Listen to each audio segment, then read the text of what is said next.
Chapter 756. There was no such thing as individual houses in the beginning city. They were all collectively owned, which meant that they all belonged to Yang Qindong. Everyone who came here was just renting a house.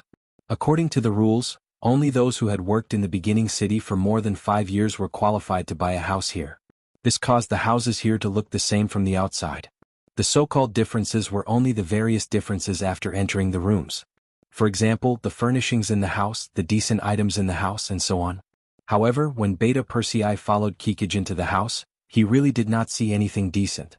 It gave him a feeling of emptiness and then cleanliness. Cleanliness did not mean that there was nothing clean, but it meant that the house was wiped clean. From this, it could be seen that this family was very hard-working. When Kikij came back and brought some soldiers with him, Ba Dama and Ba Tu, who were cooking, were frightened. They stood up and stood there cautiously, not knowing what to do. After all, the mercenaries were usually seen patrolling the streets with a meticulous look. Suddenly coming into such close contact with them, it was more or less a little difficult for them to adapt. Mother, brother, this is Beta Persei. He is from the Yang residence. Brother Beta Persei, this is my mother, Ba Dama, and my brother, Ba Tuesday. Kikij stood between the two sides and introduced them to each other. So it's Annie and brother. Hello, my name is Beta Persei. Beta Persei was very enthusiastic and generous. But this time he did not reach out his hand, afraid that he would leave a bad impression on the other party. When she heard from her daughter that the person was from the Yang residence, the expression on Ba Dama's face immediately became very nervous. So it's a soldier from the Yang residence. Please take a seat in the house.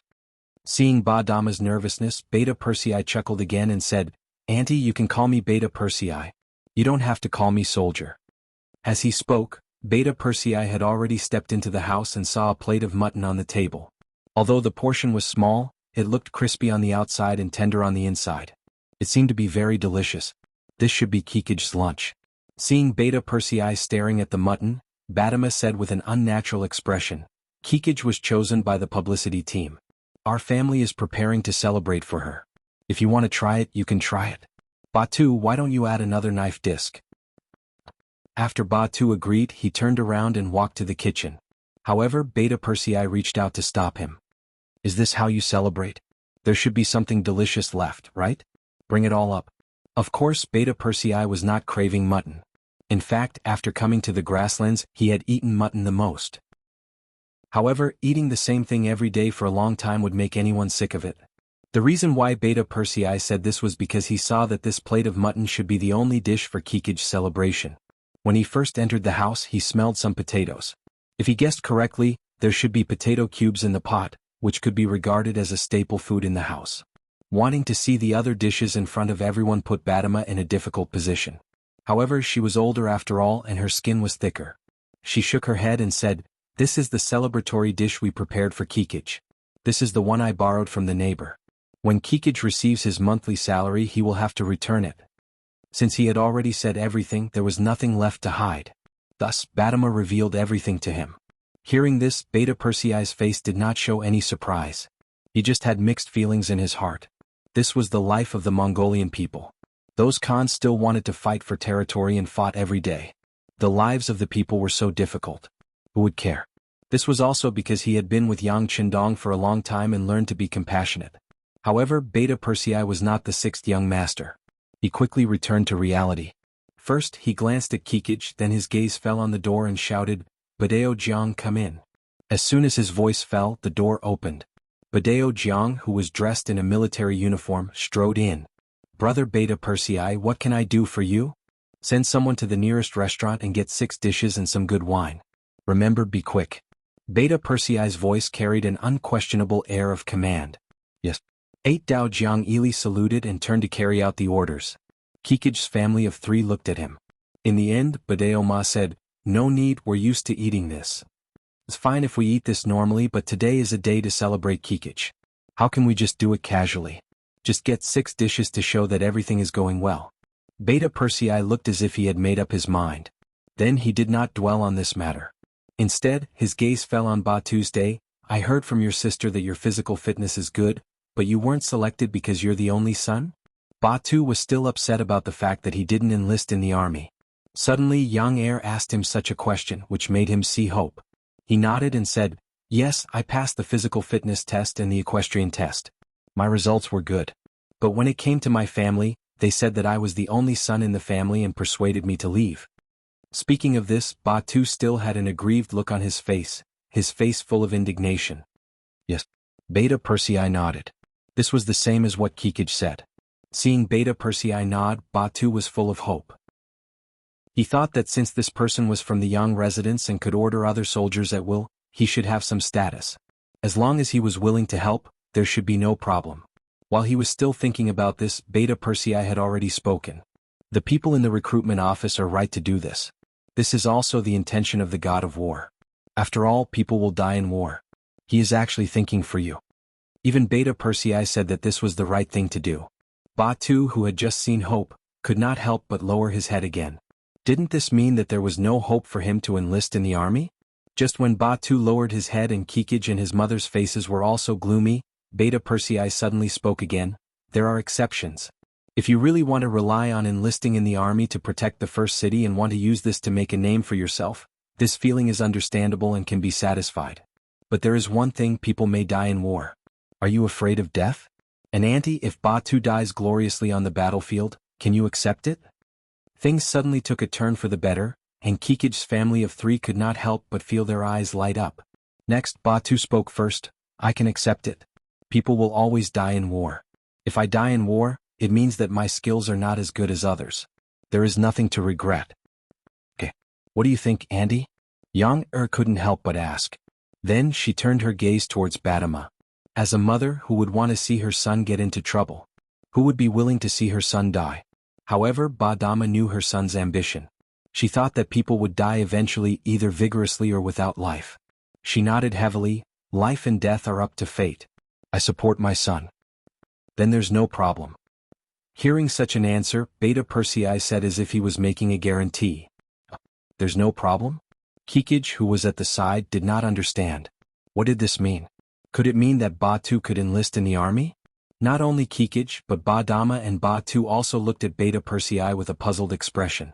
He had to add, how about this? I'll take Batu to the recruitment office in a while. As long as he passes the previous physical fitness and equestrian assessment, then he can enter the barracks in the afternoon. But for the 1 to 3 months of recruit training, I'm afraid you won't be able to meet him. That's a closed training, so you have to be mentally prepared in this regard. It's okay, I can bear it. As if afraid that Beta Persei would go back on his word, Batu hurriedly shouted. At this time he could not wait to go to the barracks with Beta Persei immediately. As for whether he would eat or not, it did not matter. There's no hurry. The food will be delivered soon. We'll go after eating. Yang chuckled. At this moment, Kikij also laughed. From time to time, her eyes would look at Beta Persei. Her expression was full of a different kind of feeling. Ba Daojiang was very fast. After a while he returned with 6 dishes. 4 of them were meat, 2 were vegetables, and a large pot of white rice. Kikij did not know how long it had been since she had such a sumptuous lunch. With Beta Persei taking the lead, everyone ate until they were full. Then, when Kikij looked at Beta Persei, there was a trace of tenderness in her eyes. Cough, cough, cough. Suddenly Badama coughed out of the blue. It was followed by a long bout of non-stop coughing until his face turned red. Only then did he slowly recover. What's going on? Andy has caught a cold. Didn't she go to the hospital in the city? Beta Persei noticed that neither Kikij nor Batu showed any surprise at this moment. It was as if they were used to it. He suddenly felt that something was wrong and asked with concern. Yes, but the cost of the hospital is too high. We can't afford it. Kikij answered, but as she spoke, her voice became softer and softer. How can this be? If you're sick, you have to see a doctor. This can't be delayed. How about this? Send Auntie to the hospital immediately. I'll pay for the cost. Beta Persei knew that his opportunity to perform had come again, so he said without hesitation. Chapter 757. How can we do that? We already owe you too much. Kikij's face turned red as she spoke. At that moment she even thought of selling her body to save her mother. Why not? You and your brother are going to serve the mercenaries soon. You can return the money you earn to me in the future. Besides, you and Batu are going to join the army, so Auntie will be considered a military family member. She will be taken care of in the hospital and the fees will be reduced a lot. Don't hesitate, this matter is settled. Beta Persei said in an unquestionable tone. At that moment he had undoubtedly become a pillar of support for Kikij's family. After the meal, Beta Persei first accompanied Batama's family to the hospital. When young heir appeared here, even the director was shocked. Then he found the best doctor. After seeing him, he concluded that it was only caused by the cold. There was nothing wrong with him. He just needed to stay in the hospital and take medicine to recuperate for a while.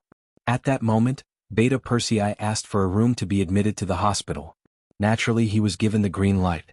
Under the principle of special treatment, Batama was soon admitted to the hospital. Next, Beta Persei accompanied Batu to the recruitment office. Since he had shown up, the officers there naturally obeyed. Batu's name appeared on the recruits' roster and he was asked to arrange a place to live and receive the corresponding equipment. At this point he had done what he had promised. Kikij, who had been following beside him, also found that her mother and brother were not around. She was alone with Beta Persei. Ba Daojiang and the others naturally kept a certain distance from the two of them. Seeing that there was no one around, Kikij's face turned even redder. Thank you for everything you've done for our family. Hey, it's nothing. Since you think so highly of the mercenaries, it's only right that we do something for you. Beta Persei said casually. But after saying this, his face turned a little red. He seemed to have thought of something but did not dare to say it out loud. What happened to you? Looking at Beta Persei's awkward appearance, Kikij asked curiously. He did not look as heroic as he did in the hospital and the recruitment office just now. Beta Persei, who was questioned by Kikij, blushed again, but in the end, he gritted his teeth and said as if he had made up his mind, can I visit you at the publicity office in the future? Kikij didn't expect it to be this question. For a moment, her face turned red like a ripe apple. If she still did not know what Beta Persei was thinking, she would be too stupid. Kikij did not answer. Beta Persei became a little anxious. I just want to see you. I won't disturb your work. I'll just look at you from afar, okay? Yes. After waiting for a long time, Kikij finally gave a response. Although it was only one word, it carried a lot of signals. It also caused young heir to be beaming with joy. He was extremely excited. When it was time for dinner, Beta Persei returned to the young residence in high spirits, but found that young Qindong had not eaten yet and was waiting for him. He hurried over. Young master, it's late. You should have dinner. I'm waiting for you. Let's eat together. Young Qindong's voice was flat, but when he said that, Beta Persei felt that he had to obey. As Yang Xie continued to expand, although young Qindong was only a young man in his 20s, the aura of a superior was very strong. It was no exaggeration to say that he already had the aura of a superior without being angry. Even in the face of the beaming emperor, he would not be afraid. The meal was served. It was only 4 dishes and 1 soup. Beta Persei accompanied Yang Qindong for dinner. After the things were taken away, Yang Qindong looked at Beta Persei. Is there anything you want to say to me? Knowing that nothing could escape the 6th young master's eyes, Beta Persei did not intend to hide anything. He told him everything that happened today from beginning to end. When he finished, he said shyly, Young master, I like Kikij. I want to take her as my concubine. When he said that he wanted to take her as his concubine, Yang Qindong's originally calm expression showed a trace of appreciation. He had previously made a rule that the cold blade warriors and above could only marry Han women. No matter how good other women were, they could only be taken as concubines. For Beta Persei to say such words, it was obvious that he was following this rule. After knowing that Beta Persei had a sense of propriety, Yang Qindong had no intention of obstructing him. Instead, he nodded and said, Okay, you can do as you see fit. How about this? Tell me what you've seen and learned from Kikij's family. After knowing that Yang Qindong would not obstruct him and Kikij, Beta Persei also became energetic. He immediately said in detail, Young master, the Mongolian people are too poor. Not only do they not have enough to eat, but they also have no money to treat their illness. There should be many people like this in the beginning city. That's right, the people are too poor. How about this? Pass down the order that all military families will have their rent reduced by half. In the future they will be able to enjoy a 20% discount when buying rice and meat, and a 50% discount when treating illnesses. But you have to be careful that only 1 wife and 1 concubine of a mercenary warrior can enjoy this treatment. Those who marry several at once can forget about it. Yang Qindong could help others, but the premise was that others approved of him. If anyone who entered the beginning city could receive such treatment, not only would they need a lot of money as subsidies, but it would also be easy for others to take advantage of the loopholes. Being a mercenary was equivalent to facing life and death at any time. Such a sacrifice was worth a certain amount of return. On the contrary, those who just wanted to find a safe place to live and did not want to pay any price could forget about it.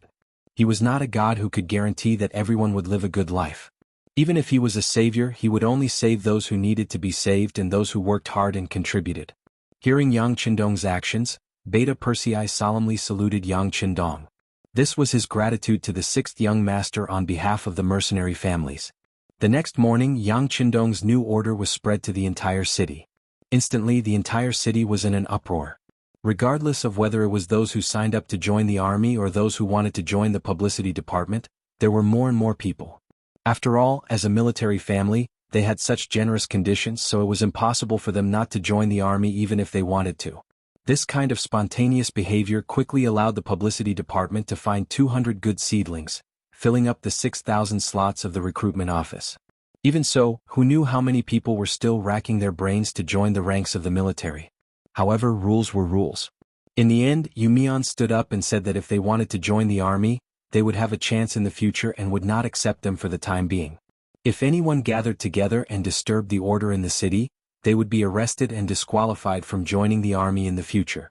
In special times, special methods were needed to govern the city. The beginning city became quiet again and was gradually shrouded by a heavy snow. Just as it seemed calm and many forces on the grassland were hiding for the winter, two pieces of news came from the Security Bureau. The director of the Security Bureau of the beginning city, Feng Liang, appeared in the Yang residence. Sitting in a warm room with a stove wall, Yang Qindong carefully read the two pieces of news and put them aside. "Tell me, how do you feel?" Knowing that the sixth young master was testing him, Feng Liang pondered for a moment, organized his words and raised his head. Sixth young master, in this subordinate's opinion, these two matters should have nothing to do with each other. It's good that Ming has developed a new type of cannon, but the results have just come out. However, Zhang Quan and the others have been gone for some time. Judging from the time, they should not have received this news when they set off, so there is no connection, let alone any threat. I can only say that everything is just a coincidence. The two things that Feng Liang reported were that Ming had developed a new type of cannon and that the eunuch guarding the Datong residence, Zhang Quan, was already 20 miles away and would soon enter the beginning city. Ever since Yang Qindong defeated Yeshen of the Wara with the name of the god of war, Ming's imperial court saw the importance of firearms. They first tried their best to get a Type 81 gun and began to develop an imitation. However, without any guidance, they could only rely on the imitation and the progress was very slow. At least until now, they had not been able to create it. On the other hand, cannons were different. They knew that only an explosion could cause the greatest lethality after the cannon was fired, so they just had to find a way to do it. Originally, Ming had an artillery battalion, but the cannonballs fired by the artillery battalion were only large iron balls. Wherever they hit, they would leave a hole. The lethality of the cannonballs was too small, and only those standing in the front of the cannonballs would be threatened. However, after all, they had a certain foundation. After understanding the principle and investing a lot of manpower and energy, they finally received news that a new type of cannon had been developed. This news was sent by Yang Guang, who was in charge of the artillery battalion. During the Battle of the Capital, Yang Guang was Yang Qindong's subordinate. Later on, they became friends during the battle.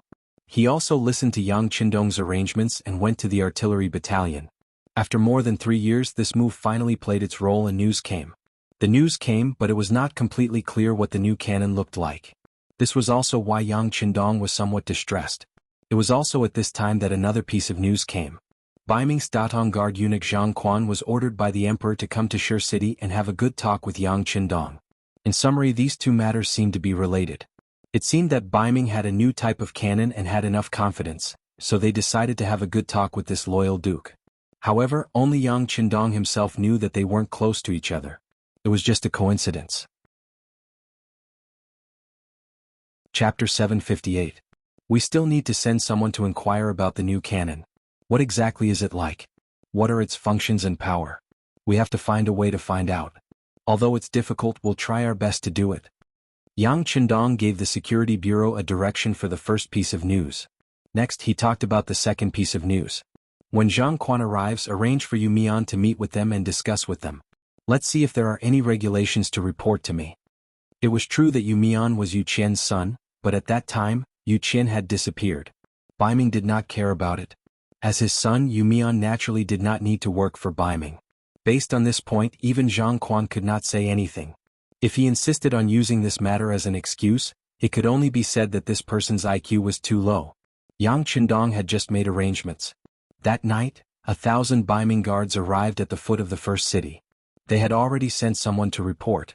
When Zhang Quan and Captain Su Dei arrived at the foot of the city with the army, the city gate was already wide open. Many soldiers wearing large cotton-padded clothes with torches lined up on both sides of the road. Looking at their appearance, they were all in high spirits. When they looked at the Ming army, their eyes lit up. They were like tigers that could open their bloody mouths at any time and eat people. Zhang Quan was not tall and his eyes were not big, but they were very spirited. They were like a pair of mouse eyes that kept flickering. It was obvious that this person was still somewhat clever. Captain Su, this is the territory of the Duke of Loyalty. You must instruct your soldiers not to cause trouble. Otherwise no one can protect you.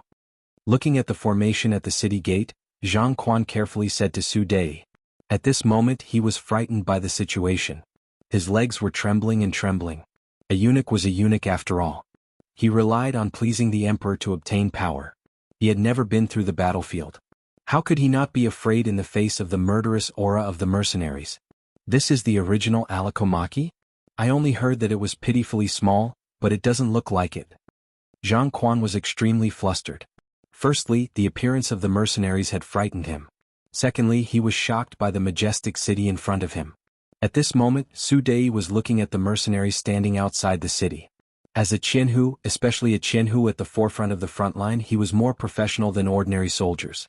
Because of this, he could feel the valiant and murderous aura of the mercenaries.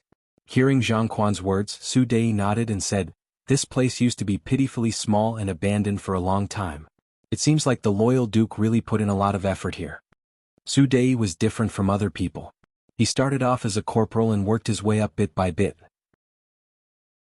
In the past, he had been to some places around the Great Ming dynasty. Later, he was chosen by Commander Sun Hong and was promoted step by step to the position of Jianghu guard. It was precisely because he had been to Arikumaki before that he was even more surprised than Zhang Quan when he suddenly saw the magnificent first city. If it weren't for the fact that the aura of these mercenaries was even more amazing, his attention would have been diverted to the city's buildings. The city gate opened and there were still mercenaries walking out. After about half a cup of tea's time, when everything in sight was lit up by torches, a general wearing a black cloak rode out and stopped 3 meters in front of Zhang Quan and Su Dei. The warhorse was stopped by the reins, but the general didn't get off the horse, nor did he report his name. He just stared at Zhang Quan and Su Dei with a scrutinizing gaze. After a long time, he slowly spat out 3 words, "Enter the city." Suddenly being stared at, Zhang Quan felt a chill run down his spine. Even Su Dei, who was at the side, was tense all the time. He just had a feeling that if something really happened, even if he drew his sword, he wouldn't be the other party's opponent. The person who came could give him a great sense of oppression. After saying these 3 words, the general in the black cloak turned and left. He didn't even look at Zhang Quan and Su Dei. It was as if the other party was an insignificant character who didn't deserve his attention at all. With someone leading the way, although he didn't appear to be a very good friend, Zhang Quan and Su Dei had nowhere to go. At this time, they could only follow the other party's footsteps and walk into the first city. The city was also dark. After all, it was late. Under the guidance of the general in the black cloak, they turned left and right and came to the front of an inn. There were already people waiting here to arrange their food, clothing, and accommodation. The area of the inn was not small, and each room was also very big. However, there were more than 1,000 Ming soldiers. When these people swarmed in, it was still a little crowded. However, from the beginning to the end, no one stood out to say anything strange.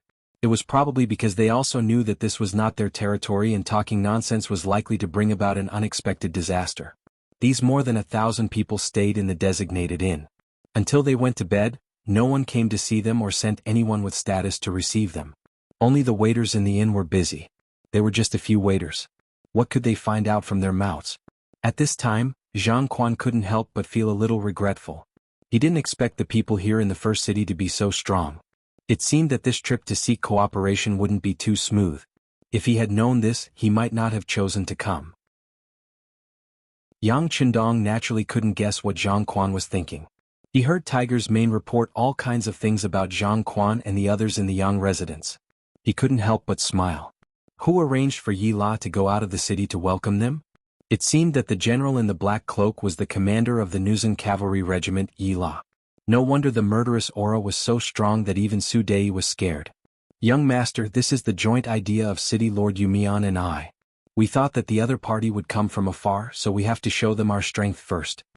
Not understanding Yang Qindong's meaning, Tiger's Mane said tentatively. The sixth young master had previously said that he and Yumian would be in charge of the welcoming, but he hadn't expressed any attitude. Therefore, sending Yi La was also the idea of the two of them in order to intimidate the opponent. If they didn't strike the opponent's morale, they were afraid that some things wouldn't be easy to do next. Well, Yi La's murderous aura is strong. It should scare them so much that they won't be able to sleep well tonight. Yang Qindong still had a smile on his face. Obviously, he wasn't angry about Tiger's Mane and Yumian's choice.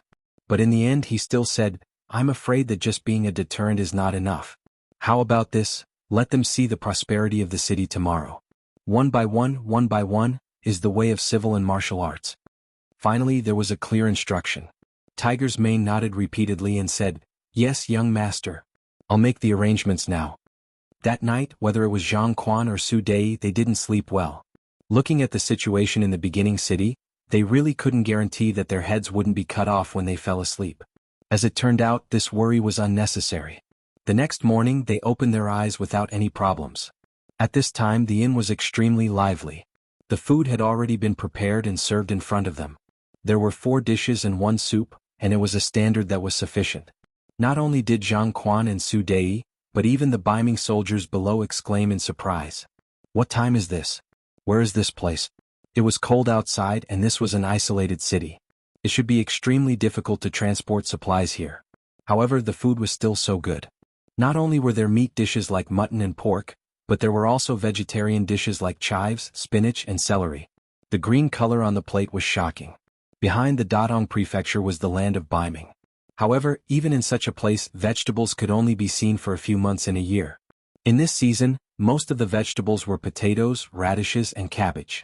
How could they eat such green food? This can't be the standard of food every day, right? Looking at the dishes on the table, Zhang Quan was surprised. Su Dei was also shocked by the reality in front of him. A voice sounded in his mind. This standard of food can't be continued. It's probably because I've just arrived and they're treating me well. Yes, that must be it. This breakfast was no less than the one that greeted them last night. It gave Zhang Quan, Su Dei, and the others a shock. Not long after breakfast, someone came to deliver a message saying that City Lord Yumian was dealing with government affairs and did not have time to see them. He asked Zhang Quan and the others to walk around the city. But at the same time he also made a request, and that was to not invite too many people on this trip, let alone gather together. Otherwise, if something went wrong, both sides would lose face. After sending away the messenger, Zhang Quan muttered to himself for a moment before looking at Su Dei and saying, "Thousand Commander Su, since they're letting us look around without any defenses, we'll do as they wish. Let's arrange for the soldiers below to be led by a sergeant to walk around the city. At night they'll report to us what they see. Remember to remind them not to make trouble out of nothing. Otherwise no one can protect them." When he said the last sentence, Zhang Quan's expression was much more serious. When Su Dei heard this, he nodded and went to make arrangements. Hundreds of small groups led by the Ming army squad leaders left the inn and started to move through the city according to the directions they had divided. Zhang Quan and Su Dei didn't stay idle either. They also brought a few attendants to the main street of the first city. They went to the commercial street that the innkeeper had mentioned. The commercial street was something that Yang Qindong must build in every city that belonged to him. By gathering all the businesses in one place, not only could it be better managed, but it could also attract people's attention. Whether it was merchants or ordinary people, they could buy things better. Chapter 759. Based on agriculture, industry, commerce, and light industry. This was the way Yang Qindong chose to develop the economy. Vast land and abundant resources were naturally a characteristic of the Central Plains. However, don't forget that there was a large population behind it. If one wanted to support so many people, just collecting taxes from the land would not solve the fundamental problem. On the contrary, it would increase the burden of the people. Therefore, from the beginning, Yang Qindong only collected a small amount of land tax symbolically. Instead, he focused on commercial development. Merchants were engaged in trade. They played the game of buying at a low price and selling at a high price. Relatively speaking, they were considered as mental workers. Such people not only contributed less but they also earned more. Compared to the farmers who faced the yellow soil with their backs facing the sky, the investment and harvest of both sides were completely not proportional. This ratio may not be seen in a short period of time. However, as time passed, the contradictions would inevitably begin to deepen. Once the gap between the rich and the poor was widened, all kinds of problems would emerge one after another. Facts also proved that when every dynasty was first established, the social order was very good. However, as it continued to develop, there were more and more unfair things. In the end, society became more and more chaotic until one day, when it could no longer be suppressed, it was replaced by a new dynasty. In order to avoid income inequality and too big of a gap, Yang Qindong adopted a heavy tax on businesses and a small land tax on farmers. Although this could not completely avoid the existence of the gap, at least it was controlled to a relatively acceptable level. Only by walking on two legs could society develop normally and continuously improve. Naturally, while imposing heavy taxes, Yang Qindong also gave a certain amount of respect to businesses. Just like in terms of social status, they were constantly being raised. This was contrary to the national policy of the Great Ming Dynasty. In the Great Ming Dynasty, the status of merchants was so low that it was even lower than the ordinary people. In the eyes of others, they were people who reaped without sowing. They were unscrupulous people who talked about money and were disgraced by others.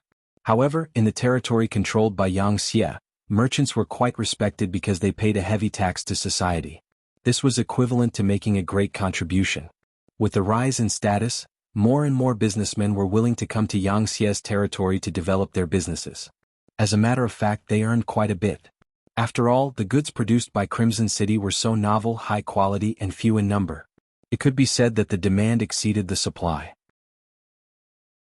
It could be said that in the environment at that time, as long as one had the means to obtain the goods produced in Crimson City, one would not have to worry about selling them. The only difference was how high the price of the goods could be. If it had to be summed up in 8 words, it would be that there was no highest, only higher. Business was so profitable that it had become an important cornerstone of Yangxia's development. Even so, how could Yang Qindong let go of such a good opportunity so easily? At the beginning of the construction of the first city, he had planned out a commercial street. He waited for the cement and steel bars to arrive from the Crimson City by sea to begin construction. Then, a large number of goods began to fill this street, causing it to quickly become prosperous and lively. This was exactly what Zhang Quan and Su Dei saw. They were surprised to find that even though it was snowing heavily outside, it was still very cold. But in the commercial street, it was indeed a bustling scene. People were squeezing and huddling together. From afar, it was as bustling as the center of the capital. If there had to be a difference, it would be that the clothes of the people here were very different from those in the capital of Baiming. Here they could see merchants wearing all kinds of strange clothes. Most of them were Mongolian merchants, and there might be merchants from further regions and countries. But what surprised Zhang Quan was that he also saw merchants from the Great Ming Dynasty here. Why would merchants from the Great Ming Dynasty appear in the grassland?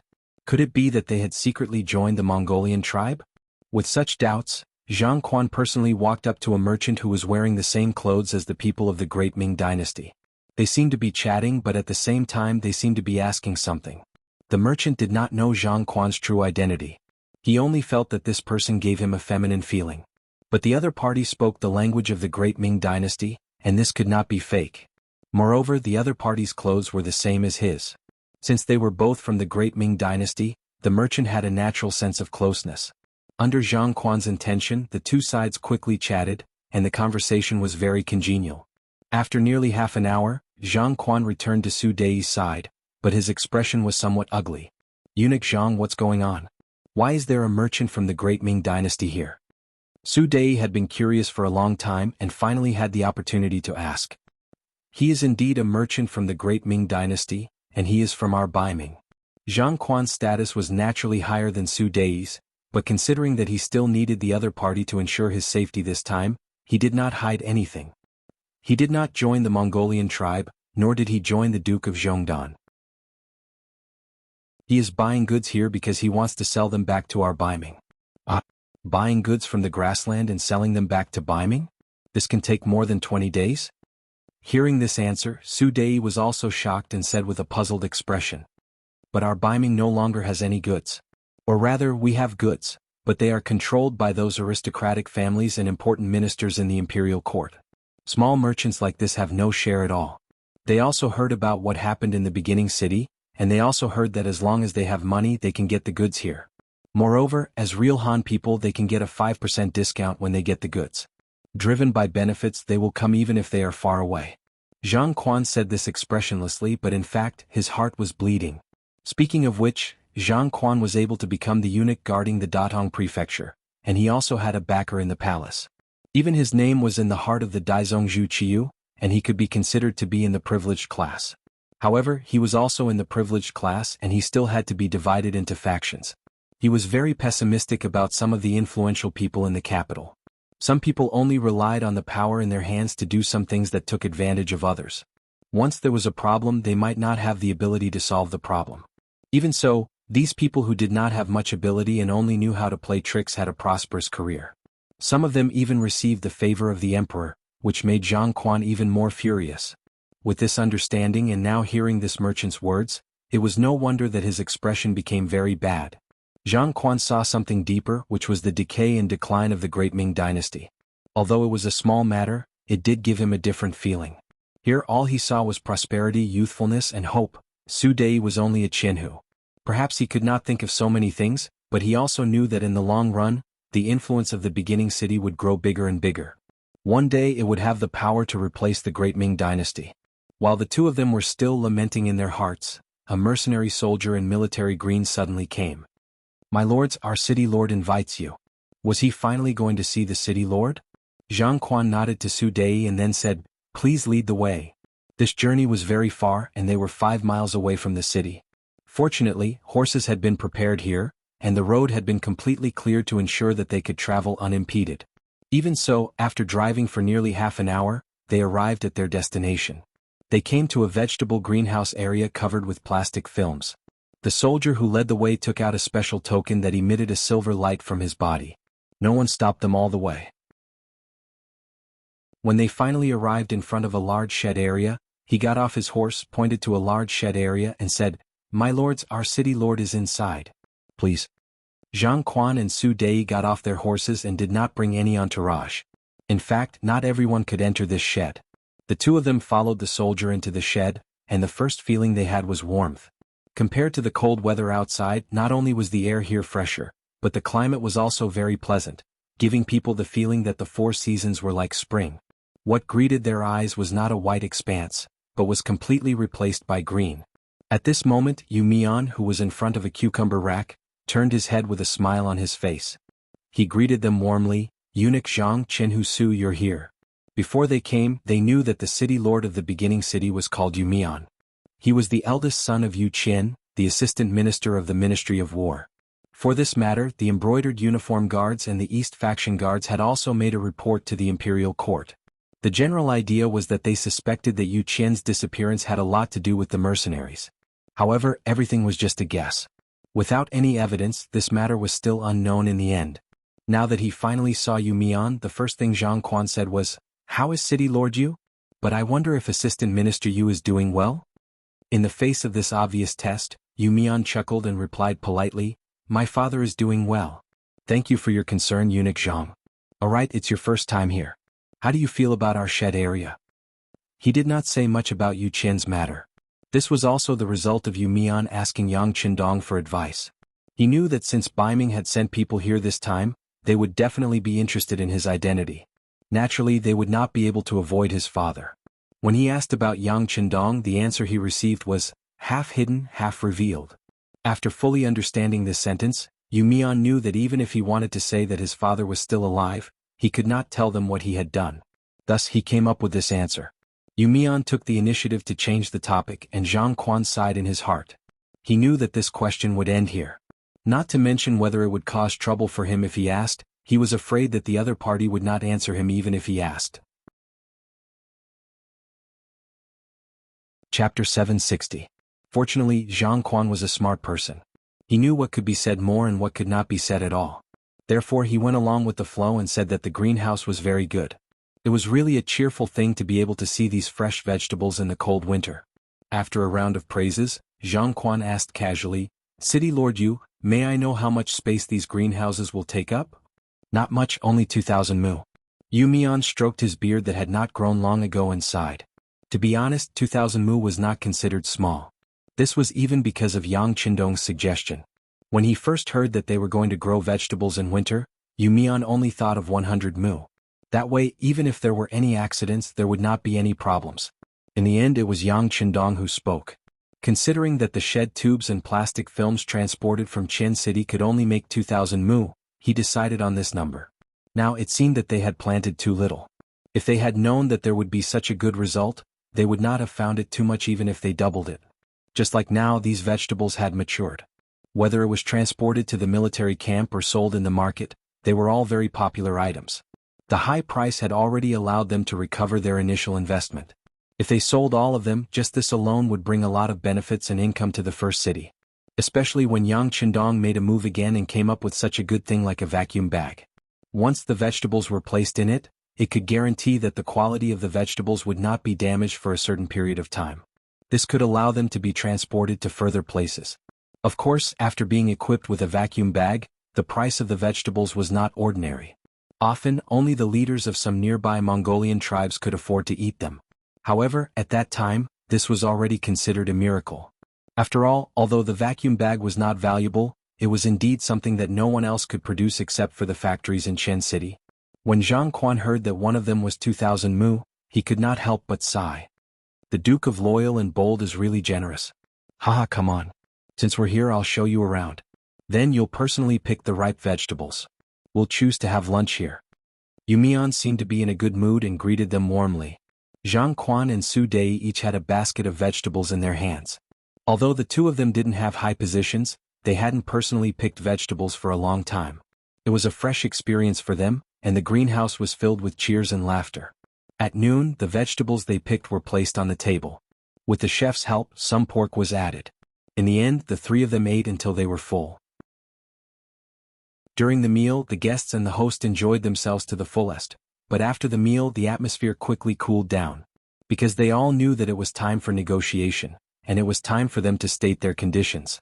There was a war of words going on in the tent area. In the Yang mansion in the beginning city, Yang Qindong was standing in front of the sand table and looking at it carefully. He had been standing here since lunch, and it had been nearly an hour since he finished his lunch. What is the sixth young master doing? Qiu Vi, the captain of the first guard on duty, finally couldn't help but ask when he saw Yang Qindong standing there for a long time without moving. To become a member of the guard, loyalty was essential, not to mention physical fitness, but the most important thing was that they had to keep their mouths shut. Often by the sixth young master's side, it was inevitable that they would come into contact with some confidential matters. They had to know what could be said and what could not be said. Even the ordinary members knew about this, not to mention Chou Wu, who was the captain. However, he still asked. It was probably because there was only young heir in front of him. Moreover, he was indeed curious about this matter. I don't know. Beta Persei shook his head. Obviously, he couldn't see what the young master was doing. However, his intuition told him that the young master must have thought of something again. Perhaps something big would happen soon. Beta Persei was indeed someone who had been by Yang Qindong's side for many years. This time he guessed correctly. After some time, Yang Qindong finally moved his body and said to Beta Persei, "Go and call Su Yunxing over." Su Yunxing, the commander of the reconnaissance battalion. Although his rank was not very high, he was someone whom Yang Qindong trusted very much. After being found by the guards, he immediately rushed to the Yang mansion and came to the hall. Take a good look at this place. I want to know the details of his situation. Go and do it. Yang Qindong pointed to a place called Talu City on the sand table and ordered Su Yunxing. Su Yunxing left. Since it was an order from the sixth young master, he naturally didn't dare to be careless. He immediately sent the most elite force of the reconnaissance battalion to investigate Talu City. Not long after he left the Yang mansion, City Lord Yu Mian rushed over to report on his work. Sixth young master, we had a preliminary meeting, but the results weren't very satisfactory. Well, since it's a negotiation, naturally there won't be a result so soon. It's just that we can't wait any longer. How about this? Go and find them again tomorrow and tell them that we'll only give them 3 days. If they can't reach an agreement, then they can go back to where they came from. Yang Qindong spoke as if he had seen through everything. 3 days? Hearing this answer, Yu Mian was stunned. This time requirement was a bit too tight. Of course, he was more worried that with only 3 days, it would be difficult to reach an agreement. Yang Qindong seemed to see through his worries and chuckled.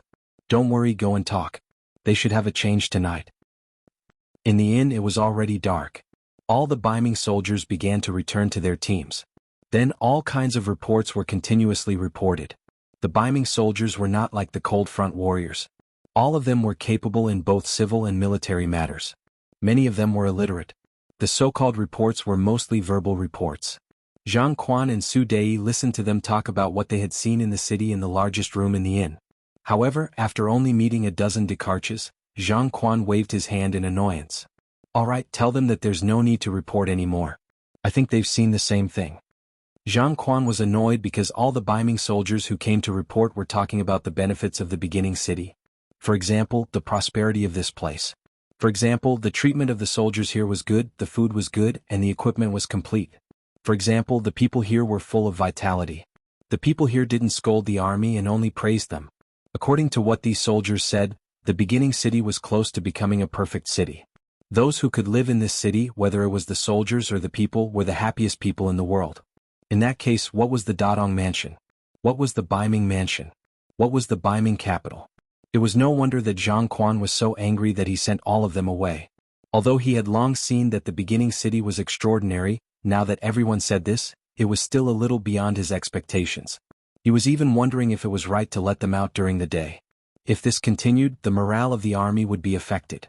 Eunuch Zhang, I think it's better to let them stay in the inn tomorrow. Su Dei also saw the hidden danger and carefully reminded him. I think it's okay. Zhang Quan glanced at Su Dei. He knew that the other party had the same worries and concerns as him, so he nodded. If this went on, he was really worried that the soldiers he brought would fall in love with this place and become deserters. If that happened, it would really be a huge loss of face. At this moment, Zhang Quan finally knew why the mercenaries allowed him to bring all the soldiers into the city instead of arranging a residence for them outside the city. As a result, no one stopped these soldiers from watching the show in the city. He thought about how he whimsically released all the soldiers in order to find out where the loopholes in the city were. He even had the opportunity to let them come into contact with the mercenaries and see if he could persuade them to work for him. But now his soldiers had almost rebelled. Now that he thought about it, he had really shot himself in the foot. The beginning city had this kind of attraction. The more you knew, the easier it was to be roped in by them. In view of this, Zhang Quan and Su Dei came to the same conclusion. Tomorrow they would imprison the soldiers and not allow them to walk on the streets freely. Early the next morning, the order was issued and immediately caused many soldiers to be unhappy. Many of them had heard yesterday that the mercenaries' publicity team would have a program today, and it was said that it would be very interesting. This was very tempting for the Ming soldiers who had been guarding the border. Among them, Nie Jingyi was the one who shouted the loudest. Nie Jingyi was 25 years old. He was only 3 years older than Yang Qindong, but he was already a centurion. Like many soldiers guarding the border, Nie Jingyi was born in a military family. This meant that he was destined to only be a soldier in his life. He had no other choice. Fortunately, although he was born in the same family, he seemed to like to join the army. He was the king of children since he was young. When he grew up, he also had a burly figure. After joining the army, he did not make it in time for the Battle of Tumu Fort. However, when Yes Hen led the Walla soldiers into the Hetao area and even wanted to invade Datong, he did participate in the battle. In that battle he killed 4 enemies and captured 1 alive. He was forcefully promoted from the position of a squad leader to a centurion. It was precisely because of his military exploits that he had obtained everything he had that he was highly respected among the soldiers. At least in the centurion he led, everyone was willing to listen to him. Yesterday, he also heard from the people in the city that the publicity team would perform a program tomorrow. He also heard from the people that the actors in the publicity team were all young and beautiful. They had good figures and the performance was also very good. As the saying went, which young girl did not yearn for love and which man did not fall in love with women? Chapter 761. After all, Nie Jingyi was a young man of 25 years old. He was quite handsome, especially his head. Girls would often blush when they saw his body. However, he was still single. Speaking of which, the border army at that time wasn't that poor. In addition, the imperial court also had to consider the continuation of the army's household. For this reason, they were very concerned about the marriage of the soldiers. When a young lad reached that age, as long as he wanted to, he still had the ability to marry a woman. Nie Jingyi could only blame himself for being too good. He had always wanted to find a good-looking, kind-hearted, and good lady. There were ladies in the Datong prefecture, but young and beautiful ones were rare. Even if there were, they might not be interested in Nie Jingyi's family background. As time passed, the days passed. When he was 25 years old, he was still unmarried. How could he not be moved when he found out that there was going to be a performance by such a young man? However, the fact that he could become a centurion proved that he wasn't an ordinary soldier. He was a scheming person. When he heard Zhang Quan and Su Dei announce that they weren't allowed to leave the inn today, he didn't react strongly. Instead, he remained silent, giving people the impression that he was very supportive of this decision. You guys be careful. Watch those who are jumping around. I will deal with them when I return tonight. After receiving news from the city lord's mansion that the peace talks would continue today, Su Dei instructed his centurions before leaving the inn. Nie Jingyi was one of them. The centurions naturally nodded in response to the Kiliarka's orders. After the two of them left, most of the centurions returned to their rooms to sleep. Only 2 centurions were left on duty. Coincidentally, Nie Jingyi was one of them. Nie Jingyi's heart felt like it was on fire. He didn't know why, but he wanted to see what the performance was all about. With this thought in mind, he began to rack his brain, wondering if he should find an opportunity to take a short break. However, when his gaze fell on the entrance of the inn, he realized that there was a squad leader leading a group of 10 people guarding the entrance. He immediately dismissed the idea of forcing his way out. It wasn't that Nie Jingyi didn't have the courage to fight 1 against 10. On the contrary, these ordinary Ming soldiers were nothing in his eyes. However, he had to consider that once he made a move, he would immediately alert the other centurions. If that happened, no matter how powerful he would not be a match for dozens of centurions. If it were someone else, they might have given up on such an idea. Nie Jingyi was different. Ever since he was a child, he had always been a righteous person. Once he decided on something, he would definitely do it. In the end, he came up with an idea. I can't rush out alone, but what if there are many people? If everyone rushed out together, no one would be able to stop them. The most important thing was that once everyone rushed out, even if Su Dei knew about it later, he wouldn't blame himself. After all, the law couldn't punish the masses. With an idea in mind, Nie Jingyi went to the room of the soldiers who were shouting the loudest with the excuse of patrolling. After that, he gave a speech of generosity. The gist of it was that if they didn't grab hold of some things now, they might not have any hope in their entire lives. Since that was the case, they had to do it even if they had to be scolded behind their backs. Everyone originally had this idea. Now that Nie Jingyi brought it up, they were all overjoyed. After that, he went to the centurion under his control and had a heart-to-heart talk with the soldiers below. After an hour, a small riot began. Caught off guard, the guards who were just putting on a show were pushed to the ground. In an instant, about 300 people walked out of the inn. These people were relatively more courageous or had made up their minds to watch the show. In any case, Nie Jingyi had said that the law couldn't punish the masses. When 30% of the people suddenly ran out, the other centurions were frightened. They hurriedly rushed to the city lord's residence to report to Zhang Quan and Su Dei. In the city lord's residence, Yu Mian had already expressed Yang Qindong's intentions. The negotiations would only last for 3 days. If there were no results, then the people from Ming would have to leave. Zhang Quan and Su Dei had nothing to say about Yu Mian's domineering aura. This time they had taken the initiative to rush over to negotiate. Strictly speaking, they were seeking benefits. Now that they were not welcomed, how could they be angry? Since ancient times, it had always been the strong who had the right to speak. With only 3 days left, Zhang Quan did not dare to be careless. He seized every moment to negotiate with Yu Mian. He had already expressed his intention to give in. He had forgotten that just yesterday he had proposed to allow Ming's army to be stationed in the first city. He had the intention of requisitioning this place and making it the front line of Ming. This request was also discussed by Zhang Quan and Sun Hong before they came. It was also the best goal that they hoped to achieve.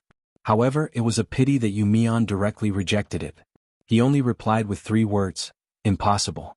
Yu Mian did not show the slightest sign of weakness. On the contrary, he became the dominant party. He said that the mercenaries occupied the first city and had already dealt a heavy blow to the Tatar forces, the Agadorji tribe and the Mabe Mongolian tribe. Based on this, Ming should pay them. It did not matter how much the military pay was.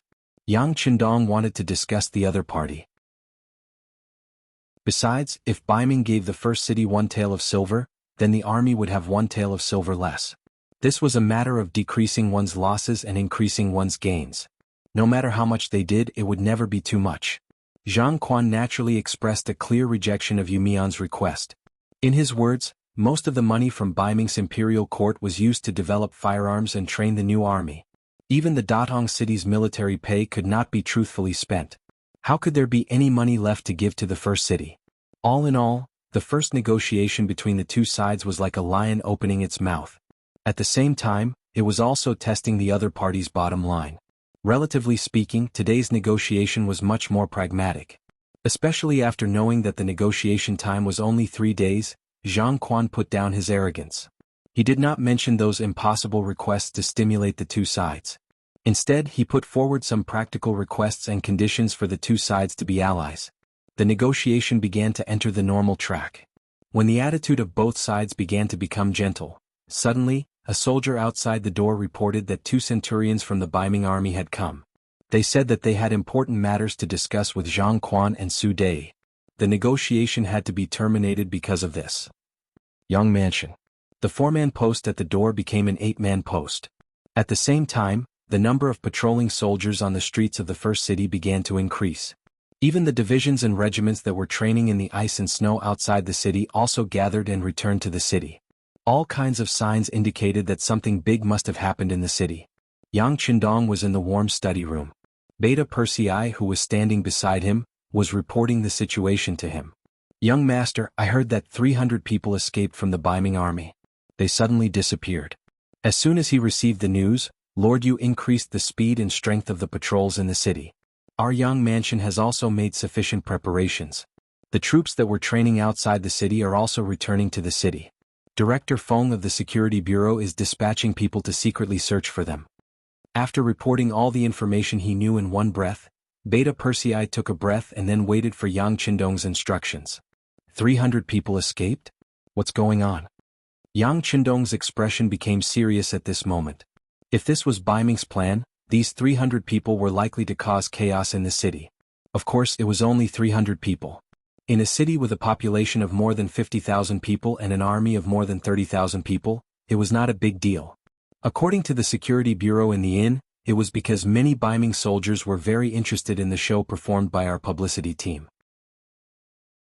They wanted to watch the show, but the higher-ups did not allow it, so they escaped privately.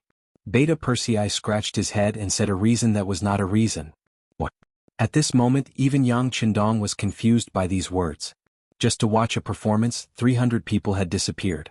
This was indeed beyond his expectations, and it made him feel like it was child's play. Beta Persei also felt ridiculous when he first heard the news. But since it was reported by the Security Bureau and reported to the 6th young master, it should not be wrong.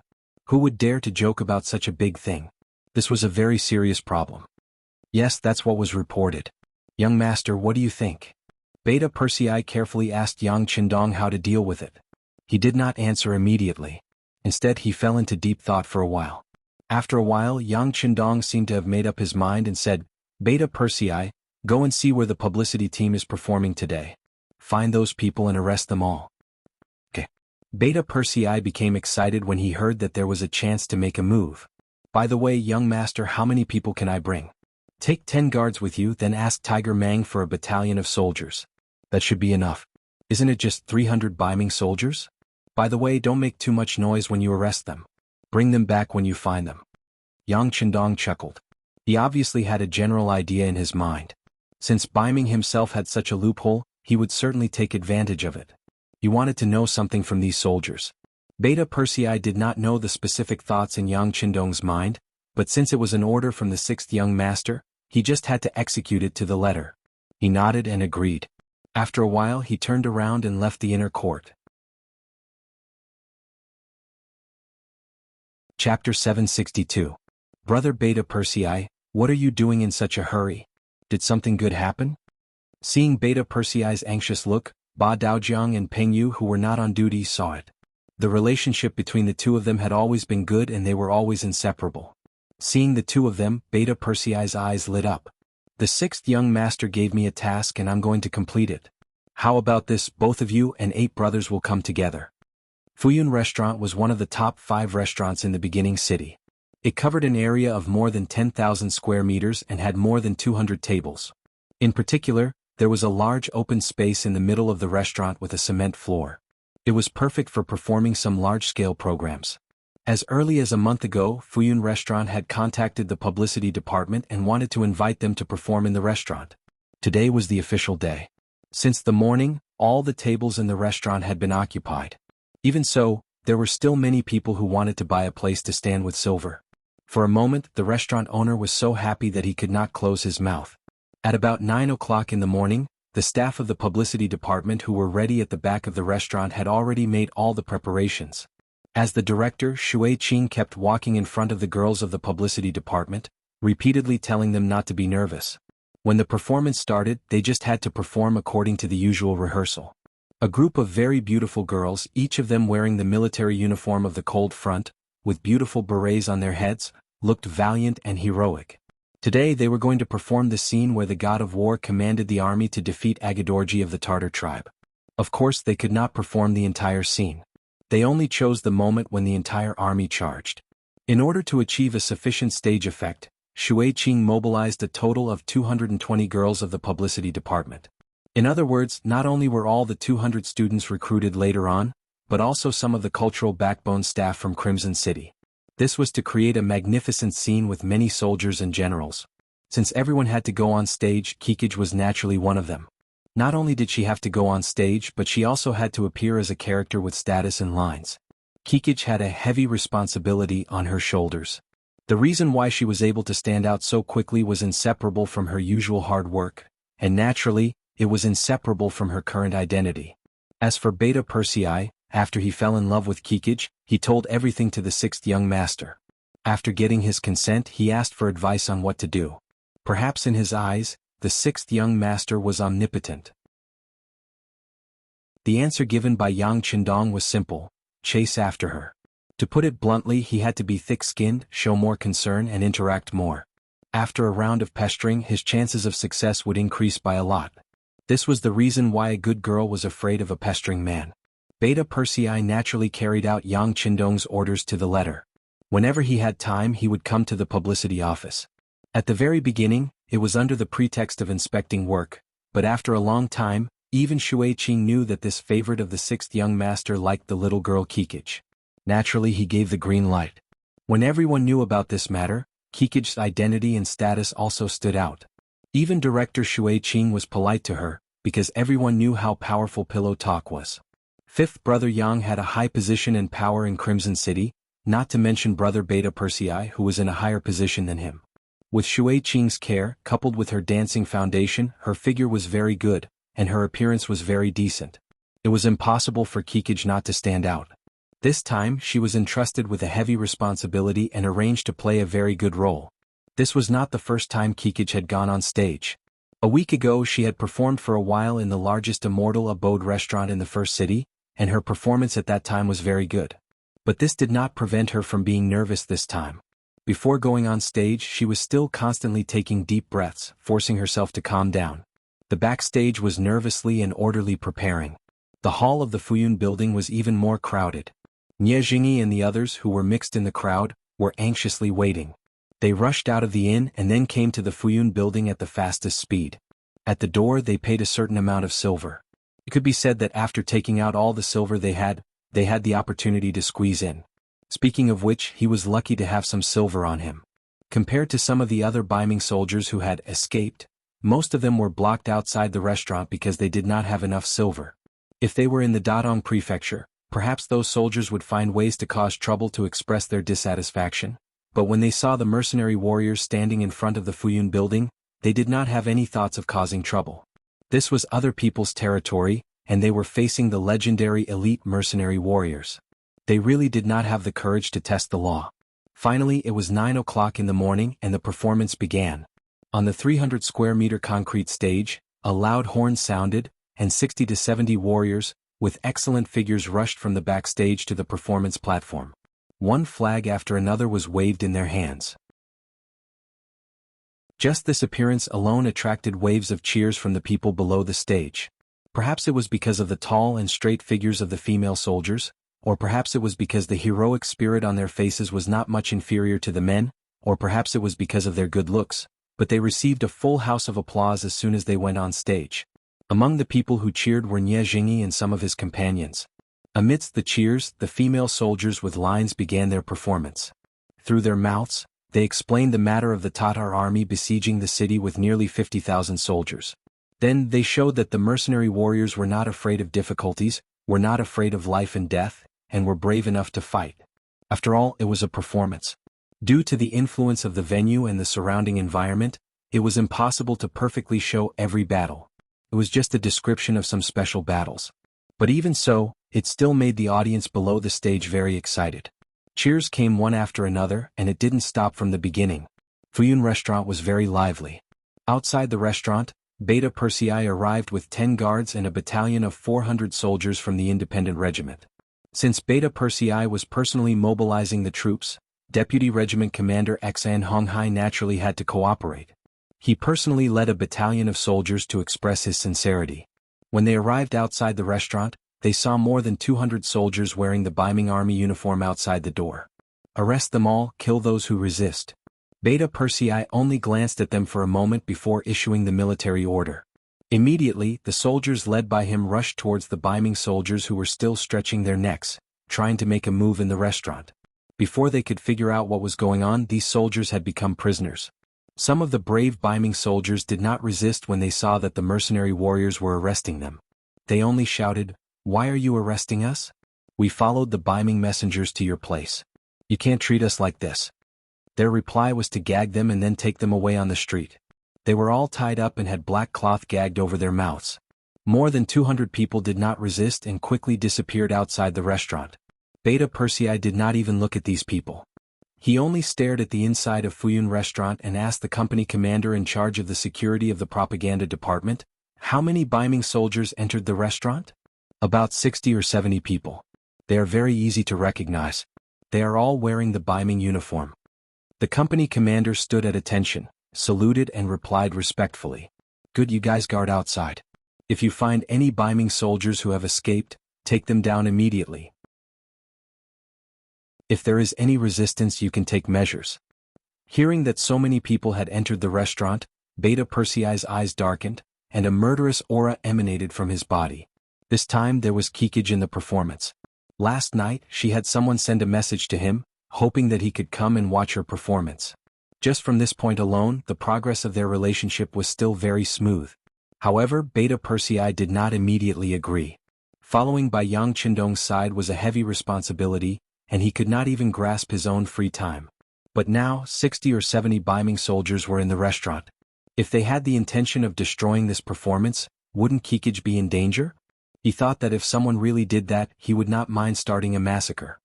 "I hope you guys are just watching a performance. If you have other ideas, you will definitely regret coming to this world." After making up his mind, Beta Persei called the deputy commander of the independent regiment, Xan Honghai. After discussing with him, they decided on a plan to enter the restaurant and capture the people. It's best not to make a move if you can. After all, there are still many people inside who are watching the show. Thinking that the sixth young master was very protective of the people under his rule, Yang Qindong reminded everyone to wait. At this time, inside the Fuyun restaurant, the performance had already lasted for more than an hour and was now coming to an end. They had broken the Tatar army's attack and defeated the enemy. Now was the time to cheer for the victory. The sun sets in the west, the red clouds fly in the sky. The soldiers are shooting, the camp is back, the camp is back. Comrades in arms are as close as brothers. Victory has summoned us together. You are from Tianan, he is from Hebei. We are all brothers of the god of war. One after another, military songs that stirred the hearts of the people resounded on the stage. Under the chorus of the actresses, who were full of 5 tones, it brought climax after climax to the people present. The people who were encouraged by the performance clapped their hands until they were red, but the applause still continued. Nie Jingyi was also mixed in the crowd. His eyes were shining, and his heart was filled with excitement. After watching this performance, Nie Jingyi was deeply encouraged. Although time was limited, such a novel performance was the first time he had seen in his life. This kind of performance method was unheard of in the future. Even if the time was short, it still made him extremely excited and even deeply affected. Chapter 763. This was a real army. They were fearless in the face of a strong enemy and used all means on the battlefield. The soldiers were united and sincere. Only those who grew up in such an army could be called a real soldier. Only those who grew up in such an army could talk about great ideals. In comparison, the Baiming Datong prefecture he was in was far inferior. They only dared to attack when the enemy was few and far in between, as if they were afraid of angering the other party. When the enemy came in large numbers, they would turn around and flee without even fighting. They didn't have the slightest bit of courage to face difficulties. Anyone with ability and ideas could determine the strength of the enemy. At this moment, Nie Jingyi's eyes were filled with envy. But when he thought about how he was a member of the Baiming army, and a centurion at that, the hot blood that had surged out of his body was forcefully suppressed. This is just a dream. In the future it's better to go back and be a centurion. Sighing like this, Nie Jingyi slowly lowered his head. It was unknown whether he was lamenting his bad luck or lamenting that he was born at the wrong time. At this moment, a strong murderous aura suddenly attacked him. Nie Jingyi, who had practiced martial arts since he was young and had a good physique, instinctively dodged to the left. A large hand slid down where he was standing just now. Thinking that it was close, he suddenly turned around and saw a soldier in a green military uniform standing behind him. At this moment, both sides looked at each other and saw each other clearly. The soldier from the independent regiment felt a burst of red in his face that his attack had failed. Seeing that most of his comrades had succeeded in one strike, reaching out to control the target he was staring at, but he had failed, this feeling made him very unhappy. "Brat, I don't care who you are. If you surrender now you can still live. If you resist you'll be asking for trouble." Since the sneak attack had failed, the soldier from the independent regiment didn't hold back and directly put forward his own request. No matter what, Nie Jingyi was still a centurion. How could he allow himself to be captured just because of one sentence? Although he had disobeyed a military order this time, it should be Chiliarch Su Dei who came forward to capture him. How could it be a mercenary army that made a move on him? "I didn't cause any trouble. Why are you arresting me?" He would not allow himself to be captured, but he also did not want to fight with the mercenaries. He knew how powerful they were, and the performance just now had given him a whole new understanding of them. "It's not up to you to decide whether or not you committed a crime. Please come back with us." Sensing the unyielding aura emanating from Nie Jingyi, the soldier from the independent regiment didn't choose to attack directly.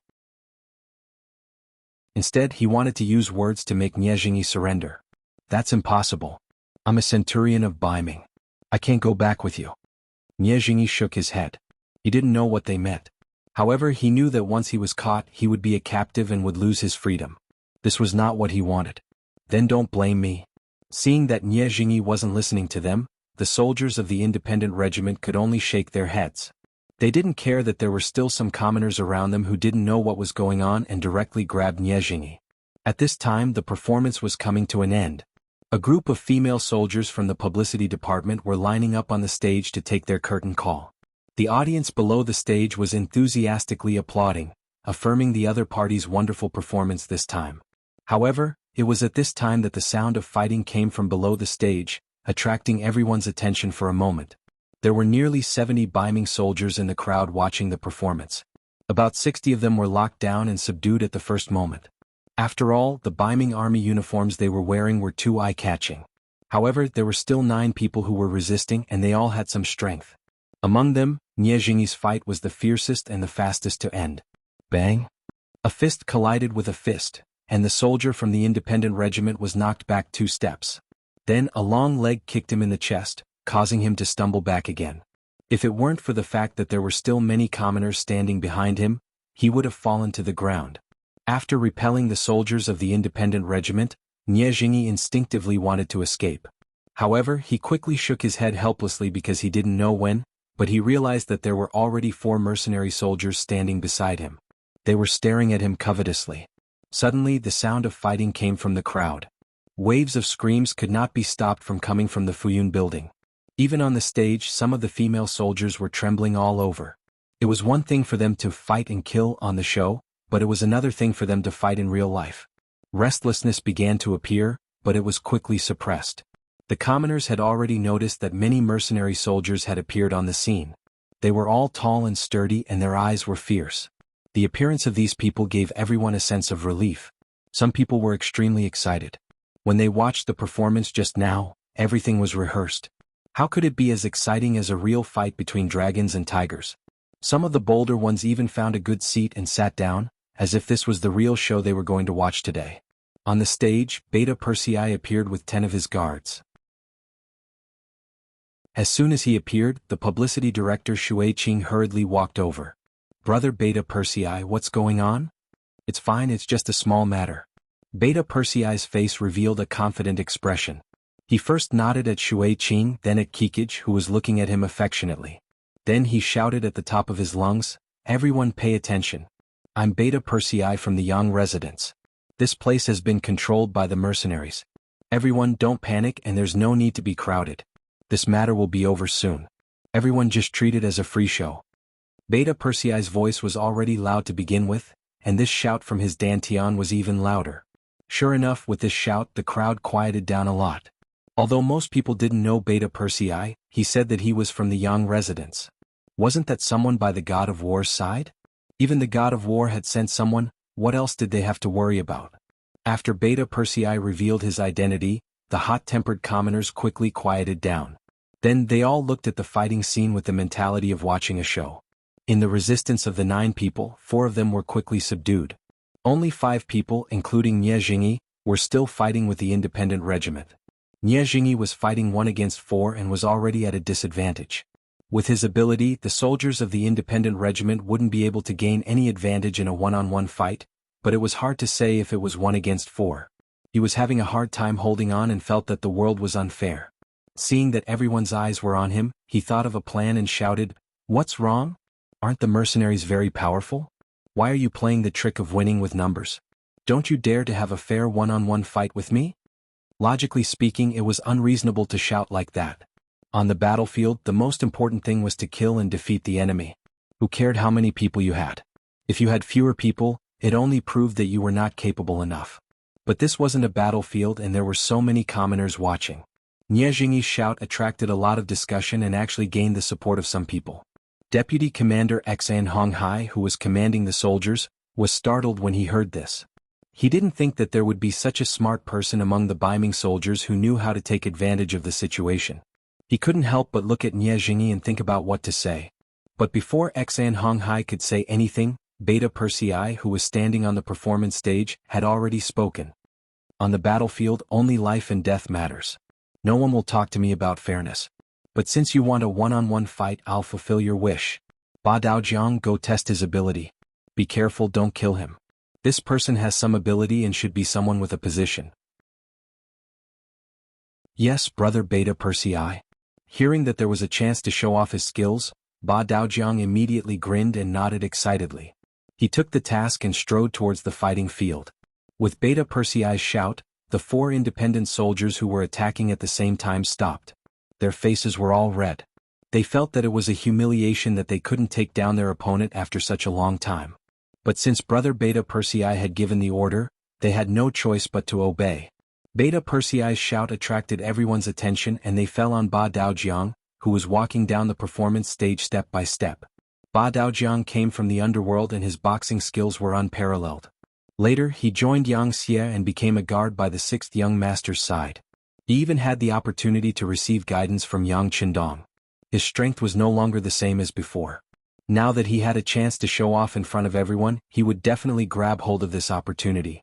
First he strode forward. His target seemed to be Nie Jingyi. However, as he was walking, he happened to encounter a Biming squad leader who was locked in a fight with an independent soldier. When he walked past, he suddenly threw a punch. Caught off guard, the Biming squad leader blocked it with his own fist. However, it was precisely this attack that sent him flying.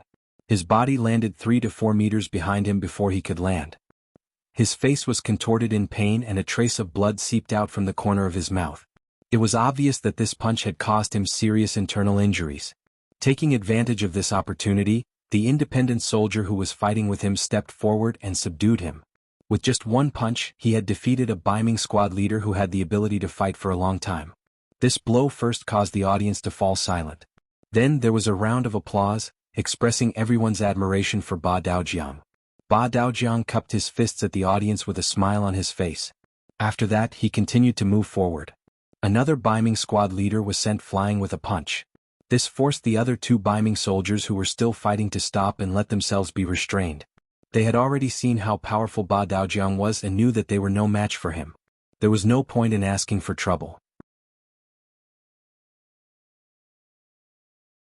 Chapter 764. With that, Nie Jingyi was the only one left standing on the stage. However, his expression was extremely solemn. It was obvious that he had seen through Ba Daojiang's strength.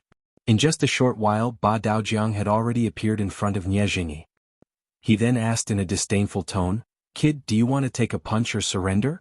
Let's fight. It's rare to meet an opponent like you." Facing Ba Daojiang's strong pressure, Nie Jingyi did not choose to retreat. Instead, he moved one of his shoulders, showing that he would not surrender and would fight to the end. All right. Ba Daojiang was still afraid that his opponent would give in. If that happened, he would not be able to enjoy the fight. Now Nie Jingyi's choice was exactly what he wanted. Laughing loudly, he suddenly dashed to Nie Jingyi's side and threw a punch. Nie Jingyi, who had been observing Ba Daojiang's movements, quickly dodged to the side when he saw the punch coming towards his right shoulder. At the same time, he kicked out with his long leg. Having seen Ba Daojiang's moves, Nie Jingyi would not be stupid enough to take his punch head-on. Boom. The kick landed on Ba Daojiang's waist, and the two separated immediately after the contact. In the first round, Nie Jingyi gained the upper hand with a kick. On the other hand, Ba Daojiang missed his punch and even suffered a kick. It was obvious that he had lost points. "Ba Daojiang, can you do it?" The sixth young master has said more than once that even a lion uses its full strength to catch a rabbit. If you are careless again, you should retreat. Beta Persei, who was on the stage, saw everything clearly. Nie Jingyi did have some skills and his body was agile enough. However, the main reason he was kicked was because of his carelessness. Beta Persei's reprimand made Ba Daojiang's face turn red. "Brother Beta Persei, give me one more chance. I will definitely take care of this kid." Ba Daojiang was determined, but at the same time he raised his guard. He rushed forward again, his eyes fixed on Nie Jingyi's body. At this moment, Nie Jingyi's body tensed up. Although he seemed to have gained the upper hand in the first round, the rebounding force of his kick was not weak. He could still feel the numbness in his legs. This also proved the strength of the Eight Paths River. Right now, the other party's heart was filled with caution, staring at him, giving Nie Jingyi the feeling of being stared at by a fierce tiger. It was as if no matter what he did next, he would not be able to avoid the other party's attention, and would not be able to succeed. Nie Jingyi was shocked by Ba Daojiang's aura, and he didn't dare to act rashly. Ba Daojiang didn't care about that. His body moved forward and his fists rushed forward. His hands were like two dragons emerging from the sea, and it seemed as if he was only attacking and not defending. However, Nie Jingyi could not be fooled by this illusion. Facing the Ba Daojiang that was prepared, if he chose to attack now, he would definitely suffer. After all, their strengths were not on the same line. There was still a huge gap between them. Tong tong tong. Nie Jingyi didn't dare to attack again. Facing the two fists that were rushing towards him, he could only defend. Then the long fists smashed on his body. Every time they hit, he couldn't help but grimace in pain. It was really unbearable. After a dozen punches like this, when Nie Jingyi felt that he couldn't lift his arms anymore, Ba Daojiang once again used a strong grappling hand. After pressing down on Nie Jingyi's neck, he threw Nie Jingyi out. Nie Jingyi, who was already in a daze from the beating, tried his best to land on his back to reduce the pain he might suffer. Just as he landed and let out a muffled groan, another two soldiers from the independent regiment came over and held him down, completely subduing him. "Take away all the troublemakers." Beta Persei, who was standing on the stage, waved his hand. Then he nodded gently at the publicity director Shui Qing and gave Kikij a reassuring look. He then strode out of the Fuyun building surrounded by Peng Yu and the others. Not long after Beta Persei and the others left, Zhang Quan and Su Dei rushed over with dozens of Ming soldiers. However, the answer they received was that Ming soldiers were causing trouble here and had all been taken away. If they wanted to get them, they would have to go to the beginning city's barracks. Zhang Quan didn't dare to go to the beginning city's barracks. With just Su Dei and the dozens of people he brought, they wouldn't even be enough to fill the gaps between the enemy's teeth. Helpless, he thought of Yumian. At this moment, he could only ask for help from the city lord's mansion. Besides, the 300 Ming soldiers were taken away in confusion. They were then taken to the mercenary barracks outside the South City. Here they were detained separately and interrogated repeatedly. The general idea was that they left the Datong city's diplomatic mission without permission. Were they trying to pry into the secrets of the mercenaries and the city's defense, etc.? Faced with such a crime that could be beheaded, all the Ming soldiers shook their heads like a rattled drum. They were really just curious about the show they were going to star in. That was why they had the courage to rush out of the inn. They really didn't have any other intentions. Putting aside how anxious and defensive the 300 Ming soldiers were, Nie Jingyi, who had been taught a lesson by Ba Daojiang, felt a little dizzy. Then he was taken to a very quiet place with a black mask on his head. The reason why it was very quiet was because he could no longer hear any sound in his ears. After an unknown amount of time he finally heard footsteps. Then the black mask on his head was taken off. While feeling the dazzling sunlight in front of him, Nie Jingyi also saw a very young man standing in front of him. The young man had a smile on his face and looked at him with interest. At the same time he was also sizing up the person who had come. He was young, handsome, and had an indescribable temperament. It felt like he was as heavy as a mountain and as wide as the sea. Even though he was smiling he still gave Nie Jingyi a great deal of pressure. "Who are you?" When Nie Jingyi saw that Beta Persei, who had previously commanded the troops, was standing beside the young man, and looked like a servant, his instincts told him that the young man in front of him was definitely not a simple person. Impudent. How dare you casually ask questions in front of the great Ming's Duke of Loyalty? Before the young man could answer, Beta Persei's roar had already sounded. Great Ming's Duke of Loyalty. Hearing this, Nie Jingyi's legs went soft and he knelt on the ground with a plop. This was not to say that he did not have a backbone, but that Yang Qindong's name had already resounded throughout the great Ming. Even in the Datong Prefecture's military camp, the soldiers often talked about this topic when they had nothing to do. In the hearts of the soldiers, this Duke of Loyalty had long been a legend and had become a synonym for strength and invincibility. "You've heard of me?" Seeing Nie Jingyi kneeling in front of him, Yang Qindong's face did not change at all. Perhaps he had long been used to all of this. "Yes, I've heard of the Duke of Loyalty and know that you're very good at fighting." As Nie Jingyi answered, he was also a little excited. He could actually meet the Duke of Loyalty in person and even talk to him.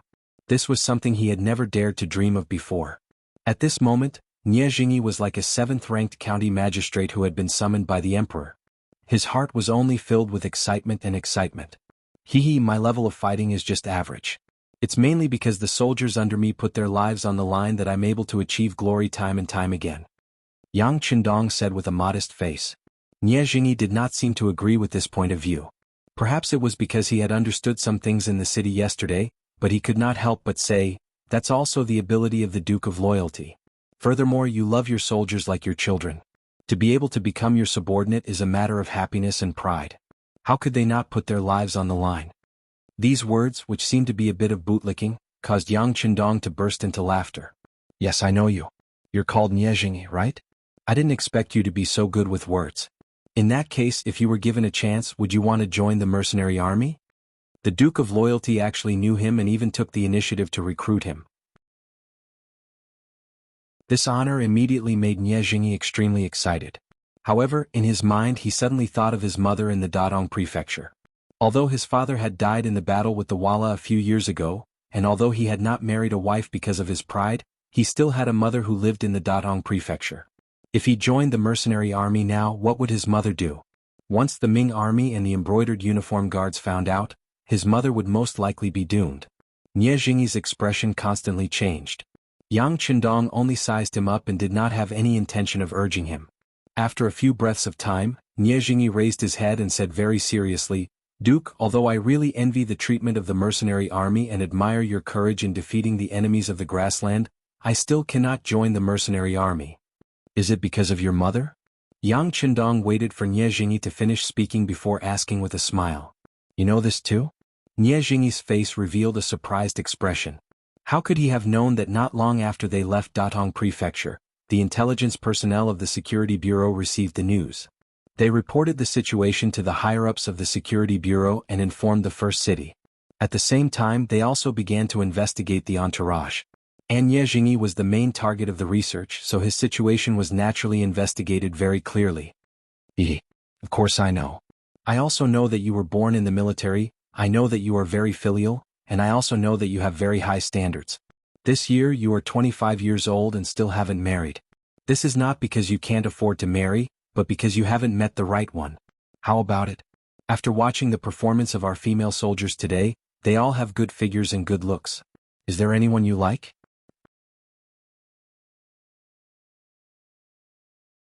Chapter 765. Yang Qindong smiled faintly as he spoke. Every time he said a word, Nie Jingyi could not help but shiver. The Duke of Loyalty was really omniscient. He even knew the situation of a small centurion like Nie Jingyi. Didn't that mean that the background of the 1,000-man diplomatic group had long been known?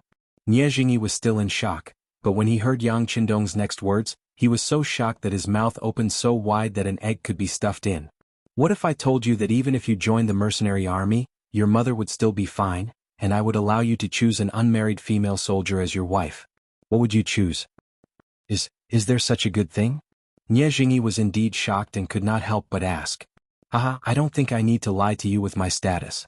Yang Qindong did not answer directly, but this sentence was the answer. What was Yang Qindong's status? Even the Emperor of Ming and the Emperor of Southern Ming were very afraid of him. Even the King of the Grassland Yeshen would be frightened when he heard his name.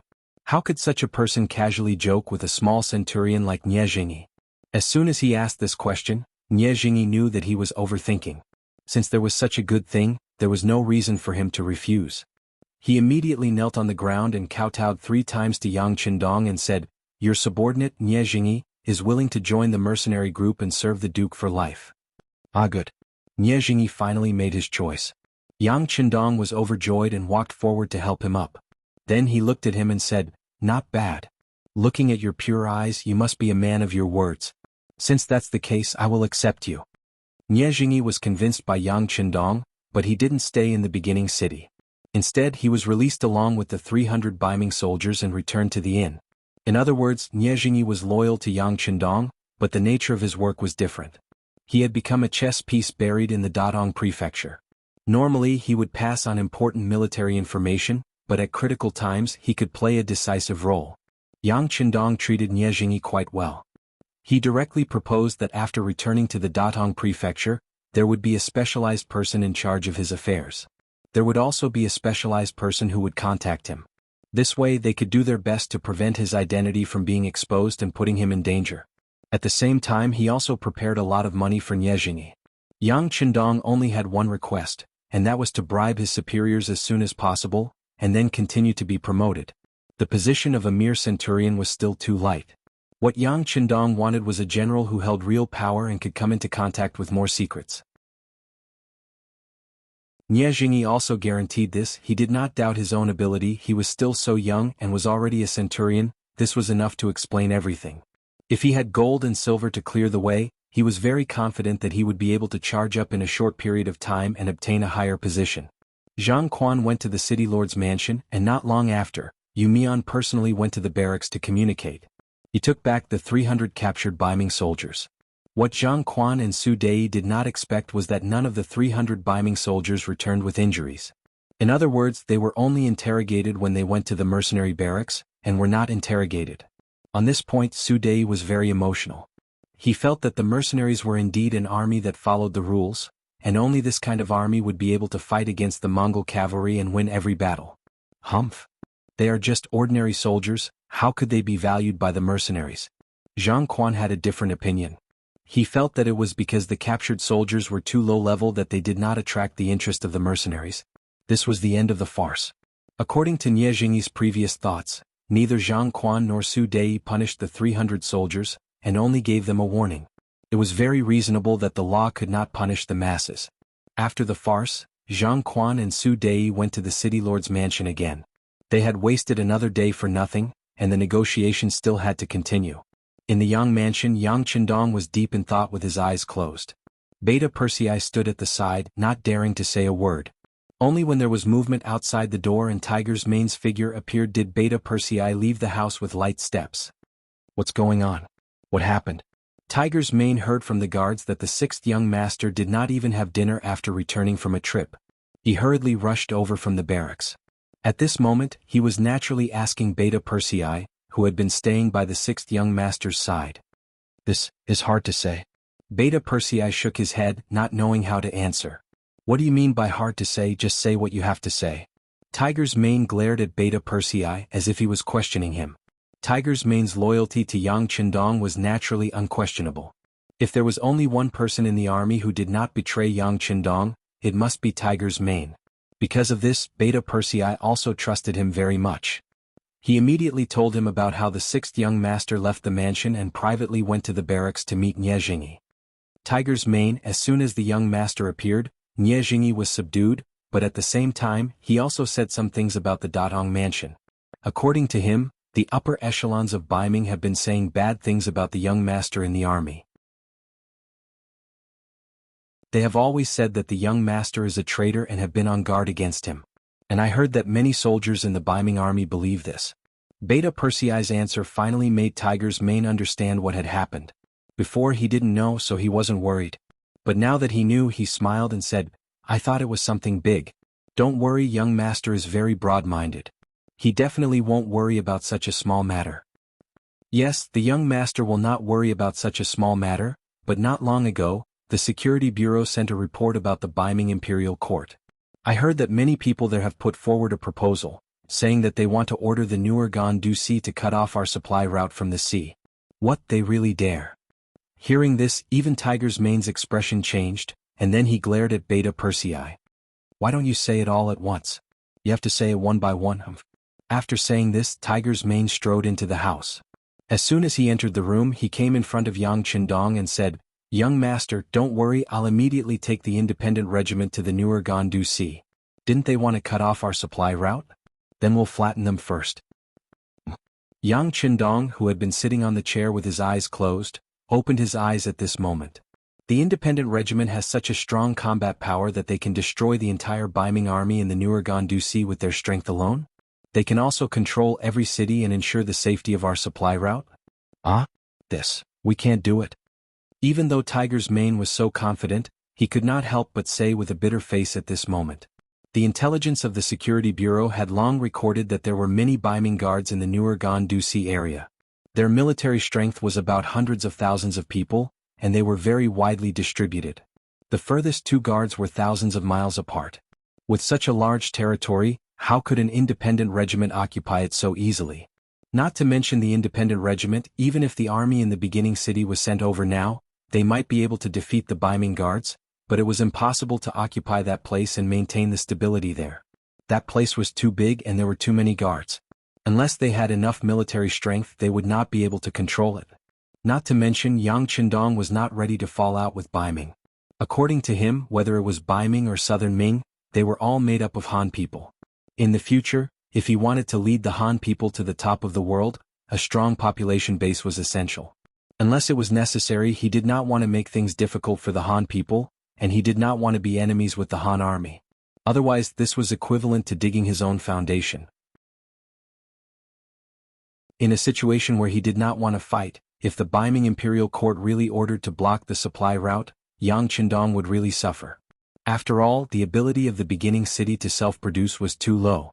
If there was no continuous supply of resources from Chichen City, not to mention developing on the grassland, even surviving would be a problem. Tiger's Mane did not speak, and Yang Qindong once again fell into silence. He now needed to think of a way to stop the Ming Imperial Court from giving orders to the Nuergan Sea area. As for how to do this, it was truly a difficult matter. The negotiation was still going on in the city lord's mansion, and it was getting smoother. Perhaps it was because Zhang Quan's attitude was very firm, but in the end Yu Mian still took a step back. He did not have the intention to ask the other party for military pay. Of course, Zhang Quan also did not mention that the beginning city would be under the management of the Ming Imperial Court. In the end, the two sides reached an agreement, and that was to issue a joint statement to the outside world that the Datong Prefecture and the beginning city were allies. If one side was in trouble, the other side would unconditionally send troops to support. The agreement was finally reached. Presumably, after knowing this news, Yes Hen had to consider more things when he wanted to take action. This made Zhang Quan seem to be very satisfied. After completing his mission, he rejected Yu Mian's suggestion to stay in the first city for a few more days and left the city with the 1,000 guards he had brought with him. After Yu Mian sent Zhang Quan off, he strode to the Yang mansion to meet Yang Qindong. In the hall of the Yang mansion, Yang Qindong looked at the joint statement made by the two sides and smiled. "It's just a piece of waste paper." Yang Qindong said this for a reason. The statement only said that the two sides were allies. If one side was in trouble, the other side would provide support. However, it did not specify how many reinforcements would be sent. In other words, if one side was really in trouble, the other side could send 10,000 people, 1,000 people, or even 100 people. With such a big loophole in front of him, Yang Qindong did not believe that Yu Mian and Zhang Quan would not be able to see it. However, both sides did not point it out. This already meant a lot.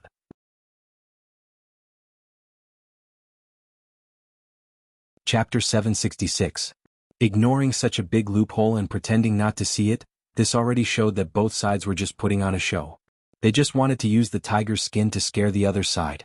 However, Yang Qindong could also understand that information was so undeveloped.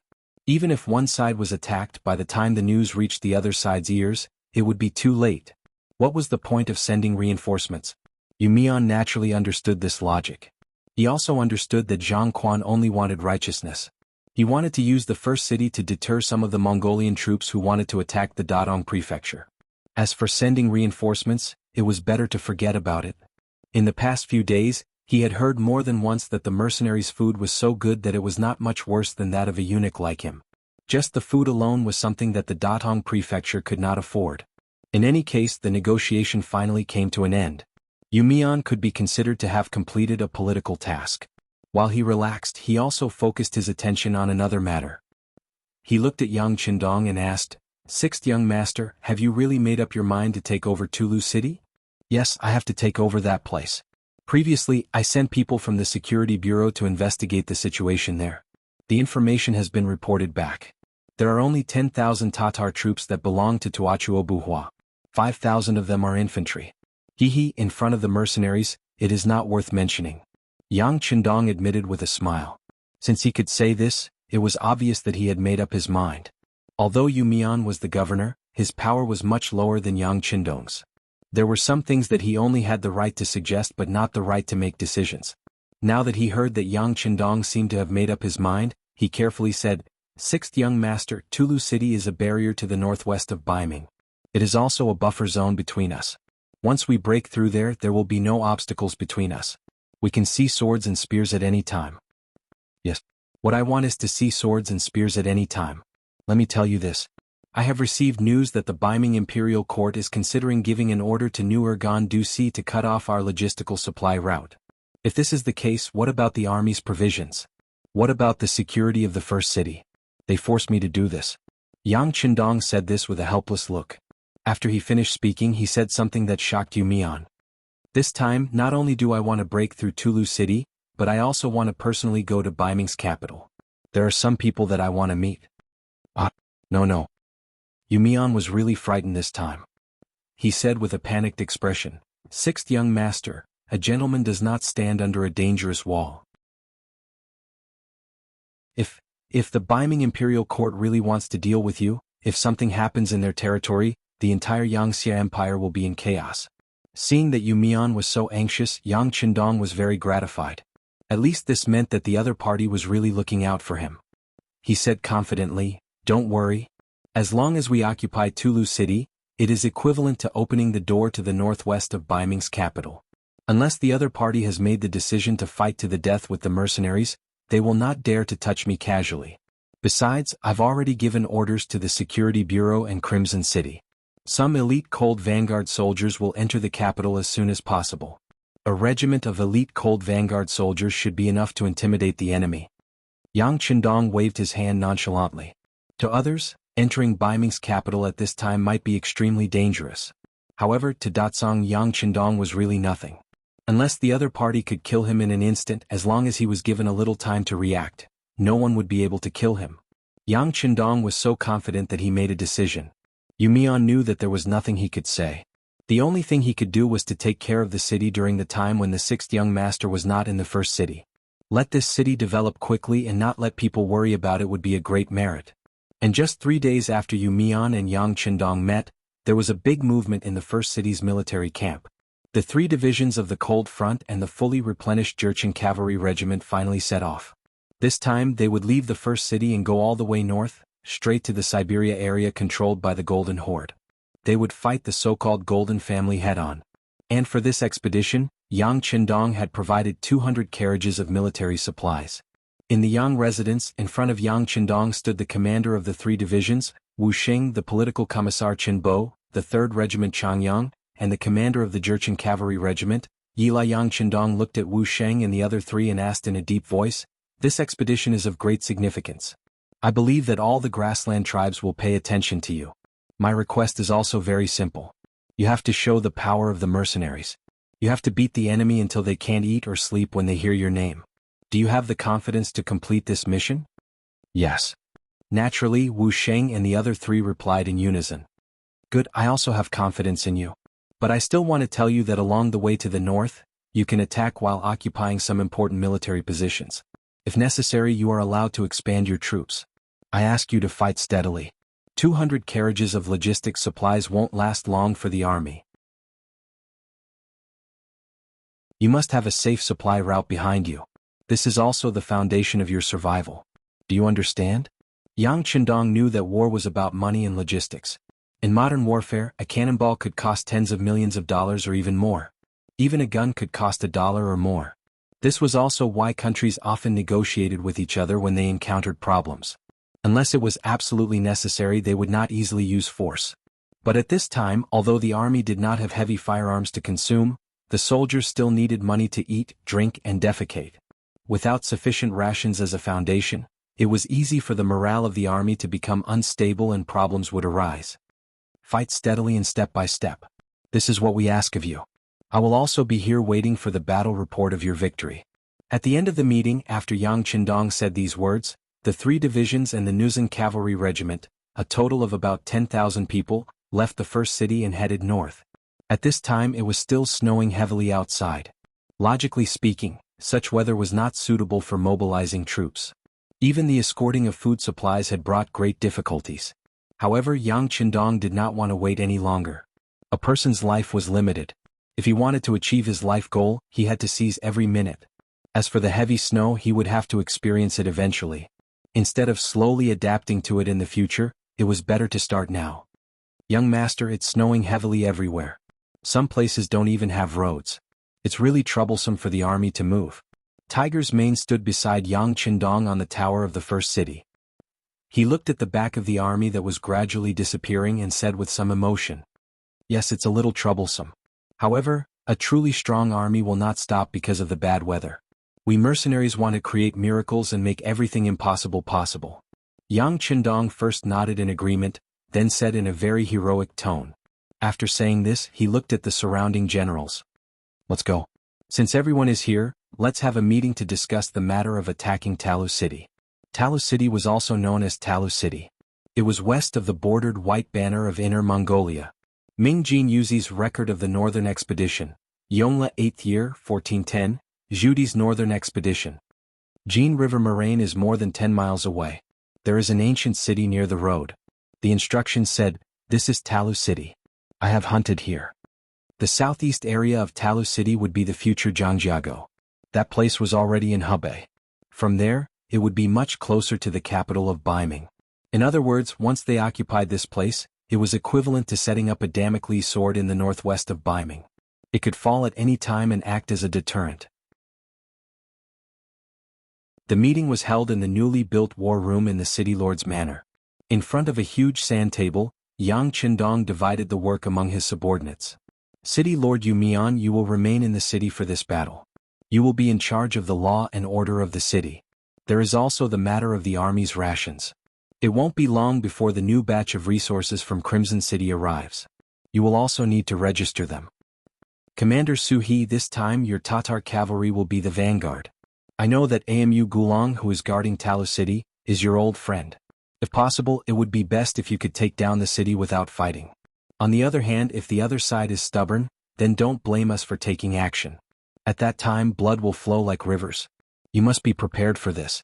Tiger's Mane, you will lead your independent regiment and follow closely behind Commander Suhi. Once the battle starts, you can provide support at any time. Oh right, you can choose 2 100mm cannons from the warehouse in the city to be used when sieging the city. Commander Lu Jua, you will lead the 2nd Cavalry Regiment at the back. They will be in charge of transporting the rations. At the same time, the 3 newly built regiments will be under your command. However, this time they are not going to fight but to build roads. In the warehouse, City Lord Yumian has already prepared shovels, brooms and other items for you. He wants you to clear a slightly flat road to Talu City. The 3 new regiments are mainly responsible for protecting the safety of our rear flank. Be careful of the attacks of the Tatar cavalry on the nearby Saihan mountain. After saying this, Yang Qindong seemed to have thought of something. He looked at Yumian and said, when the next batch of supplies arrives, the corresponding cement factory equipment and staff will also be in place. We can't rely on Crimson City for everything, especially cement. It's too heavy and troublesome to transport. If First City wants to develop, we still need some factories. This cement factory is in the first batch of construction. We need to build it earlier. Once we can make our own cement, many roads will need to be rebuilt in the future. You have to worry about this matter.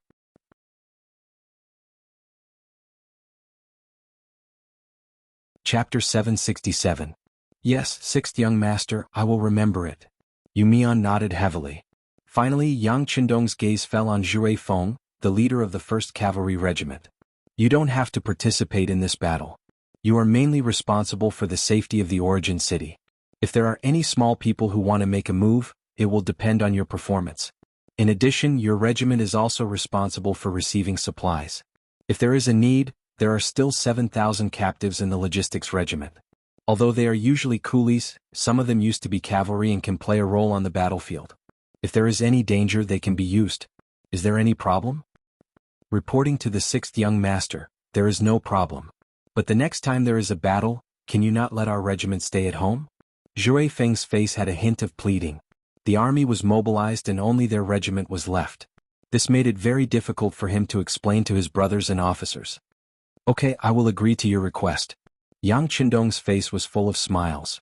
He liked this kind of fighting spirit army. If once a battle broke out, everyone wanted to retreat and hoped that others would go to war, then this army would not be far from defeat. Speaking of attacking Tulu City, it was not a matter of 1 or 2 days of preparation. Basically, the regimental leaders knew about this news half a month ago. According to Yang Qindong, it was already the end of November.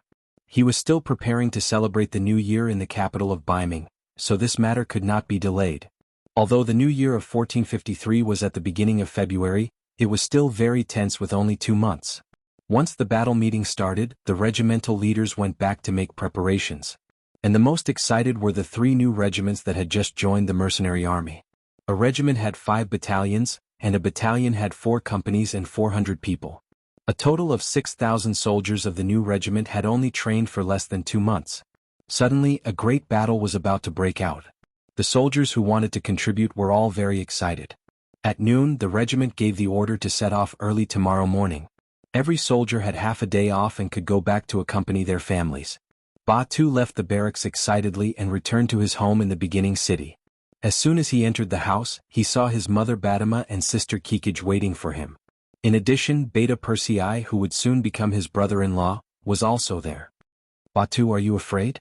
As soon as she saw her brother come back, Kikij hurriedly greeted him. The relationship between the brother and sister had always been very good. From this point of view, it was already confirmed. Although Mother Batama didn't say anything, her loving and caring gaze had already proved everything. Mother, sister Young, second brother, I'm not afraid. When it came to Beta Persei, Batu really wanted to call him brother-in-law, but he knew that this relationship had not been made public yet, and only a limited number of people knew about it. Besides, he didn't want his comrades to think that he had entered the army through nepotism, so it was easier for him to address Beta Persei as brother. Ah, how is it? I told you that Batu wouldn't be afraid. Beta Persei, who had been waiting for the news, suddenly laughed out loud.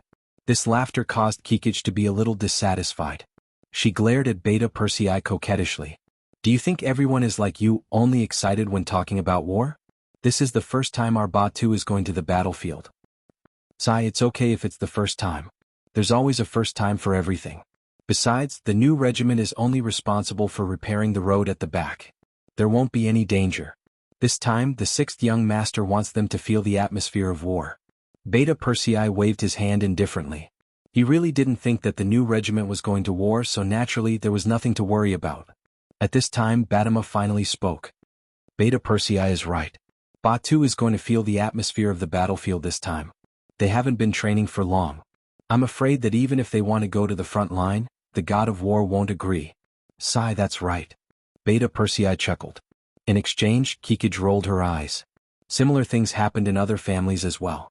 Basically, the family members were a little worried, but these new recruits were all excited. It was as if they were really going to the battlefield and killing the enemy. Early the next morning, the army that had been preparing for more than 10 days set off. The first to attack was the 3,000-strong Tatar cavalry regiment. Commander Suhi rode a tall horse and entered the city from the south gate. Then he passed through the streets and led the army out of the west gate under the cheers of the people. They went straight in the direction of Tulu city. After Suhi's Tatar cavalry regiment, the mercenaries walked on the streets one after another, and then went out of the city to the battlefield. This was specially requested by Yang Qindong. He wanted all the soldiers to experience such a welcome ceremony and let the people in the city feel the strength of the mercenaries. In this way, if there is a shortage of soldiers in the future, more young men will sign up to join the army. Tulu City. Originally a territory controlled by the Tatars, the general Amu Gulong who was guarding here, also belonged to the Tatars. He was a general under Tuachuo Buhua. When translated into Chinese, Amu Gulong meant peace. In fact, as his name suggested, he had been very safe. Even when Yeshen joined forces with Agador to attack Tuachuo Buhua not long ago, he was very safe in Tulu City.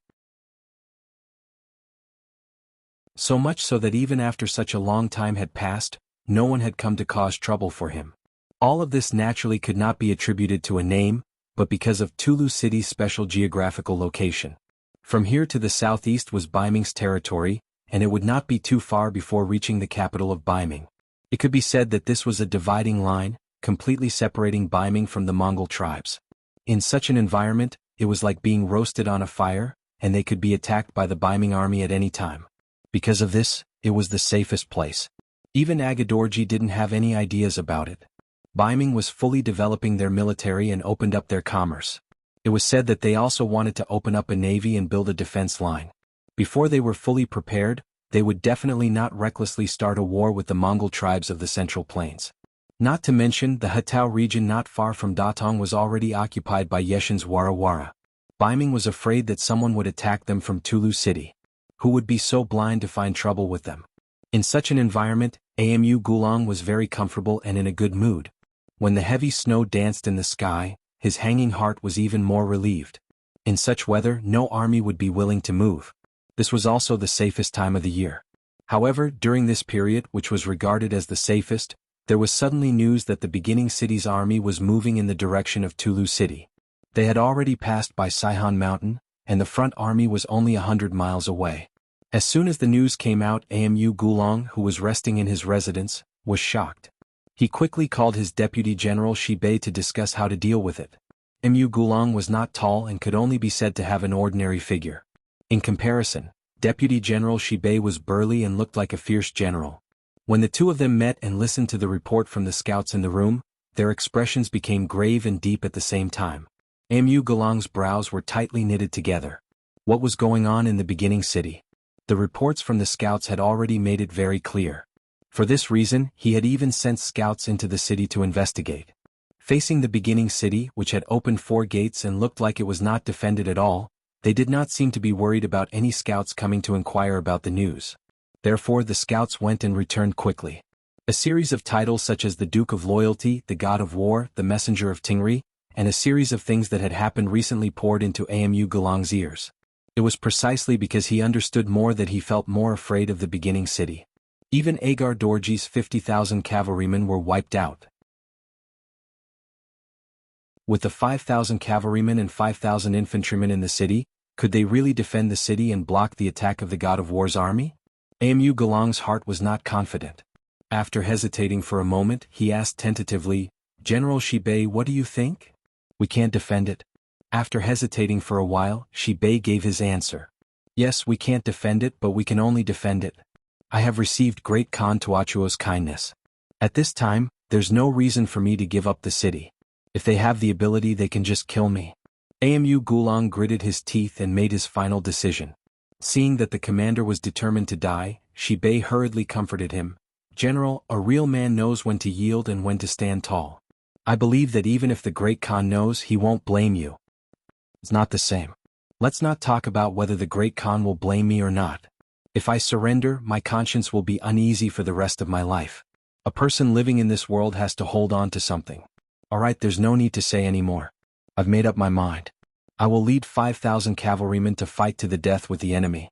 If I unfortunately die in battle, Shibei, you and 5,000 infantrymen don't think about holding on. You can choose to surrender. This is my order. Amu Gulong's moral character was still very good. He didn't have to force his subordinates to do anything. On the contrary, he gave them a way to live. This also made Shibei very excited. General, don't worry. If you really die in battle, I will definitely collect your bones and bury you so that you can return to the foot of Tingri. Thank you very much. Amu Gulong cupped his fist and said. 2 days later, under the city of Tulu, the vanguard of the mercenaries, the Tatar group, arrived. According to the order of Yang Qindong, He called for a fight at the foot of the city, saying that he wanted to see Amu Gulong to talk about the old days. Both of them were generals under the Tatar forces. Naturally, they knew each other before, but their relationship wasn't very deep.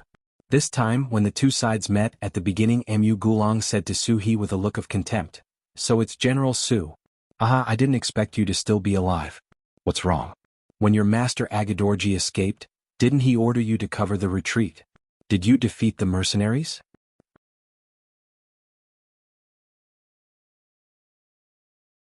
Chapter 768. He knew that He had already surrendered to the mercenaries, yet he still dared to say such words. It was obvious that he was looking down on He. But how could He be so easy to deal with? He didn't care about the other party's mockery and said with a calm expression, I am already a commander of the mercenaries. As for Agar Dorji, I have a clear conscience. I have already repaid him by exchanging my life for his sons. This was also the truth. He had indeed made this request and Yang Qindong had also satisfied him. Otherwise he would rather die in battle than surrender. Facing He's answer, Amu Gulong didn't comment. He seemed to know that there was no point in discussing this topic at this time. Alright, let's cut the crap.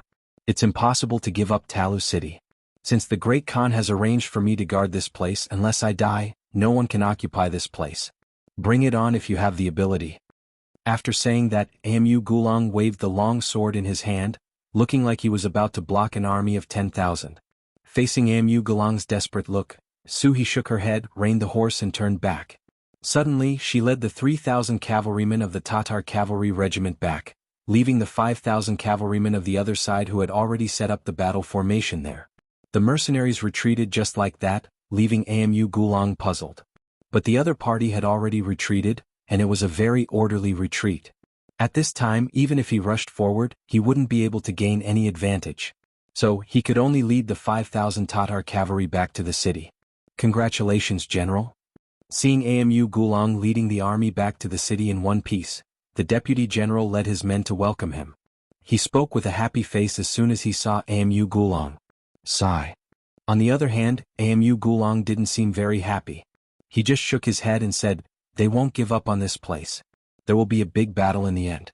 This time they came just to test my thoughts. Next time we will meet with weapons. Amu Gulong's guess was right. The reason why He retreated without even fighting was because he considered that the sixth young master had given him the first task of persuading the other party.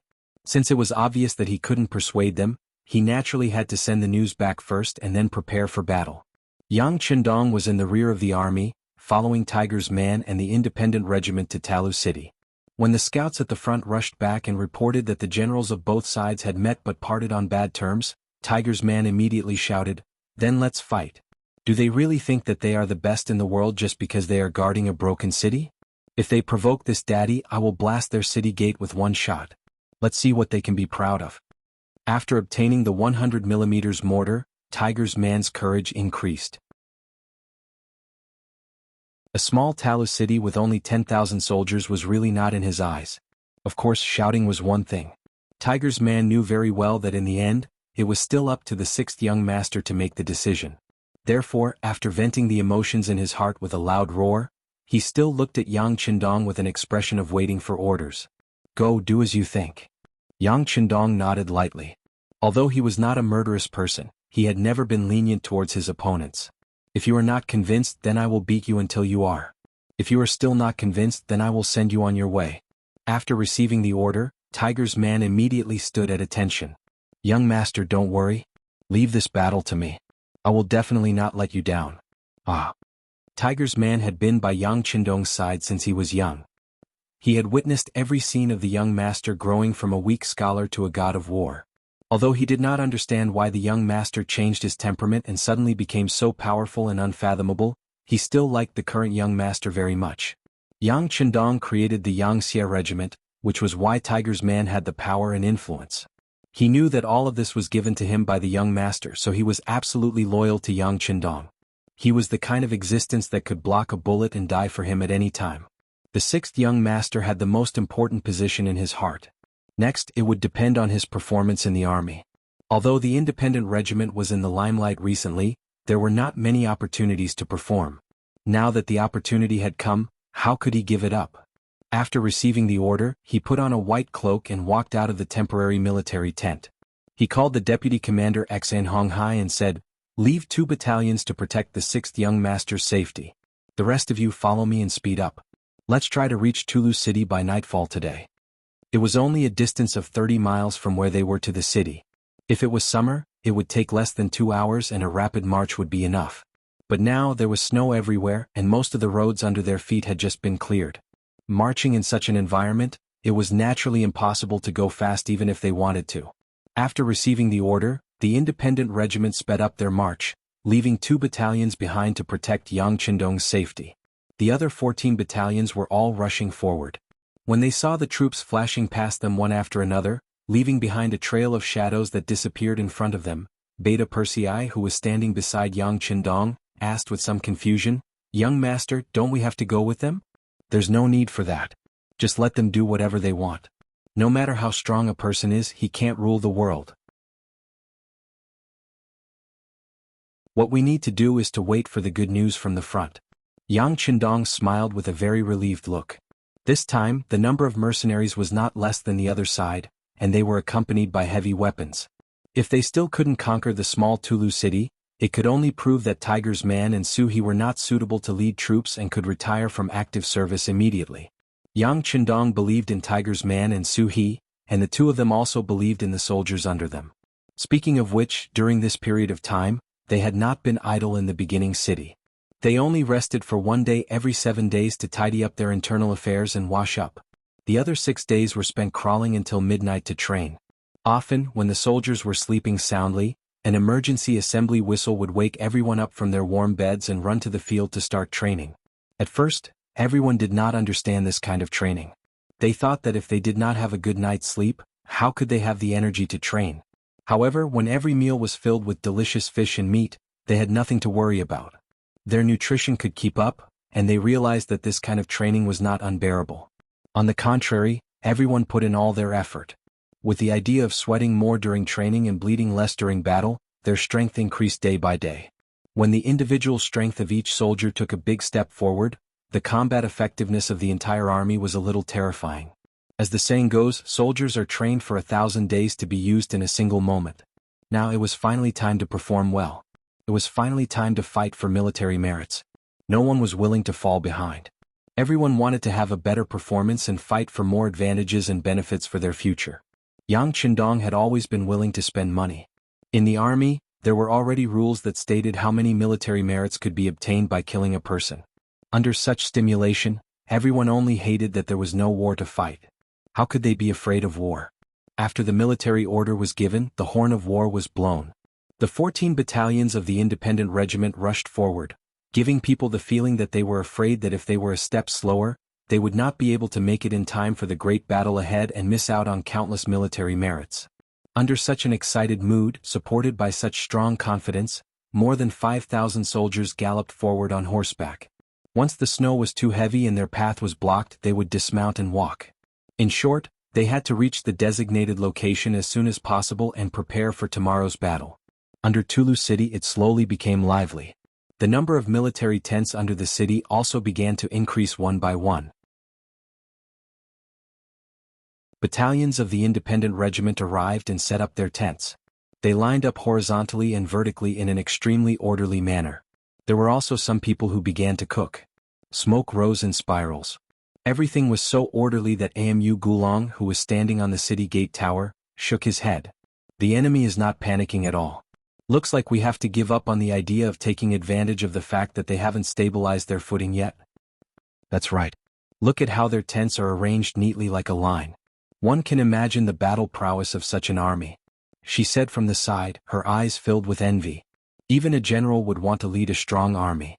And the mercenaries in front of them were clearly a strong army. Right, how is the morale of the army? After giving up on the idea of sneak attacking the enemy, Amu Gulong felt much more relaxed. As for the time being, he would be safe from now until tomorrow morning. He could temporarily relax. When the issue of morale was brought up, Shibei's expression became somewhat unsightly. Not too good. When the soldiers heard that they were mercenaries from the war god's army, many of them were very afraid. Fortunately, we have always treated our brothers well.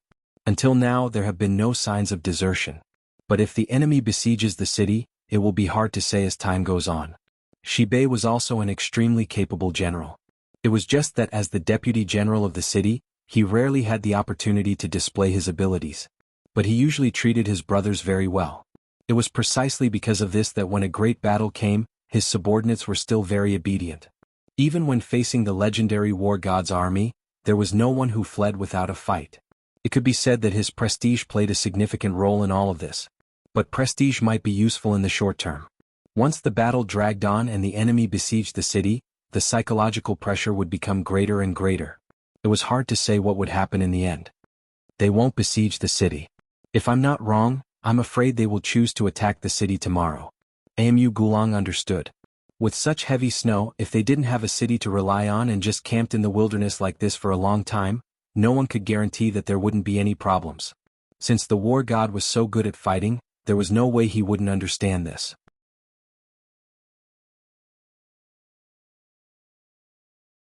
Chapter 769. Shibi did not say anything else. He was now a fish on the chopping block. The choice had already changed. All he could do was to fight with all his might when the enemy attacked the city. As for the rest, life and death were up to fate. In Tulu City they did not choose to launch a sneak attack. This made Tiger's Mane, who was ready to give the enemy a heavy slap in the face, a little disappointed. Looking at the firearmed soldiers lying in ambush beside the tents, he waved his hand and said, "All right, the enemy will not come out. Everyone go into the tents to keep warm. Come, inform the 6th young master that we have safely arrived at the city and are ready to attack tomorrow morning." Under Tulu City, swords were drawn and bows were bent. It looked like a war would break out at any time. It was dark. At the rear of the army, Lujua's 2nd Cavalry Regiment was also rushing to clear the road. According to Yang Qindong's intention, they wanted to open up a wide road from the first city to Tulu City. This would be beneficial for the communication between the two sides. At critical times, it would also be beneficial for the mutual support of the army.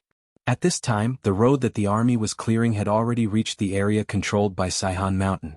The intelligence from the reconnaissance camp had already shown that there was a Tatar army of tens of thousands of people here.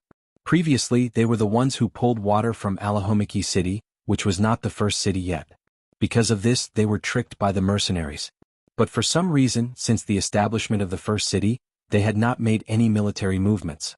They seemed to be very tolerant. A dog that bites does not bark. This was an old saying among the people. When completing this mission, Yang Qindong had told Lu Jua that they must not be careless and give the enemy a chance to attack them. Therefore, when they arrived at this area, the 2nd Cavalry Regiment's vigilance was raised a lot.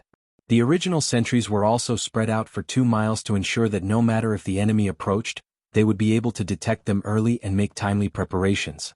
Inform the 3 new regiments that it is getting dark. Prepare to set up military tents. Inform the cooks in each battalion to prepare for dinner. Lu Jua rode on his warhorse and looked at the 6,000 new recruits who were waving their shovels and brooms as he gave the order. The performance of these 6,000 recruits was pretty good. At least they didn't seem to be slacking off. Speaking of which, to be able to join the army at this time, which one of them wasn't working hard? After all, there were still 7,000 captives from the battle with Agador.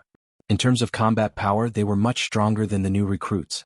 If it wasn't for the issue of loyalty, where would the 6,000 new recruits come from? They were worried that once the 7,000 captives were released, they would become a mainstream force and disrupt the current management model of the mercenaries. It wasn't an exaggeration to say that each of these 6,000 people was very precious. They had made countless comparisons before they got what they wanted.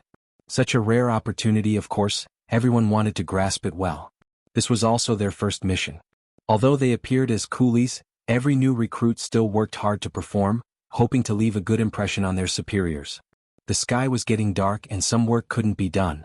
Lu Zhua gave the order for the new regiments to rest, but as the commander he couldn't rest. He called his 3 battalion commanders. Ma Xiong-shan, Ding-shan, Temu-er, the 4 of us will have to work hard tonight. We will take turns to be on night duty. Is there a problem with each of us working for 4 hours? No problem. The 3 battalion commanders immediately patted their chests and promised. Inside the tent, a stove had already been lit. The warmth of spring here and the freezing cold outside formed an extremely obvious contrast and difference. At this time Yang Qindong was sitting beside the stove, looking at the telegrams sent from Qichen City. Ever since the incident with Yang Taizhu and Qin Shuquan, Qichen City had used this opportunity to conduct a large-scale investigation. The future 6th Madam Wan Xiaoyu was in charge. Security Bureau Chief Yang San, Inspector Bureau Chief Xin Yu, Political Department Member Mo Qingyu, and Navy 1st Division Commander Gao Xiong formed a team of 5 to cooperate. Handing such an important task to Wan Xiaoyu, it was impossible to say that Yang Qindong wasn't worried at all. After all, she was just a girl and she was only 16 years old. A girl and so young, could she bear such a heavy burden? But Yang Qindong still made this decision, and this was because of Wan Xiaoyu's special identity. First, she was the future 6th Madam. This meant that Wan Xiaoyu didn't have to worry too much about doing things. Even if someone wanted to deal with her, they had to consider the consequences of angering Yang Qindong. Second, as a native of Qichen City, her parents were both factory executives. This allowed Wan Xiaoyu to have a deeper understanding of many things in Qichen City. This was something that the other madams couldn't compare to. Thirdly, letting a little girl do this would make it easier for others to have the idea of underestimating the enemy. If this was the case, it would be equivalent to losing a round before the battle. Because at any time, underestimating the opponent could bring about irreversible consequences. Fourth, and the most important point, ever since Wan Xiaoyu became the head of Qichen City's publicity department, her performance in all aspects was excellent. She had already shown management skills that didn't match her age. This was also why Yang Qindong thought highly of her. Since she could manage the publicity department so well, she could probably complete the self-inspection mission beautifully. And the facts also proved that Yang Qindong's judgment of people was very accurate. Since the beginning of the operation, everything went smoothly. From the telegram sent, from the beginning of the operation until now, they had already investigated various local and military problems. There were 134 cadres, and this number was still expanding. It seemed that there was no end to it. Among these cadres, some had been arrested for corruption, some had abused their power for personal gain, and some had even used their power to abuse their power. For example, they had coerced other women to serve them, and then they would get a good job in exchange for sleeping with them and so on. Needless to say, as a woman, Wan Xiaoyu was naturally very angry about this. As long as there was such a leader, once they fell into his hands, he wouldn't even bat an eyelid when arresting people. Sigh. Gently putting down the telegram in his hand, Yang Qindong sighed from his mouth. Qichen City had only been established for a short period of time, and there were already so many internal problems. This was under Yang Qindong's high salary. It could be imagined that if the salary wasn't high, the number of criminals would be more than doubled. Qichen City was only a part of an island, and that was it. One could imagine what the officials of the great Ming dynasty were like. The so-called, a year of honest magistrate, 100,000 snowflake silver, was probably the most appropriate description. Yang Qindong was still thinking about some related problems when the curtain of the military tent was pushed open from the outside. Beta Persei Tai Hu, Bai Zhua and the others walked in. Suddenly the military tent became a lot more lively. Everyone is here, find a place to sit. Looking at these elites under his command, Yang Qindong's face showed a smile. Everyone was the first to follow Yang Qindong, so they didn't treat him as an outsider.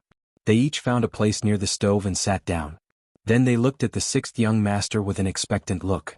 They knew that there must be something important to discuss, because in the past when everyone appeared together, there would be more important tasks to carry out. Since they weren't outsiders, Yang Qindong didn't beat around the bush and directly said, Tiger's Mane has already led the army to Tulu City. If nothing unexpected happens, there will be a good result tomorrow. Perhaps at this time tomorrow we will be staying in the city. Taking down Tulu City in one day. If someone else said this they might not believe it, but since it came from Yang Qindong, Tai Hu and the others had no reason to doubt it. Their sixth young master was like this. Once he said something he would always be able to quickly fulfill it. Yang Qindong had never thought that taking down Tulu city would be difficult. The difficult part was that he would have to enter the capital of Ming. Although he had the powerful trump card of Daikara, he shouldn't be afraid of any danger. This Daikara was very mysterious and could make him disappear into thin air just in case. But in the end he was still a man, not a god. What if he was caught off guard, for example, when he was sleeping at night and his head was cut off? Even if he had Daikara, he wouldn't be able to change the outcome of his death. Although Yang Qindong's perception of danger had reached a whole new level due to the existence of the qi in his heart, and it should have been very difficult for anyone to kill him. However, there was always a chance and Yang Qindong didn't want to gamble. This was also why he had asked Yang Heir to call Tai Hu and Baizhuo over. After taking down Tulu city, I plan to celebrate the new year in the capital of Ming. There are some things that have to be resolved. Now, I want you to accompany me to the capital. How about it? Are there any difficulties? Yang Qindong still looked at Tai Hu and Baizhuo with a smile. Although he said that he was asking, he was actually informing them. Not many people knew that Yang Qindong was going to Ming to celebrate the new year. For example, in the first city only Yumian knew. Tiger's Mane and Beta Persei already knew. Therefore when they heard this news Tai Hu and Baizhuo were stunned. It was precisely because they had followed Yang Qindong for a long time that they knew better than anyone else what kind of attitude Ming had towards the sixth young master. In a sense, Yang Qindong would be the person who would overthrow the great Ming dynasty. This could already be seen from the various signs he had shown. And for such a person, there were probably many people in Ming and southern Ming who wanted him dead. One could imagine the danger of entering Ming at this time. As subordinates, whether it was Tai Hu or Baizhuo, if they had a choice, they all hoped that Yang Qindong would give up on this decision. However, they knew that since the sixth young master had spoken to them so formally, he had already made his decision. What they needed to consider now was not dissuasion, but whether they could ensure the safety of the sixth young master.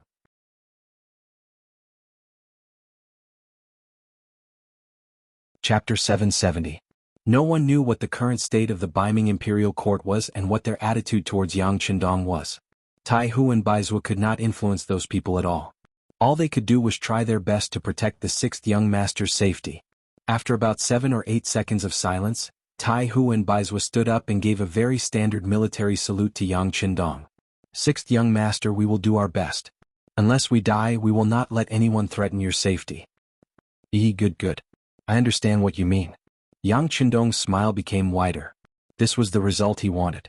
As the saying goes, one must always be on guard against people. This time he went to Ming's capital with no intention to kill anyone. However, if someone wanted to assassinate him, then sorry, he would have to take some heads and tell the world that the murderer would be killed. The camp of the 2nd Cavalry Regiment had been built. The soldiers of the 3 new regiments had finished clearing the snow. After eating, they quickly went to rest after a day of hard work. Outside the tent, there were only some soldiers of the 2nd Regiment patrolling with torches. Everything looked so tranquil and peaceful. However, a very dangerous aura was sweeping over from the southwest direction. The Tatar cavalry on Saihan Mountain had finally decided to make a move. Mazum was the leader of the Tatar cavalry on Saihan Mountain. When Tatar was glorious, he became a member of the great Khan Tuachuo Buhua's army. He revealed his ability in constant battles and finally became the commander of tens of thousands of troops. Later, Yeshen and Agador conspired to deal with Tuachuo Buhua. Although they did not succeed in the end, the glorious Tatar army fell from prosperity to decline because of this. Mazum led his army back to Saihan Mountain. While accumulating strength, he waited for the great Khan Tuachuo Buhua's summons. However, it seemed that his luck wasn't that good. First, the team he sent to fetch water was robbed by the mercenaries, causing him to be furious. Then he received news that Agador's 50,000 cavalrymen were defeated. This made him, who originally wanted to teach the first city a lesson, suppress the anger in his heart and wait for another opportunity. He originally thought that even if the opportunity appeared, it would have to wait until spring next year. They never thought that in this season of snow, the mercenaries would suddenly make a move. They actually wanted to attack the city of Nadaru. Moreover, the scouts sent news that the front and middle of the mercenaries had already passed by the side of Saihan Mountain. Now, what appeared in front of them was the rear of the mercenaries. Nadaru City was his ally and everyone listened to Tuachuo Buhua's orders. However, facing the main army of the mercenaries' main army, Mazem was not confident that he could severely injure them and force them to retreat. He could only watch them pass by him. Until the rear army arrived, he saw hope. Your mercenaries are powerful. They can even defeat the main Tatar army led by Agador. I can't afford to offend them. However, how powerful could your rear army be? Especially when the information from the scouts indicated that there were still 6,000 new recruits in this 8,000-strong mercenary army, Mazem was even more certain that his opportunity had arrived. With the same number of troops, the gap between the recruits and the veterans was very big. It wouldn't be an exaggeration to say that on the battlefield in a chaotic battle, even 5 rookies might not be a match for 1 veteran. This was because they lacked combat experience and didn't know what to do in order to survive better and better. Therefore, under normal circumstances, no matter how many recruits there were, it was difficult for the veterans to pay attention to them. But now, there were only 2,000 veteran mercenaries and 6,000 new recruits. This gave Mazem hope. He called over his most valued general, Boris, and decided to give him 5,000 cavalrymen to launch a surprise attack on the rear of the mercenaries at the foot of the mountain and cut off their escape route. Not only would he be able to take revenge for the water, but it was also equivalent to giving his ally, Amu Gulong, another form of support. After Bila received the order, he immediately gathered 5,000 cavalry and left the city after eating an early dinner. When the sky was completely dark, he was already less than 10 li away from the rear army of the mercenaries. Damn this weather. Looking up at the sky, Bila found that snowflakes had started to fall again. He couldn't help but curse. If it was summer, he would be able to reach the front of the enemy with a few charges. Then he would charge into the enemy's camp and cut off the enemy's head. But now, in such bad weather, the heavy snow had submerged the hooves of the war horses. How difficult would it be to charge? Pass down the order. Everyone dismount and lead the horses forward. Maintain the strength of the war horses to the greatest extent and slowly advance forward. Helpless, Bila had no choice but to make such a decision. He threw away the war horses that had the most advantage. This was originally a helpless matter. Giving up the advantage and engaging in close combat with the enemy. Fortunately, they couldn't ride the war horses and the mercenaries were the same. The heavens were very fair and gave everyone the same environment. This way Bila was still very confident. The snow seemed to be getting heavier and heavier. It seemed like the light snow was about to turn into a heavy snow. Bora and his 5,000 cavalrymen were walking on the snowy ground. From time to time, they would hear the sound of soldiers falling into piles of snow, unable to extricate themselves and calling for help. The army moved slowly. After all, they were on the grasslands and were already used to such bad weather. Therefore, apart from being slower, they were still able to approach the rear army of the mercenaries step by step. After walking for 4 hours, they finally arrived at a place 2 li away from the camp. Due to the heavy snow, the vision of the scouts of the second group was greatly obstructed. Bila's luck wasn't bad. He was able to reach this place without being discovered. However, their luck came to an end. It was impossible for 5,000 cavalrymen to completely fool the enemy. Therefore, their appearance was still discovered by the scouts. Then, a white light suddenly soared into the sky and streaked across the top of Bila's army of 5,000. Flare. The white light instantly illuminated the entire ground and revealed the figures of the 5,000 Tatar cavalry. When the scouts saw the number of people on the other side with the help of this flare, the urgent sound of a horn resounded across the land. Enemy attack! Enemy attack! The enemy is cavalry. There are around 4,000 to 6,000 of them. After the scouts estimated the enemy's military strength based on their experience, they began to run as fast as they could, shouting and spreading the news. What is that? How can it be so bright? Could it be that the moon has fallen from the sky? The Tatar army that had been alarmed by the flares began to discuss among themselves. They had never seen or even heard of a flare before. At this moment, many of them were trembling in fear. Bila was also shocked by the flare. However, as the main commander, he knew that now wasn't the time to discuss this. How to stabilize the morale of the army and obtain victory was the most urgent matter. All soldiers listen to my order. Charge with me. The enemy only has 2,000 veterans and 6,000 recruits. We launched a surprise attack. They are no match for us. Bila used an extremely bewitching voice to speak. Then he used his actions as an example and led his horse to charge forward. If Bila could abandon his horse and charge forward with the 5,000 Tatar soldiers, it would be possible for them to launch a surprise attack over a distance of 2 li. They might even be able to obtain victory. However, the grassland warriors trusted their horses too much. They didn't know what kind of consequences such an action would bring. The flare shot into the sky. This scene was clearly seen by the commander of the 2nd Battalion, Dingshan, who was on night watch. His expression immediately became serious. He said to the soldiers beside him, "It's an enemy attack. Blow the whistle immediately. Everyone gather." Beep beep beep beep beep beep. The hurried whistle sounded and spread throughout the entire camp. Out of conditioned reflex, all the soldiers who were still sleeping when they heard the whistle immediately reacted. They got dressed and got up. They took the weapons piled in their tents and rushed out of the camp to gather their troops. The 6,000 new recruits also rushed out of their tents one by one. However, many of the soldiers were still in a sleepy state. There were even some who showed dissatisfaction. During the day they worked hard to sweep the snow. At night they still had to conduct an emergency training. Would they still have the strength to work during the day? The soldiers who had such thoughts were not the only one. They all had dissatisfaction on their faces. However, when they saw the commander of the 2nd Cavalry Regiment, Lu Zhua, walk in front of their troops, everyone's expression became serious. They were very clear that if they wanted to gain a foothold in the mercenary army, every performance was very important. They couldn't let the commander see their lazy side. "Soldiers, we have encountered an enemy attack. The enemy is less than 2 miles away from us. Now, everyone, please pick up the weapons in your hands and fight together with the soldiers of the 2nd Regiment. Please remember, this is not a training exercise. This is a real battle." After giving a salute, Lu Zhua gave a few instructions to the new regiment commander. Then he strode towards another new regiment. Wow!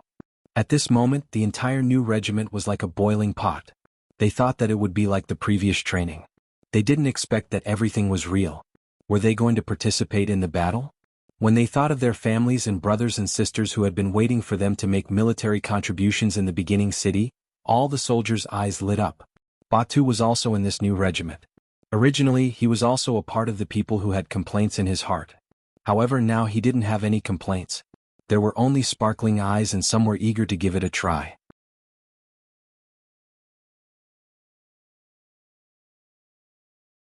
Chapter 771. Mother, sister, just wait for the good news of my meritorious service. Batu encouraged himself in his heart and made up his mind.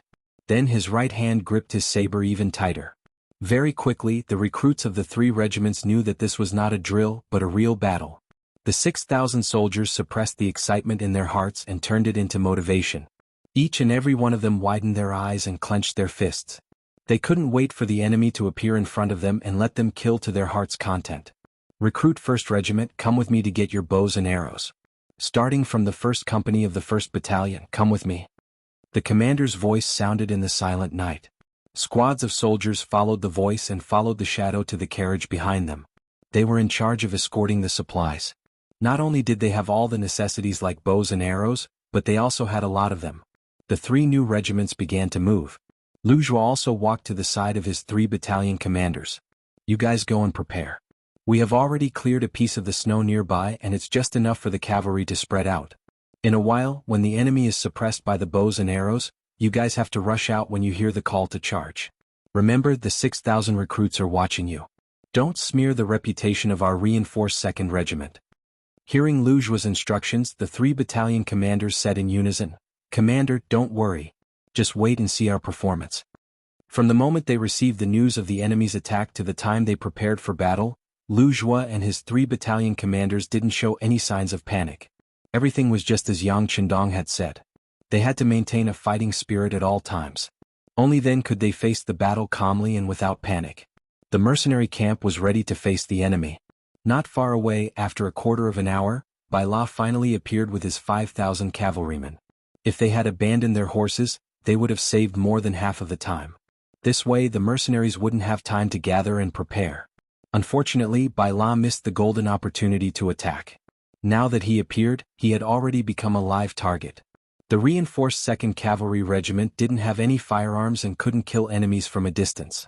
However, each of them had a strong bow and 50 arrows, which gave them great confidence. Bala finally appeared and saw the mercenary tents in the distance. But what puzzled him was that the surrounding area was obviously pitch black, and there wasn't even a single torch. It gave people the feeling that it was as silent as a dead camp. The scene in front of Bella gave her a bad feeling. However, since she had already rushed here, she had no choice but to release the arrow. He could even feel that there were pairs of eyes staring at him from the darkness, but he still gave the order for the entire army to charge. Everyone, abandon your horses and charge forward as infantry. It's time to defeat the mercenaries and spread the fame of our Tatar cavalry. Let's kill them together. Holding his saber high in the air and a small wooden round shield in his left hand, Bora gave the order for the army to charge. Kill? Under the command of their commander, the 5,000 Tatar soldiers roared and charged forward like a tide. In the darkness, the black color was like water, giving off a majestic and boundless aura. The mercenary tents were dark and silent. Under Luju's command, all the torches were extinguished. After waiting for a few minutes, everyone's vision returned to normal and they could clearly see the enemies in the distance. When they saw that there were so many enemies that it was as if there was no end to them, many of the recruits began to break out in cold sweat from their foreheads, bodies, and palms.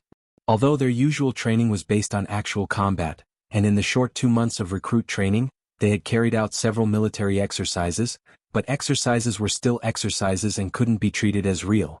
This time they were facing real enemies. If they weren't careful, they might lose their lives here. People would die in war. Everyone understood this principle. The only difference was who would be the one to die. Calm down, take a deep breath. Think of our family members who are waiting for good news. Think of the beautiful future. Look at the target, adjust your breathing and prepare to release the arrows.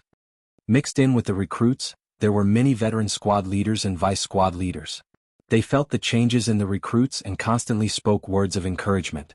Voices sounded one after another, causing the originally nervous and restless recruit camp to become much quieter.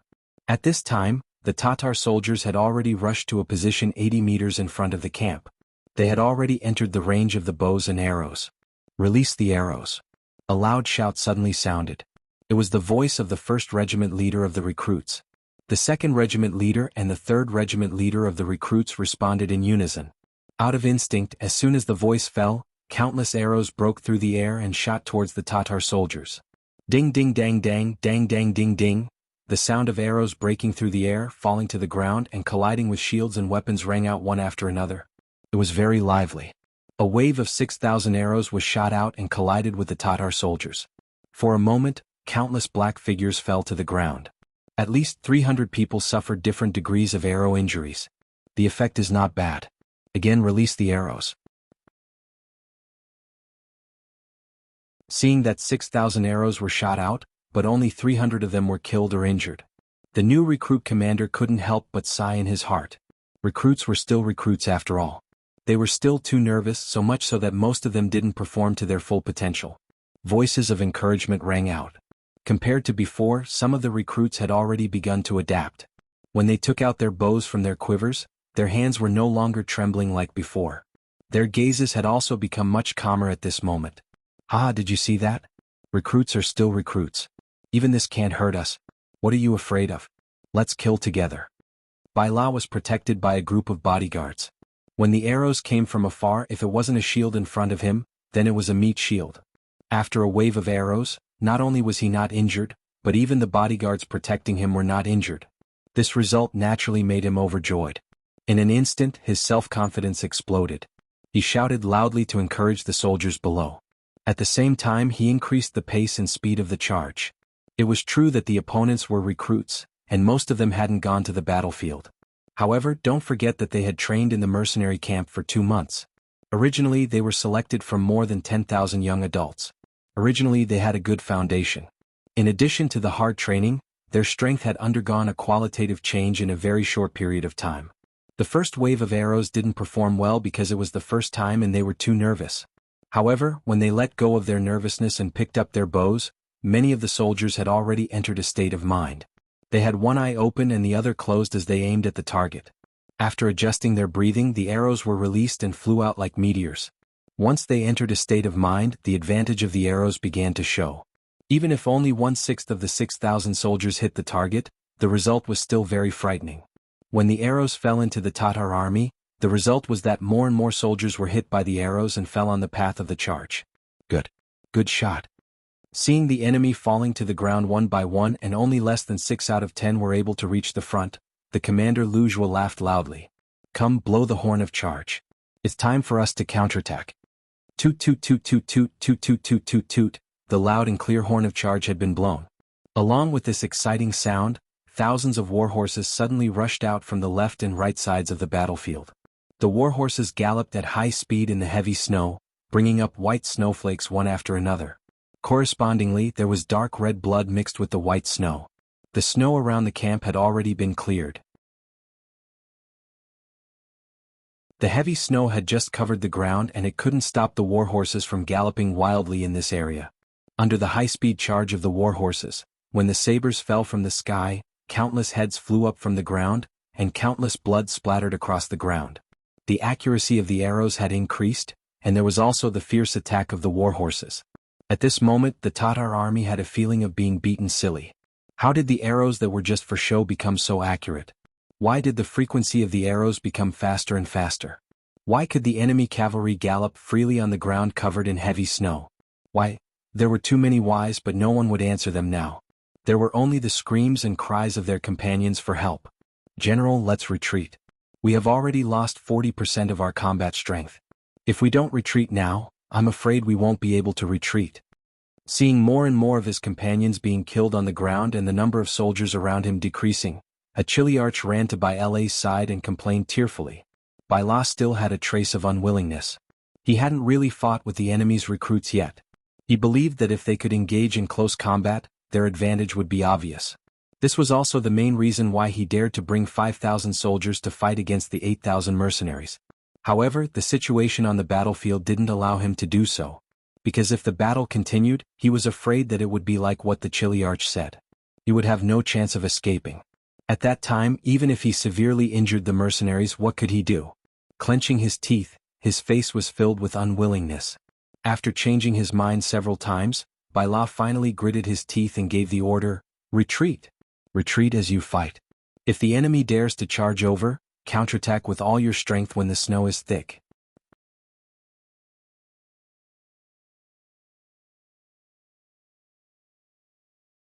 Chapter 772. The Tatar army retreated. They came like the tide and left like the ebbing tide. Seeing this, the 6,000 recruits cheered in excitement. Then someone shouted, kill. Then the 6,000 soldiers chased after the retreating Tatar army. Due to the terrain, the 2,000 veterans of the 2nd Cavalry Regiment had limited space to move around. When they chased the enemy into deep snow, the only thing they could do was to watch the enemy escape. At the very least, they could only fire a few more arrows. However, the new soldiers who relied on their legs didn't care about this. They charged through the thick snow and rushed in front of the Tatar soldiers running behind them. They brandished their swords and hacked at them. The number of soldiers in the new regiment was too many. Perhaps they didn't have much experience in fighting, or perhaps it was their first time seeing blood. However, when 4 or 5 or even more recruits simultaneously attacked a veteran, even if the veteran's strength wasn't bad, 2 fists were no match for 4 palms. In the end, after leaving behind nearly 100 corpses, they fled in a sorry state. Withdraw the troops and return to camp. Following the military strategy of not chasing a cornered enemy, Wuxia promptly ordered the overly excited recruits to stop. The snow in front of them was too thick. If they fought there, no one would be able to gain an advantage. And he wouldn't do a losing trade. The commander gave the order. Following orders was always the first lesson for the recruits. No matter how dissatisfied they were, they could only obediently retreat. Then they counted the spoils of war and the number of enemies killed. Originally, Baila was prepared to counterattack halfway. Seeing that his last chance was gone, he sighed and led the army back to Saihan Mountain. He had already lost 2,000 soldiers and horses. Now, he no longer had any advantage in terms of military strength. If he continued to fight, he would only be looking for trouble. In the end, it wasn't that Baila didn't have a chance to win. If he could have abandoned his horse at the earliest moment and suddenly attacked, the 3 new regiments wouldn't have enough time to assemble. Under the chaos, they wouldn't be able to form an effective resistance. Only the heavens knew what the result would be. The failure of command made Baila return in failure. He didn't seize the fleeting opportunity. Wuxia ordered people to clean up the battlefield and count the results. At the same time, he ordered people to quickly report the results to the 6th young master at the front. In the warm tent, Yang Qindong, who was sitting beside the stove, already knew the news of the Tatar army on Saihan Mountain. However, he didn't care much. He was still very confident in Lu Zhua's 2nd Cavalry Regiment. As for the 3 new regiments, they might suffer some losses in this battle, but how could this not be a training exercise? It was not a bad thing to let them feel the true atmosphere of war and to let them know the cruelty of war. When Beta Persei hurriedly entered the tent and reported the results of Lu Zhua's 2nd Cavalry Regiment and explained that the Tatar army had retreated, Yang Qindong's face didn't show the slightest shock. It was as if all of this was expected and normal. In contrast, Beta Persei's reaction was not as calm as Yang Qindong's. Seeing that he didn't speak, Beta Persei said, "Young master, this Tatar army on Saihan Mountain is really wretched. We haven't even gone to find trouble with them, but they have already set their sights on us. Young master, please grant me permission. I'm willing to make a trip to the 2nd Regiment. Together with Regiment Commander Lu Zhua, we'll kill our way up Saihan Mountain and pull out this malignant tumor beside us." Yang Er was a little angry. Of course, he also wanted to make a contribution. Although he was a servant of the Yang family and should be by Yang Qindong's side, he didn't want to miss the opportunity to perform well on the battlefield. No need. Yang Qindong shook his head and said indifferently, "They won't be able to do anything. Let them stay there for now. When the time is right, we will naturally clean up these bugs." It was freezing cold outside and it was snowing heavily. It would be extremely difficult to rush up Saihan Mountain at this moment. There was no need to spend so much effort to deal with an enemy that couldn't threaten their safety at all. In the end, Saihan Mountain was not the target of this military attack. Taking down Tulu City and opening up the passage from the first city to Baiming was the first thing to do. With Yang Qindong's personality, once he set a goal, he would definitely achieve it. Everything else had to give way to him. Since Yang Qindong said that there was no need, Beta Persei knew that it was meaningless to fight for it. He nodded and said, "Young master, Tiger Man sent a message saying that they are ready to attack the city tomorrow. Do you have any other orders?" "Just follow the plan. I don't have any special orders." Yang Qindong shook his head again. Before leaving, he had talked to Tiger Man about what to do. This person had been with him for a long time and knew best in his heart what to do. Tiger Man really knew what Yang Qindong was thinking. If it weren't for the special geographical location of Tulu City, with just the 10,000 Tatar army, they wouldn't be able to withstand the pressure of the army. What Yang Qindong wanted was a safe passage. That being the case, Tulu City must be taken down. Not only that, but the damage must not be too serious. Otherwise, how could a ruined city house the army and the people? In this world of ice and snow, even if they wanted to rebuild the city, the conditions were not enough. So after setting up the camp, Tiger Man called Su He and the other generals to express his intentions. "Tomorrow when we attack the city, we will try to deal with the enemy outside the city.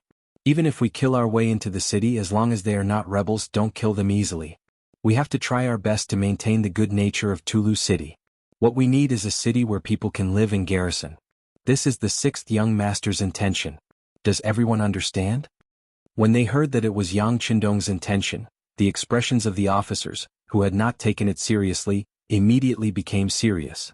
They all nodded, indicating that they would abide by the military order and try their best not to destroy the city and not to kill indiscriminately in the city. In the camp, the 10,000 mercenaries had a good night's rest.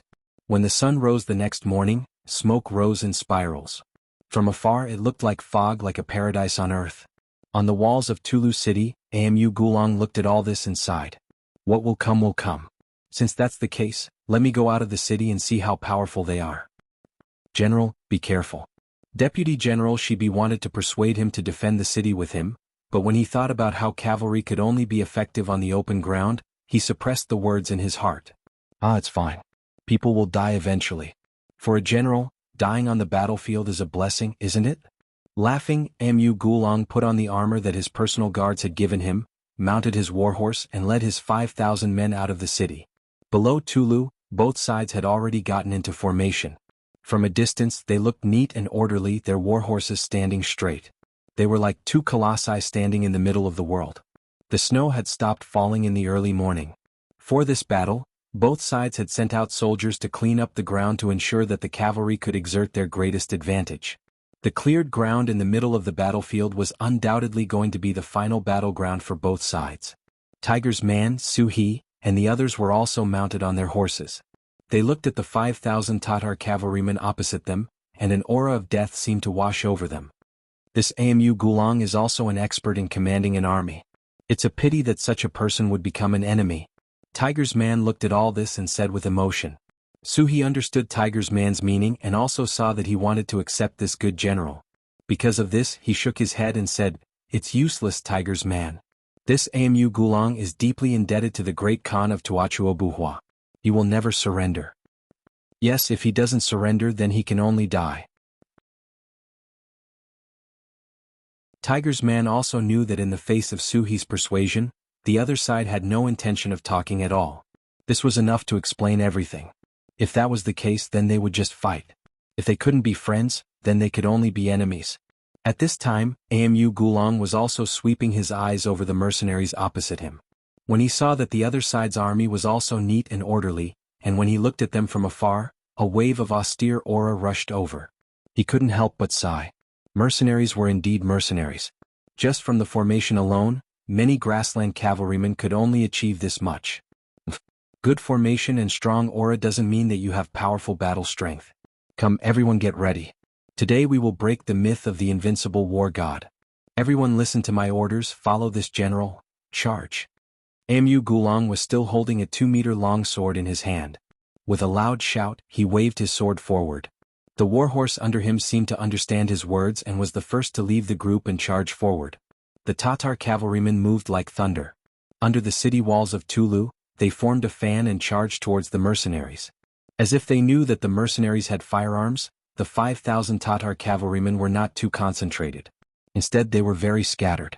Each cavalryman maintained a distance of at least 3 meters from each other as they charged straight for the kill. The earth trembled as if it was shaking. It was like a tsunami, making it impossible for people to regain their previous calmness. Seeing the enemy cavalrymen charging over with great morale, Tiger's man raised his right hand unhurriedly and loudly ordered, "Independent Regiment, 6 firearm battalions, listen to my orders. Wait until the enemy is 600 meters away before firing. Before that, no one is allowed to move without orders. Otherwise you will be punished by military law." They had already decided on how to deal with these 5,000 Tatar cavalrymen during last night's meeting. That was to use firearms to heavily injure the enemy.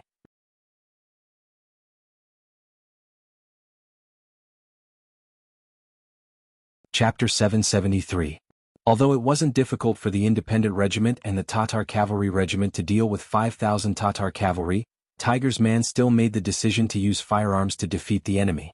He quoted Yang Qindong's words, "Since we can pay a smaller price, there is no need to make the soldiers suffer." Su He and Xian Honghai naturally agreed with this decision. However, they weren't without worries. For example, the effective range of the Type 81 rifle was around 800 meters, and the best shooting range was between 200 to 600 meters. If the enemy was allowed to reach this distance, wouldn't the army fall into chaos? After all, if one side's morale was high and the other side didn't move, it would be a test of the people's will. If things went wrong, the army's morale might collapse. If that happened, the enemy would take advantage of the situation and kill them. The result would be unimaginable. Tiger's man only smiled at this concern. "You must have confidence in our soldiers. Speaking of which, isn't this a test? If they can't even withstand this little test, then they don't deserve to be a part of the mercenary army.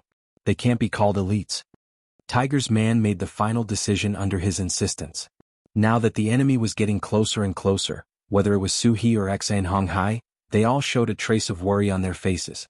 They even observed the reactions and emotions of the surrounding soldiers more than once, afraid that some of them would be frightened by the aura and turn around to escape. The enemy was charging with full force and killing intent, but they had to stay in place and wait. This was indeed a test. Especially when the enemy was getting closer and closer, the neighing of the warhorses became clearer and clearer. Many of the warriors who were waiting on the spot revealed anxious expressions. Some of the warhorses even began to snort uneasily, lightly lifting their hooves and pacing around on the spot. Perhaps these warhorses were reminding their masters that it was time for them to charge as well? Anxiety could be seen on everyone's face. Some of the soldiers who weren't mentally strong turned pale, but fortunately there weren't any deserters. Even though the cavalry on the other side was getting closer and closer, and the pressure was getting stronger and stronger, most of them were still staring ahead. Without any orders, they didn't even draw their cavalry swords. Tiger's mane was also paying attention to the reaction of the army. He couldn't help but smile when he saw that the soldiers' expressions had changed, but their formation was still stable.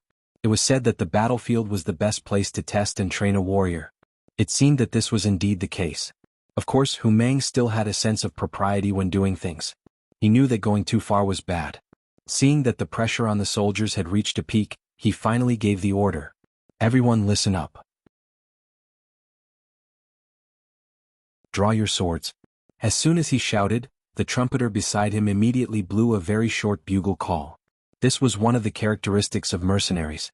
Most of the time, they would use loud bugles to replace the traditional signal flags. Compared to the command flag, which they had to stare at closely, the sound of the bugle could be heard more clearly, allowing them to make the correct judgment and action immediately. Shwa. The sound of swords being drawn rang out in unison. Thousands of cavalry did the same action in unison, giving off a very imposing feeling. Just this one action instantly lifted the spirits of the soldiers who were originally in low spirits. At this moment, the Tatar cavalry on the other side was already 800 meters away, and they were still charging forward. Mu Gulong, who was charging in the middle of the troops, was flushed red with excitement. He originally thought that he would definitely lose this battle because he didn't have enough troops. In fact, he came this time with the mentality of facing death with equanimity. The only difference was that he wanted to see how many enemies he could kill in the end. However, he never thought that the mercenaries would be so careless and allow him to bring his troops closer. Could it be that the commander of the enemy didn't know that in order for the cavalry to display their strength, they had to constantly charge and increase their speed, relying on the advantage of speed to increase the power of their swords? Mu Gulong cursed the idiocy of the enemy commander in his heart. He became more and more excited as he saw the hope of victory. He believed that as long as he charged forward, once he entered the camp of the mercenaries, even if the enemy had guns, they wouldn't be able to do anything to him. Perhaps he would really become the first grassland army to defeat the mercenaries. Mu Gulong was very happy, and the cavalry following him were also very excited. They urged their horses to charge forward with all their might, increasing their speed to the maximum. They wanted to charge into the camp of the unprepared mercenaries, and then inflict heavy damage to them to obtain the final victory. Their speed was increased to the maximum, and the distance of 200 meters was covered in a flash. When the distance between the two sides reached 600 meters, Tiger's man's eyes narrowed, and he loudly gave the order to open fire. The sound of the bugle call to open fire broke the silence of the battlefield once again. The 6 battalions of independent soldiers holding the Type 81 rifles rode on their horses, holding their guns. They had already adjusted their breathing and even aimed at the enemy. Their right index finger moved, and the scene of 10,000 guns being fired at the same time appeared. Bang bang bang bang, the sound of gunfire was loud, and the golden bullets flew toward the Tatar cavalry. Both sides collided on their respective paths, causing flowers to bloom and blood to splatter. When the bullets entered the human body, under the powerful force, some of the bullets directly sank into the human body, causing damage to the tissues. Some of the bullets simply rushed out and entered the body of the second cavalryman behind, causing continuous damage. The sudden sound of gunfire had already made Mu Gulong cry out in his heart. However, he didn't know much about the new continuous fire guns, so he thought that the mercenaries opposite him were like the great Ming dynasty's Divine Arms Battalion, and that their guns could only shoot up to 100 meters away. The reason why the enemy opened fire now was just to create a kind of momentum and put a huge psychological pressure on his soldiers. It was precisely because he didn't think much of it that when he heard the gunfire, Mu Gulong immediately shouted to the cavalryman beside him, "Everyone, don't panic. Their guns can't shoot that far. They're just trying to scare." Before he could finish his sentence, or rather he was only halfway through when the scene in front of him shocked him. He realized that many of his soldiers had fallen off their horses at this moment. Although some of them didn't fall off their horses, their bodies were already covered in blood, and more blood was flowing out. In the end, they lay on their horses, fainting from excessive blood loss or dying from blood loss. Open fire. Tiger's man was relieved when he saw that the first wave of enemies from afar had suffered countless casualties. At this time, if he led the army to counterattack, victory was already in his grasp. However, since he still had cannons in his hands, he naturally had to make good use of them. The 6th young master had said that wasting resources was an extremely shameful thing. A new military order was issued and the loud bugle sounded again. The 2 100mm sniper cannons at the rear that could shoot thousands of meters away were immediately loaded with shells.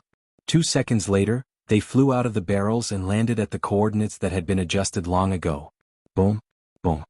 2 deafening sounds that could even shatter one's eardrums rang out and landed in the central area of the Tatar cavalrymen.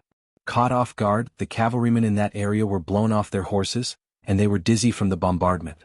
Especially at the place where the shells landed, a few unlucky cavalrymen didn't even have a corpse left. It was as if they had suddenly disappeared from the world. If the gunshots were just an appetizer that greatly hindered the Tatar cavalrymen's forward momentum, then the sudden appearance of the artillery was like a hammer that heavily smashed people's hearts, causing an unprecedented panic. Blow the bugle call, charge. Seeing that the enemy's formation was in chaos, and many cavalrymen were even circling around in place, not knowing where was safe, Tiger's man knew that the opportunity to launch the attack had come. Immediately he shouted loudly. When the loud bugle call resounded in front of the vast land, countless mercenary cavalrymen began to charge forward. They shouted loudly and released the unhappiness in their hearts just now. They waved their sabers and directly rushed towards the Tatar cavalrymen's formation that was already in chaos. At the rear of the Tatar cavalrymen, the two cannons extended in the direction of attack, and the two shells landed here, making the cavalrymen who were walking at the back feel the threat. The two cannons caused at least 100 casualties. The Tatar cavalrymen had never seen such powerful weapons before, so they scattered and fled. They didn't dare to gather together and slowly advance like before. The rear army was in chaos and the middle army was also in chaos. This bad sign started to spread to the entire battlefield.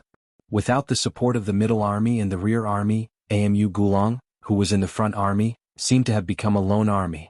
Looking at the less than 500 cavalrymen around him and the countless mercenary cavalrymen rushing toward him, he was like a fugitive who had walked into a dead end. There was no door to heaven. General, what should we do? Seeing that the middle of the army and the front of the army had already lost contact, a guard beside Amu Gulong anxiously asked. At this moment, Amu Gulong's face revealed a firm expression. He gritted his teeth and made the final decision of his life. Kill with me, fight with them. At this time, Amu Gulong made the decision to repay the kindness with his life. Based on the care that the Great Khan had given him in the past, he couldn't choose to surrender to the mercenaries like the others. Since that was the case, he could only fight with his life on the line.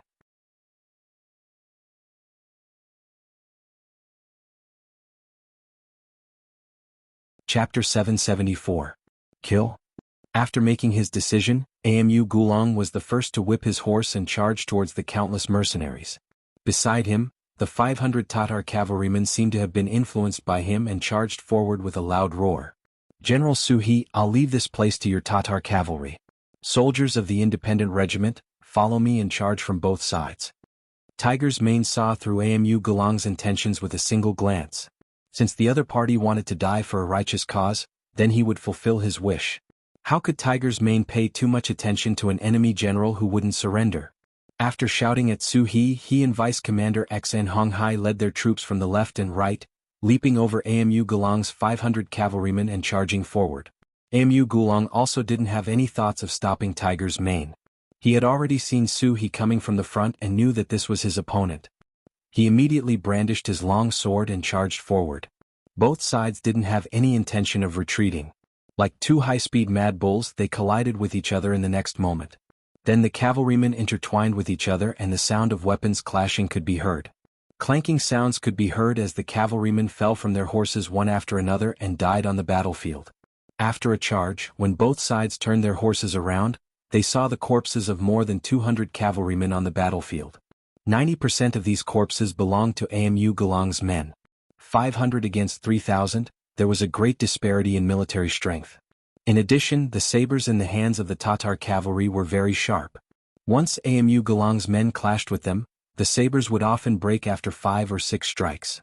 At that time they would only be at the mercy of the enemy.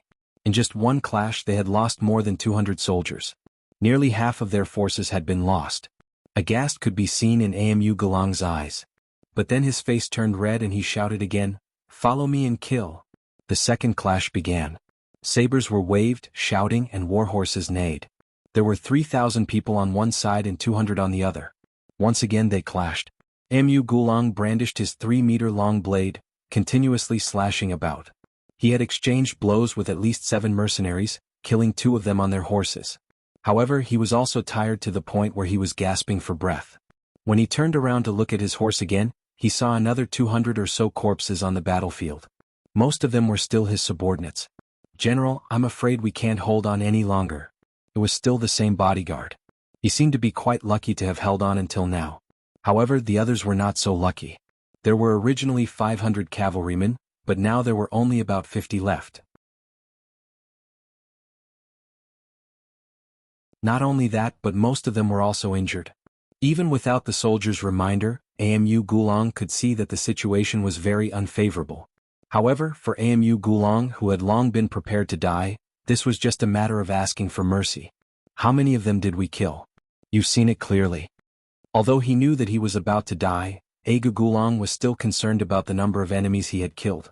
Perhaps this was the reason why he insisted on fighting to the death. Even if he died, he would drag some of them down with him.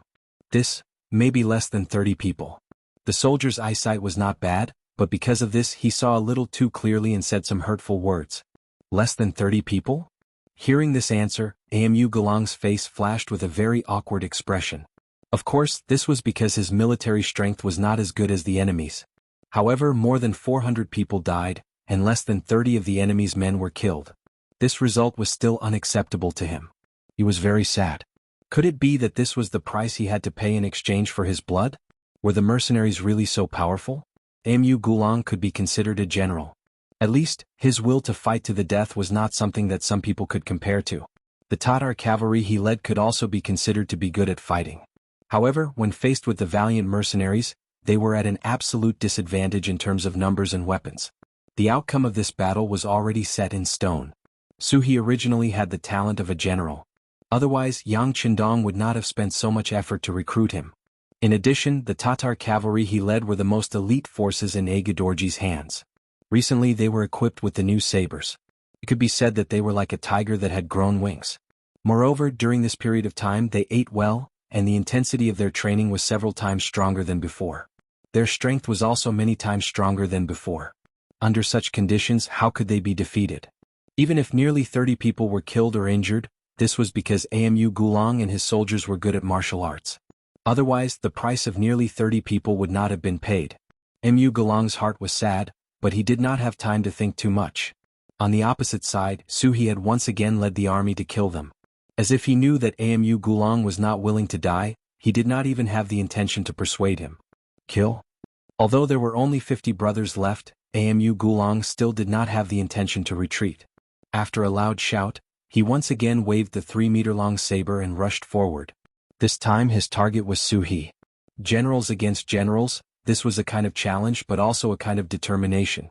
It showed that Amu Gulong had given up on the road of survival and was determined to severely injure Suhi before he died. After all, Suhi was Aga Dorji's most trusted general. His status was far higher than Amu Gulong's. Even in terms of personal strength, Suhi was much stronger than Amu Dorji. He knew that the opponent was stronger, but he still wanted to challenge. This kind of courage had already explained everything. Leave this person to me. You guys go and deal with the others. Suhi also saw Amu Gulong's determination to fight to the death. He immediately decided to help him. He glanced at Gu Shan and the others who were protecting him. Gu Shan and the others had to obey the general's order. After a sound of agreement, they rushed to the other enemies. For a time the battlefield became a vacuum. Suhi stood with his saber waiting for Amu Gulong to approach. In the distance, a man and a horse were approaching quickly. The 3-meter-long broadsword had already been raised. When they were 3 meters away from Suhi, the broadsword fell from the air and pressed down with the whistling sound of the wind. Clenching the saber in his right hand, Suhi stared at Amu Gulong's every move. When the saber fell, he moved sideways and raised his saber to cut it. Under the powerful arm, the collision of the two weapons caused a spark. Under the huge force, the saber was indeed crooked. Under the collision of the saber, it almost fell out of his hand. Forcibly holding the 3-meter-long saber, Amu Gulong's face showed a shocked expression. He had long heard that Suhi was an all-rounder. Before, he didn't take it seriously. It wasn't until he really fought with him that he realized that a famous general was indeed a famous general. Sure enough, he wasn't so easy to deal with. The saber fell and also narrowed the distance between the two sides. At this moment, the advantage of the saber was revealed. As the saying goes, an inch shorter is an inch more dangerous. At close range, the horse-chopping blade that was only a meter long was able to fully display its agility. Under the incessant chopping from top to bottom, it caused Amu Galangi's mind to be thrown into disarray. Numerous wounds appeared on his body. If it was someone else who was cut by the sharp saber, they would have fallen off the horse and been defeated. But Amu Gulang was determined to die. He was completely relying on his spirit to make a final resistance. He had already ignored the wounds on his body. He thought that if he could kill Suhi, even if he died, it would be worth it. In Suhi's eyes, Amu Gulang's unwillingness to fight to the death made him reveal a look of admiration. But this was a battlefield, not making friends. Although he was shocked by the opponent's determination to fight to the death, Suhi's hands didn't stop. Not only did he wave the saber forward, he also found an opportunity to grab the back of the saber and held it in his hand. If it was under normal circumstances, if Suhi dared to be so arrogant, Amu Gulang only needed to use all his strength to regain control of the weapon. It was not impossible for him to take the opportunity to seriously injure Suhi. But now he was already covered in scars. His strength was almost exhausted. Facing Suhi's huge strength, he was already powerless to resist. With his saber restrained, Amu Gulang could only passively take the beating. After instinctively dodging 2 sabers, the saber fell on his chest for the 3rd time, penetrating his chest. While blood flowed out, the vitality in Amu Gulang's eyes quickly disappeared. With a saber in his chest, Amu Gulang's strength was also exhausted at this moment. He glanced at Suhi, who was riding on the horse next to him. He wanted to say something, but his mouth couldn't make any sound except for blood foam. With a plop, Suhi's left hand loosened the saber, and Amu Gulang fell from the horse. Even if he died in battle at that moment, he still opened his eyes wide and looked at the sky. It seemed that he still wanted to say, "Great Khan, I didn't let you down. I fought until the last drop of blood." Amu Gulang died in battle. The last 50 cavalrymen left by his side also died under the siege of Gushan and the others. But it was worth mentioning that no matter how Gushan tempted them with words, none of the 50 men surrendered. In the end, they fought until the last drop of blood was shed and died. The attack of the independent regiment led by Tiger's man was also very smooth. First, they launched a surprise attack with the muskets, which destroyed the enemy's morale and killed nearly 1,000 cavalrymen. Then the mortars showed their prowess. The chaotic bombardment disrupted the enemy's formation and dealt them a heavy psychological blow. When the independent regiment came, it was like the last straw that broke the camel's back. The Tatar cavalrymen, whose morale had fallen to the bottom, became a turtle in a jar, a fish in a net. Those who surrender can live, those who resist will be killed. Tiger's man shouted, and the soldiers of the independent regiment also shouted. During this period, as long as there was resistance, they would swarm up together. Several sabers would come at the same time. No Tatar cavalryman could withstand such power. There was no other choice but to die.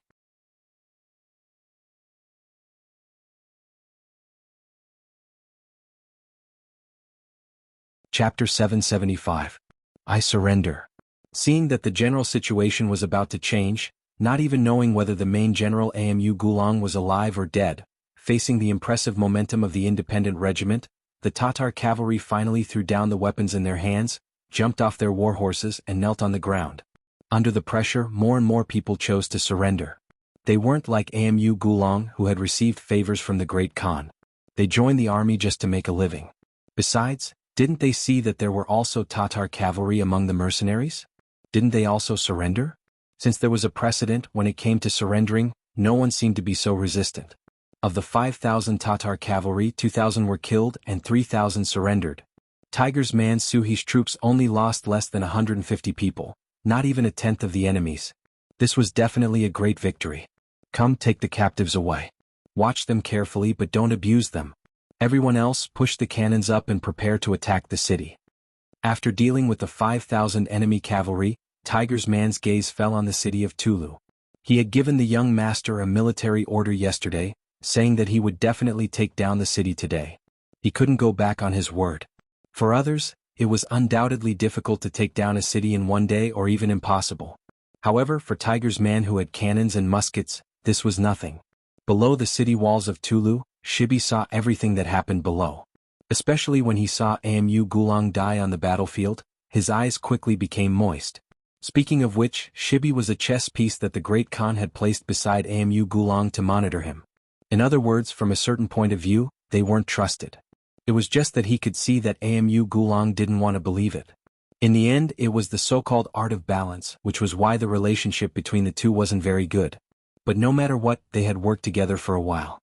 Seeing Amu Gulong die in front of him, he more or less felt sad. General Amu Gulong, with your death, my mission is complete. Next, I will do my best to defend the city, but he didn't continue because he had already made up his mind. But he still wanted to see the true strength of the mercenaries. He looked at the Tatar soldiers on the city walls and shouted, "Everyone prepare your bows and arrows. Once the enemy gets close to the city, shoot them back." Using bows and arrows to defend a city was the most commonly used method of defending a city. If it was summer, they would also get some kerosene and catapults, which would greatly increase their defensive capabilities. The archery ability of the Tatar soldiers was still very strong. At the very least, their accuracy was much higher than the Ming Dynasty army. This was related to the environment they grew up in. Horses and bows were always indispensable. However, when facing mercenaries with firearms, everything was a different story. Send someone to tell them to open the city and surrender. Then we won't hurt the soldiers and civilians in the city. Otherwise, don't blame us for being rude. Tiger's Mane looked at the Tatar soldiers on the city walls with a pair of binoculars, and said with a snort of contempt, "I'll do it." Vice Commander Xian Honghai took the initiative to accept the task. He took a self-made iron horn and rode out alone. When he was 150 meters away from the city walls, he suddenly stopped, and then his loud voice had a chance to show off. "Soldiers on the city walls, listen up." As Xian Honghai shouted, the expressions of the Tatar soldiers on the city walls changed again and again. At this time, many of them couldn't help but look at General Shibi. Obviously, they all knew that if General Amu Gulong's 5,000 cavalrymen were defeated, their 5,000 infantrymen without war horses would not be able to resist at all. If they continued to fight, they would die. If they surrendered, they might find a way to survive. How could Shibi not see the thoughts of the soldiers on the city walls? But if he didn't even fight, he would be letting down the dead Amu Gulong. So he said loudly, "Brothers, I know what you're thinking. But after all, this is a siege, not a cavalry charge. I think we still have the strength to defend the city.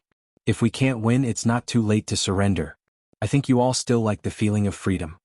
Shibi's understanding of the people's hearts was immediately met with a wave of support from the soldiers. At this moment, the Tatar soldiers standing on the battlements stared at the mercenaries on the city walls. It was as if they were saying, "If you want to come, we'll serve you with bows and arrows." Xian Honghai shouted a few times but didn't hear any response. He patted his horse and returned to Tiger's Mane's side.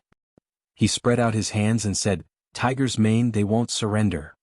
Haha, if they don't surrender, then we'll make them surrender. Men, prepare the cannons. Musketeers, go forward and fire 200 meters away. The rest of the cavalry, get ready to charge with me." Tiger's Mane said with a face full of confidence. With his muskets and cannons, he really didn't put Tulu City in his eyes. The city walls were quickly prepared. 6 battalions, totaling more than 2,000 gunmen, slowly advanced. They stopped 200 meters away from Tulu City. Then they lined up in a straight line and aimed at the city wall. On the city gate tower, between the battlements, Shibi was leading thousands of Tatar soldiers to look down. Originally, they had prepared their bows and arrows to give the enemy a head-on blow.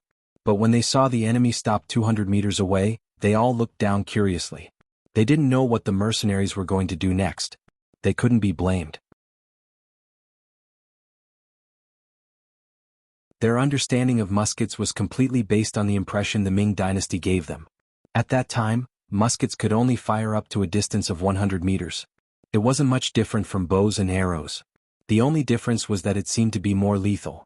During the battle with the Ming dynasty, because of the distance, they couldn't see clearly how Amu Gulong's cavalry was hit. The Tatar soldiers still had a confused expression. The 6 battalions of mercenaries didn't hold back. Most of them were auxiliary soldiers. Some of them even had the qualifications to take the cold front test. During this period of training, their strength had reached a new level. Now that they were facing an enemy close by, they were already full of fighting spirit. All they lacked was the order to open fire. Now the order was finally given. Tiger's Mane raised his right arm and lowered it. The trumpeter beside him blew the bugle horn for permission to open fire. Immediately, the sound of gunfire rang out. Countless bullets flew towards the Tatar soldiers on Tulu City as if they had eyes. The Tatar soldiers who didn't have the slightest bit of mental preparation and didn't take the musketeers seriously suffered a great loss. A second after the sound of gunfire rang out, a bloody scene appeared on the city tower. At least a few hundred soldiers were shot in the vitals because they didn't take any precautions. Only a few lucky ones managed to escape with their lives because the bullets missed and hit the battlements. Quick, squat down. Don't stick your heads out. The moment the gunfire rang out, Bear instinctively lowered his head and leaned against the battlements. Because of this, he managed to avoid a disaster. But when he saw that many soldiers were hit by the muskets because they didn't dodge and fell to the ground with their heads tilted to the side, he couldn't help but shout out loud. Facts speak louder than words. There was no need for Bear to shout. All the soldiers looked for a place to hide with a frightened expression. They were very surprised. What kind of musket was this? Not only could it hit so far, but it was also so accurate. In the face of such a weapon, who would dare to stick their head out and shoot? What was the difference between that and seeking death? Like the other soldiers, Bear's face also showed a frightened expression. He was a general, but he also only had one life. If he was hit by a bullet, he wouldn't be any better. All the Tatar soldiers found a safe place to hide, so they couldn't pose a threat to the mercenaries below the city. It was at this moment that the city tower seemed to tremble. The mortars had begun to show their might. After accurately aiming at the target, the two mortars fired simultaneously. One of the mortars hit the city gate of Talu City. After a loud bang, the seemingly heavy city gate was completely blown apart. Along with the city gate were dozens of Tatar soldiers who were holding huge logs against the city gate. Their task was to guard the city gate.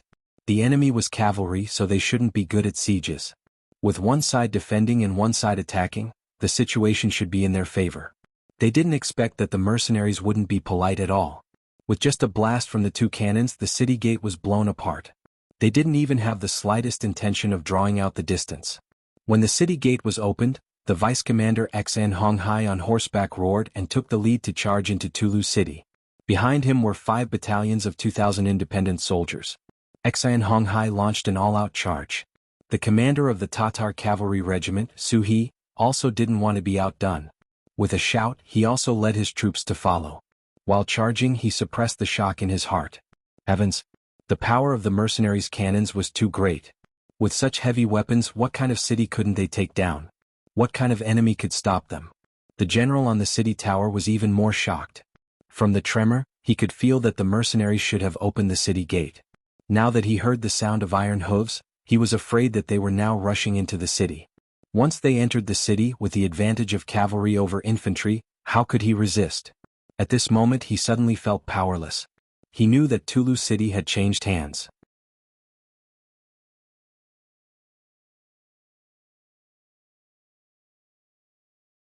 Chapter 776. General, the cavalry used the cannons to blast open the city gates. They are now charging into the city. Our soldiers can't stop them at all. A Chiliarch frantically crawled over to Shibi, who was still hiding behind a battlement, and spoke with an urgent expression. Can't stop them? Shibi seemed to be talking to himself. Yes, we can't stop them. Many of the soldiers below the city had already surrendered. Actually, we can't blame them. The difference in strength between the two sides is too great. Plus, our brothers haven't had a full meal for a long time. We even killed more than half of our warhorses. We don't have enough strength to continue fighting with them. The Chiliarch explained to the soldiers below.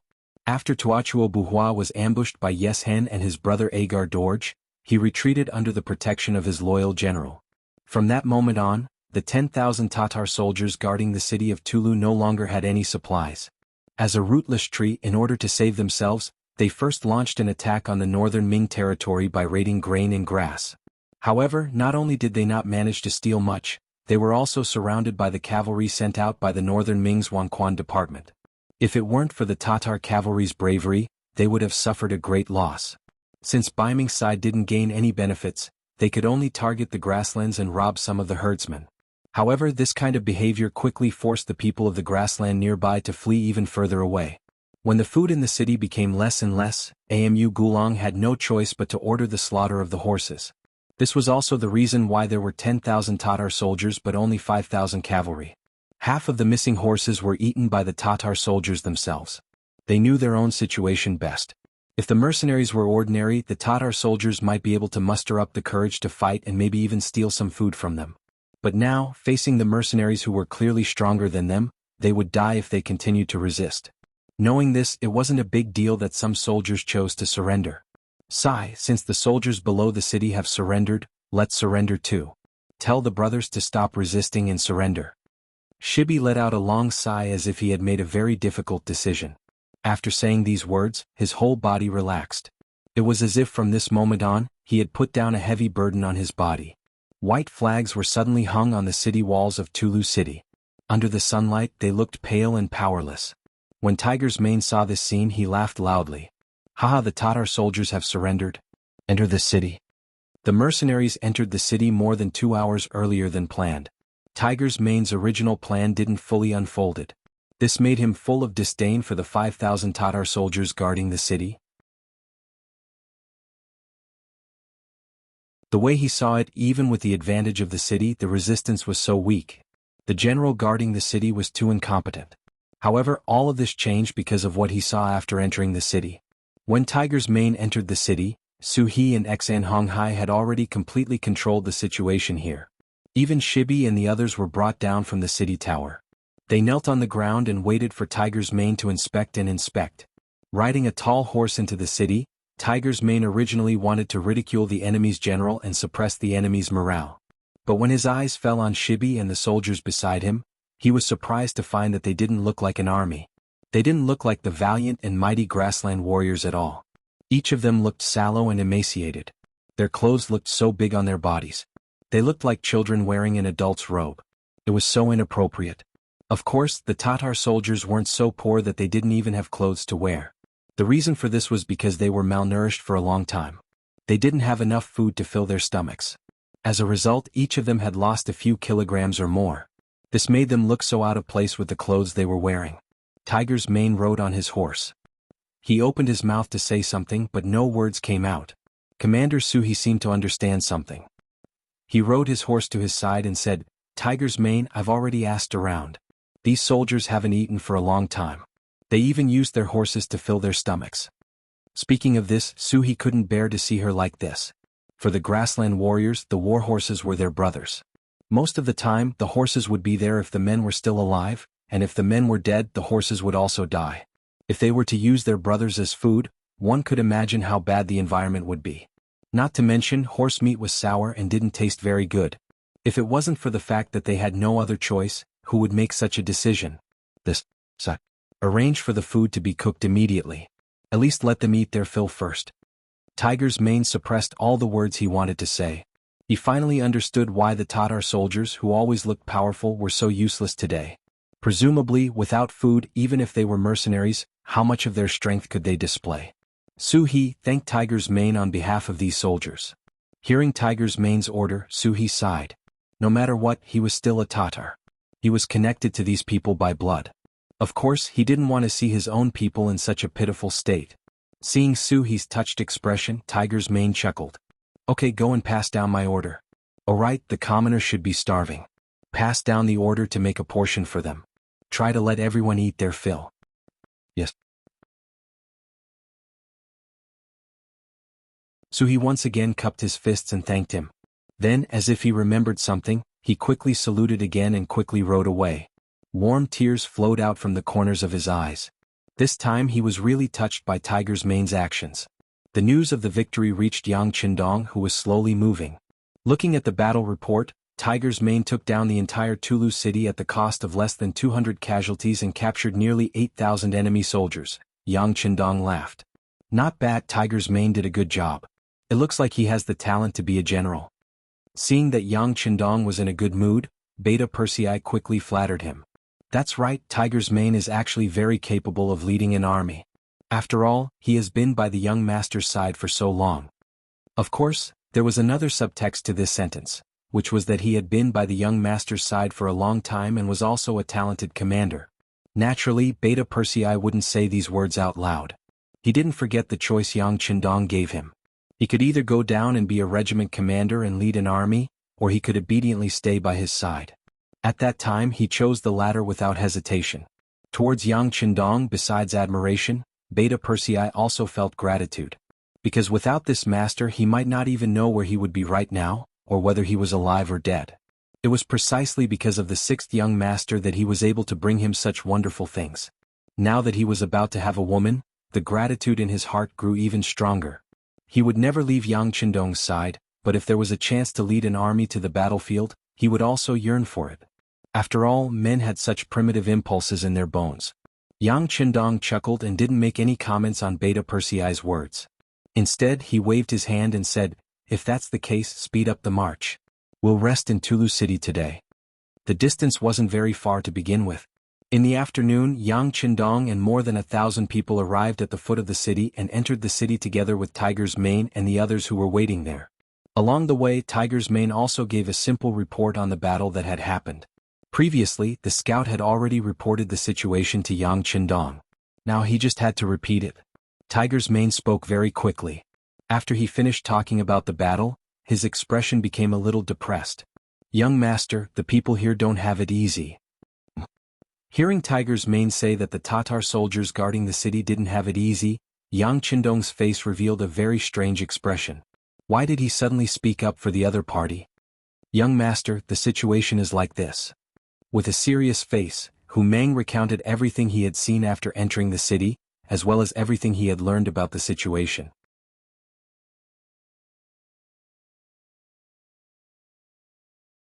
When he said that the Tatar soldiers in the city hadn't eaten a full meal for a long time, and that they had to kill war horses to satisfy their hunger, and that some of the people in the city had to trade their children for food in order to survive, Tiger's Mane clenched his teeth and clenched his right hand tightly. He had a very pained expression on his face. Yang Qindong's face darkened when he heard the words "trade their children for food." Of course he knew what this meant. Although he had been in this world for a few years and had seen many poor people, when he heard these words he was still very moved. In his mind, he could even imagine what kind of situation the people had to be in to do such a thing. It must be quite a lot of helplessness, right? Presumably, the parents who did this would feel guilty for the rest of their lives, right? "Young master, I have already given the order to take out our rations and let the surrendered soldiers and the people have a full meal first. Please don't punish us." Tiger's Mane's voice sounded again, but when he said this, he already looked like he was asking for forgiveness. Speaking of which, it was reasonable to distribute the military rations to the surrendered soldiers. After all, these people might become his comrades in the future. However, distributing the rations to the people, even some women, children, and the elderly, was not something that Tiger's Mane could casually decide. Most of these people didn't have the strength to truss a chicken, so even if they had it in their hands, it wouldn't be very useful. Although the mercenaries already had 2,000 mu of greenhouses in the first city, which could solve a part of the food problem, most of the food still had to be transported by sea from Red Nest City. The manpower and material resources required were too large. Now that the military rations were distributed like this, Tiger's Mane should ask for forgiveness.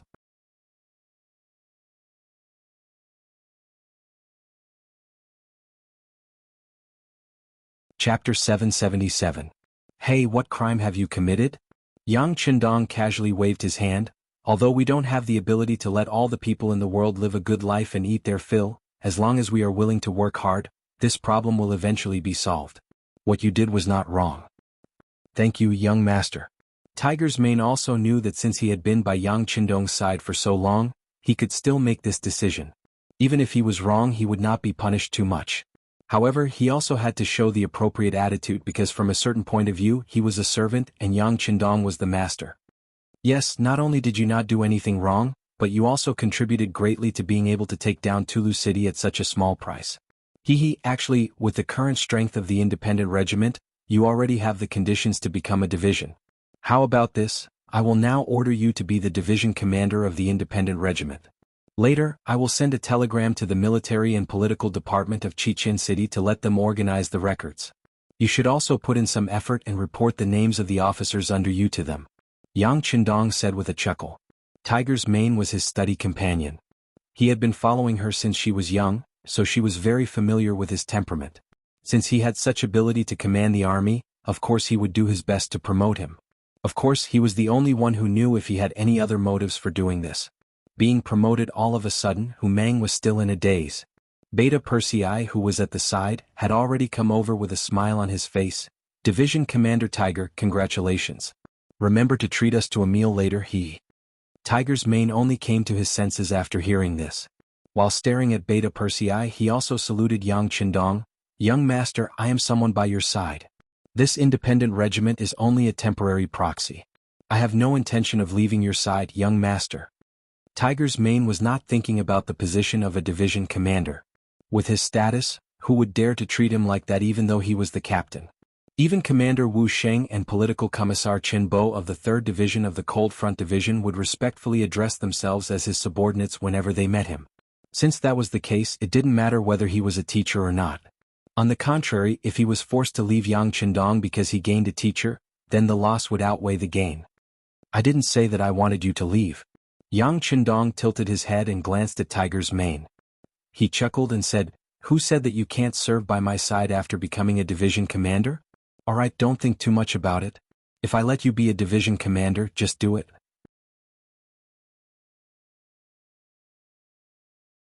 Otherwise, it wouldn't be right for a regiment commander to always be a senior colonel. Tiger's Mane didn't care about Yang Qindong's military rank. He only cared that the young master wouldn't let him leave his side. Therefore, when he heard this, he chuckled and revealed a face full of gratitude. "Let's go. Don't just laugh foolishly. Accompany me to take a look around the city." Yang Qindong pushed his legs and rode forward. Tiger's Mane, Beta Persei, and the others behind him also hurriedly followed and headed towards Tulu City. Tulu City was indeed terrifyingly poor.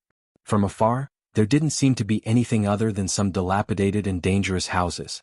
Speaking of which, it was just like Alakamaki before he became the first city. He was so poor that he didn't even have anything. "Young master, this place is too poor.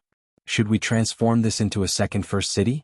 Tiger's Mane's emotions had stabilized and he began to speak from a strategic point of view. "There's no hurry." Yang Qindong slowly shook his head. "How about this? Tell the people that if they don't want to stay here, they can arrange for them to live in the first city. As for this place, just leave the soldiers to guard it." Tulu City's geographical location was very important. According to Yang Qindong's previous intention, he wanted to occupy this important place and then build it into a city like the first city. But along the way his thoughts had changed. After all, this place was too close to Baiming. 200 miles ahead was Baiming's Wanquan Department and Shen Mansion. If an accident happened, this place would become an isolated city. Not only did he need to arrange a heavy defense, but he also needed to be on guard against other people's attacks. This was not a good feeling and it was not something Yang Qindong was happy about. Therefore, he hadn't made a final decision about the future of this city. He still needed to take a look. Since Yang Qindong said that he wasn't in a hurry, Tiger's Mane naturally wouldn't say anything. He just nodded and remained silent. In fact, in the entire Yangxia, once it was Yang Qindong's decision, it was equivalent to the final decision. No one would dare to challenge his authority. The days in winter were very short. After just walking around the streets, the sky had already darkened. The largest house in the city had become the temporary Yang Mansion and Yang Qindong's temporary residence. After entering the Yang Mansion, Yang Qindong ate a hot meal while listening to the news from the scout. After reporting that Luju's 2nd Regiment and the 3rd Regiment of recruits had landed at the corner tonight, he raised his head and gave instructions. "Tell Commander Lu to be careful. Although the Tatar army suffered a loss last night, it doesn't mean that they won't come to cause trouble." "Yes, 6th young master." The scout received a reply, saluted and turned to leave. But as soon as he left, Tiger's Mane strode into the hall and came in front of Yang Qindong, who had already stuffed the last mouthful of rice into his mouth. "Young master, Commander Suhi is here. He said that he has something to report to you." "Ask him to wait in the hall." Yang Qindong took the towel from Beta Persei, wiped his hands and nodded lightly. Tiger's Mane's previous report said that when facing the Tatar soldiers during the day, the 3,000 Tatar cavalry regiment didn't have the slightest intention of going easy. This made him very happy. At least it proved that this person understood the big picture. Even so, he should be properly comforted and rewarded. Soon in the side hall, Suhi, who was wearing a black cloak, was led by Tiger's Mane to Yang Qindong, who was sitting at the head of the table. He immediately saluted and said respectfully, "Commander of the Tatar Cavalry Regiment, Suhi, reporting to the 6th young master." Suhi, your Tatar Cavalry Regiment performed well today. I have already passed down the order. Each soldier will record a military merit once. Those who killed the enemy will be rewarded accordingly. As the commander of the regiment, you have contributed the most. You will be rewarded with an additional 1,000 taels of silver, a pack of cigarettes and 10 jars of good wine. Seeing the energetic Suhi, Yang Qindong nodded in satisfaction.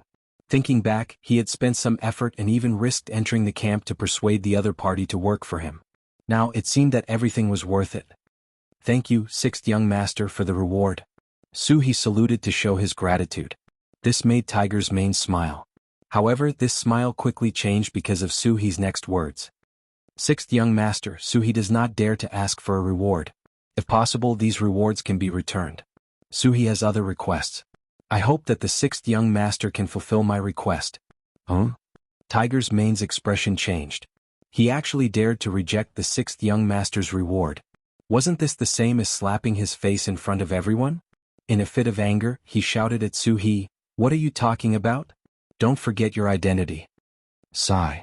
On the other hand, Yang Qindong, who was sitting at the head of the table, had a natural expression on his face. He did not show the slightest bit of unhappiness because of the other party's rejection of the reward. Instead, he asked with interest, "If you don't want the reward, then what do you want?" He's face was also red. Perhaps it was because of Tiger's Mane's reprimand, or perhaps it was because of Yang Qindong's smile. His heart could not help but beat like a drum. What kind of person was Yang Qindong? Although He did not have a complete understanding of him, the great Ming's Duke of Loyalty and Courage, the God of War, and the messenger of longevity heaven that the common people spoke of. Any one of these names alone had an illustrious reputation. Once such a person made a decision, how could he change his mind easily? Since he rejected the reward, the other party should be angry. However, this smile on his face made him even more puzzled. In fact, no one knew Yang Qindong's true identity. Even more so, they did not know that Yang Qindong did not attach much importance to some of the rules of the present age. Just like how he said before that there was no need to kneel when seeing him, all the soldiers who had undergone training were now used to this tradition. Perhaps in other people's eyes, rejecting a reward was a big deal. It was equivalent to rejecting the other party's good intentions. To put it more seriously, it was a slap in the face. If it was bestowed by the emperor, no matter if it was a gift or a marriage, if someone dared to reject it, it was equivalent to defying the imperial edict. That person's entire family would be beheaded. However, in Yang Qindong's eyes, he did not care about this at all. "I gave you something to show that I think highly of you and reward you. If you don't want it, then I'll just take it back. This is not a big deal." This was Yang Qindong's true thought. He did not know this, which was why Tiger Mane was angry and why He was so nervous. However, now that Yang Qindong had asked what he wanted, he had to say it even if his next words would anger the other party. Wasn't this the reason why He had taken the initiative to come here? With a plop, He did not salute but knelt on the ground. This action already showed his determination, and also seemed to indicate that what he was going to say next would not be so pleasant to hear. By the side, Mang's expression changed as well. Instead of the military salute, she knelt down. What did He want? Even Beta Persei, who was standing beside Yang Qindong, stared with a pair of tiger eyes. His whole body could not help but tense up. He was only waiting for the young master's next order to teach this He a lesson. He would make him suffer and teach him a lesson. Yang Qindong's expression did not change at all when he knelt. He only narrowed his eyes for a moment. Then he smiled gently and waited quietly. He was also very curious about what He was going to say.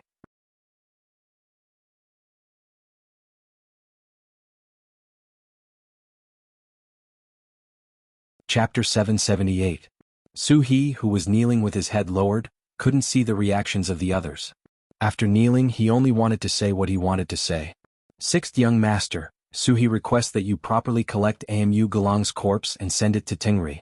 Please spare the 8,000 captured Tatar soldiers. Although they opposed you before, they had no choice but to do so. Many of them had received kindness from Tuachuo Buhua Great Khan. They were just repaying their kindness. That's all. However, after today's battle, those kindness disappeared with the wind. I have talked with them and many of them are willing to join the mercenary army. I hope that the sixth young master can help them." After saying everything she wanted to say, He lay on the ground again, as if she was prostrating herself on the ground. At the same time, she seemed to be saying that she had finished what she wanted to say. She could be dealt with by the sixth young master as he wished. After he finished speaking, the hall fell into silence. How was this one request? There were clearly several. Especially the matter of collecting Amu Galong's corpse. In the eyes of the others, this was even more impossible. Since they were enemies, they had to be prepared to be beheaded. Moreover, who didn't know that the mercenary army loved to observe wherever they went? This was a great psychological deterrent. Not to mention, Suhi had already tried to persuade Amu Gulang to surrender. However, the facts proved that it was useless.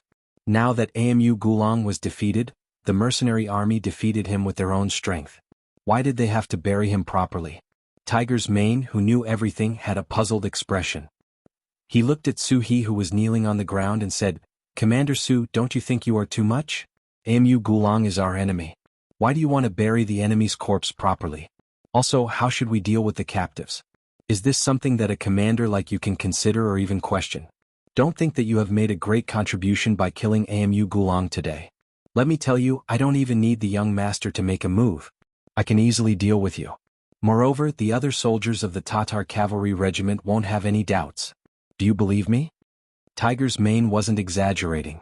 Although the majority of the Tatar cavalry were Tatars, and they were the Tatar cavalry under the leadership of Agadorji. However, after a few months of training, especially the political studies that took half an afternoon every week, many people's mentality had changed. At the end of the day, everyone was only willing to follow Agar Dorji because they wanted to live a better life. Later on, he surrendered with Suhi and joined the mercenary group with the same mindset. Reality had proven that becoming a member of the mercenary group could solve the problem of food and clothing. Since that was the case, of course they would side with the mercenary group. Even if Suhi had other thoughts and wanted to leave, there wouldn't be many soldiers who would make the same choice.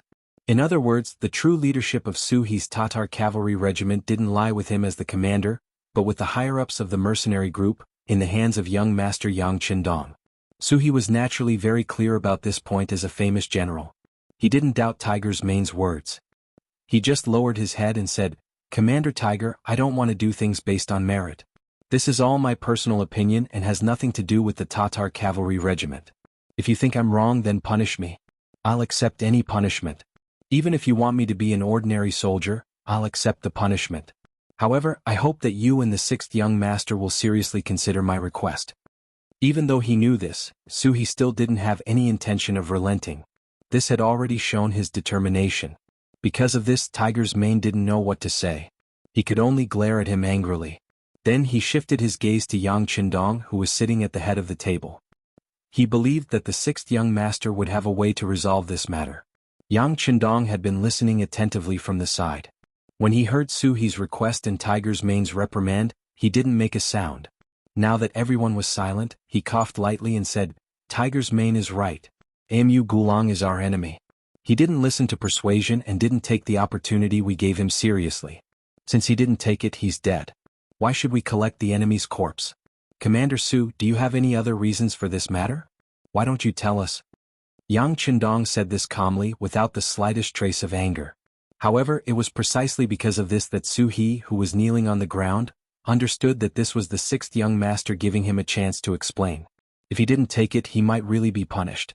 Originally, surrendering was something that he was forced to do. He thought that he would just be wasting his time anywhere. Therefore, he decided to enter the mercenary camp and take a good look.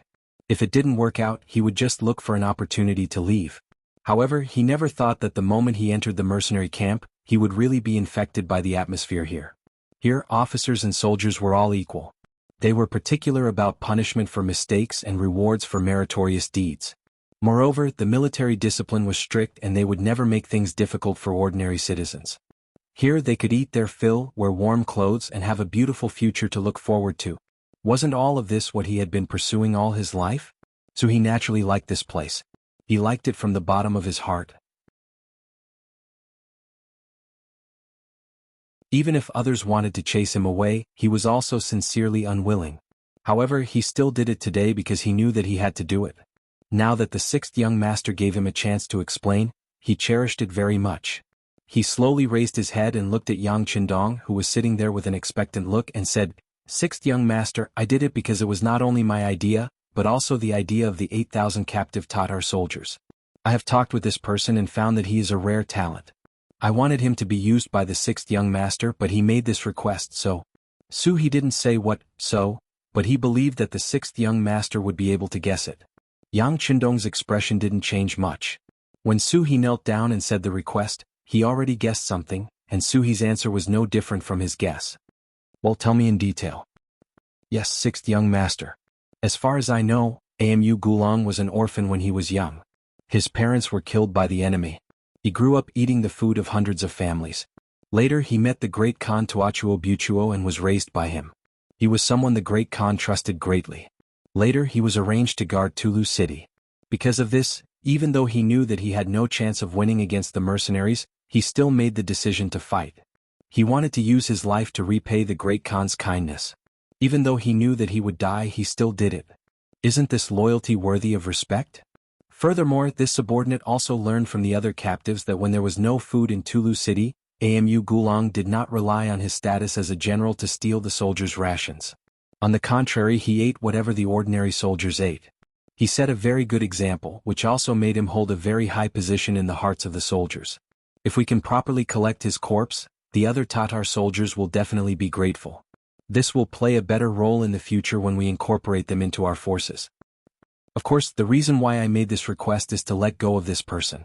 I originally thought that he was just a deputy general by Amu Gulong's side, but after a long conversation between the two of us in the afternoon, I realized that this person had lofty ambitions.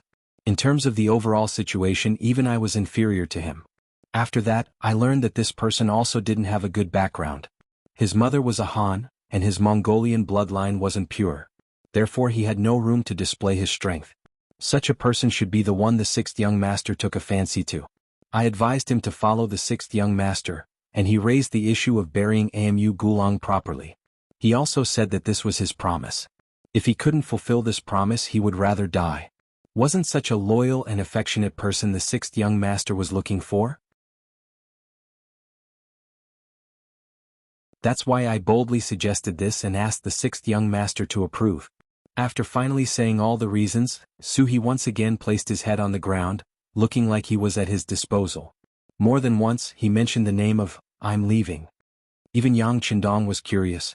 He was very clear about Suhi's ability. He was already a rare warlord, and the person he admired must be outstanding.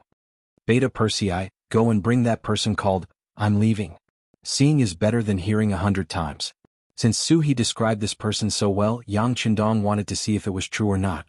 Beta Persei agreed and walked out. Not long after, he walked into the hall with a man with a thin face and big eyes. As soon as he entered, Beta Persei shouted in a loud voice, "This is the sixth young master, the god of war in your mouth. Kneel down." Greetings to the great Ming's Duke of Loyalty. After Beta Persei said these words, the "I'm leaving" had already obediently knelt down. On the contrary, Beta Persei, who was prepared to help the "I'm leaving," was stunned. He could only sigh in his heart, "At least you know what's good for you." He stood at the side and stared at him to prevent him from doing anything that would be detrimental to the young master. Yang Qindong did not pay attention to these small movements. Instead, his gaze fell on the extremely thin "I'm leaving." Rather than saying he was thin, it was better to describe him as thin as a match. It was only because his bones were wide that he did not give others the impression that he was very thin. Just like his big eyes, they might not have been that big originally. It was only because his face was too thin that it made his eyes look big. You're tuning in to the Han Li's Wuxia Adventures YouTube channel. We're so grateful for your support, and don't forget to subscribe to join us on this incredible journey through captivating stories. Your generosity through donations truly makes a world of difference, as it's the primary source of revenue that allows me to expand and enhance this channel for you. Thank you from the bottom of my heart for being a part of this adventure.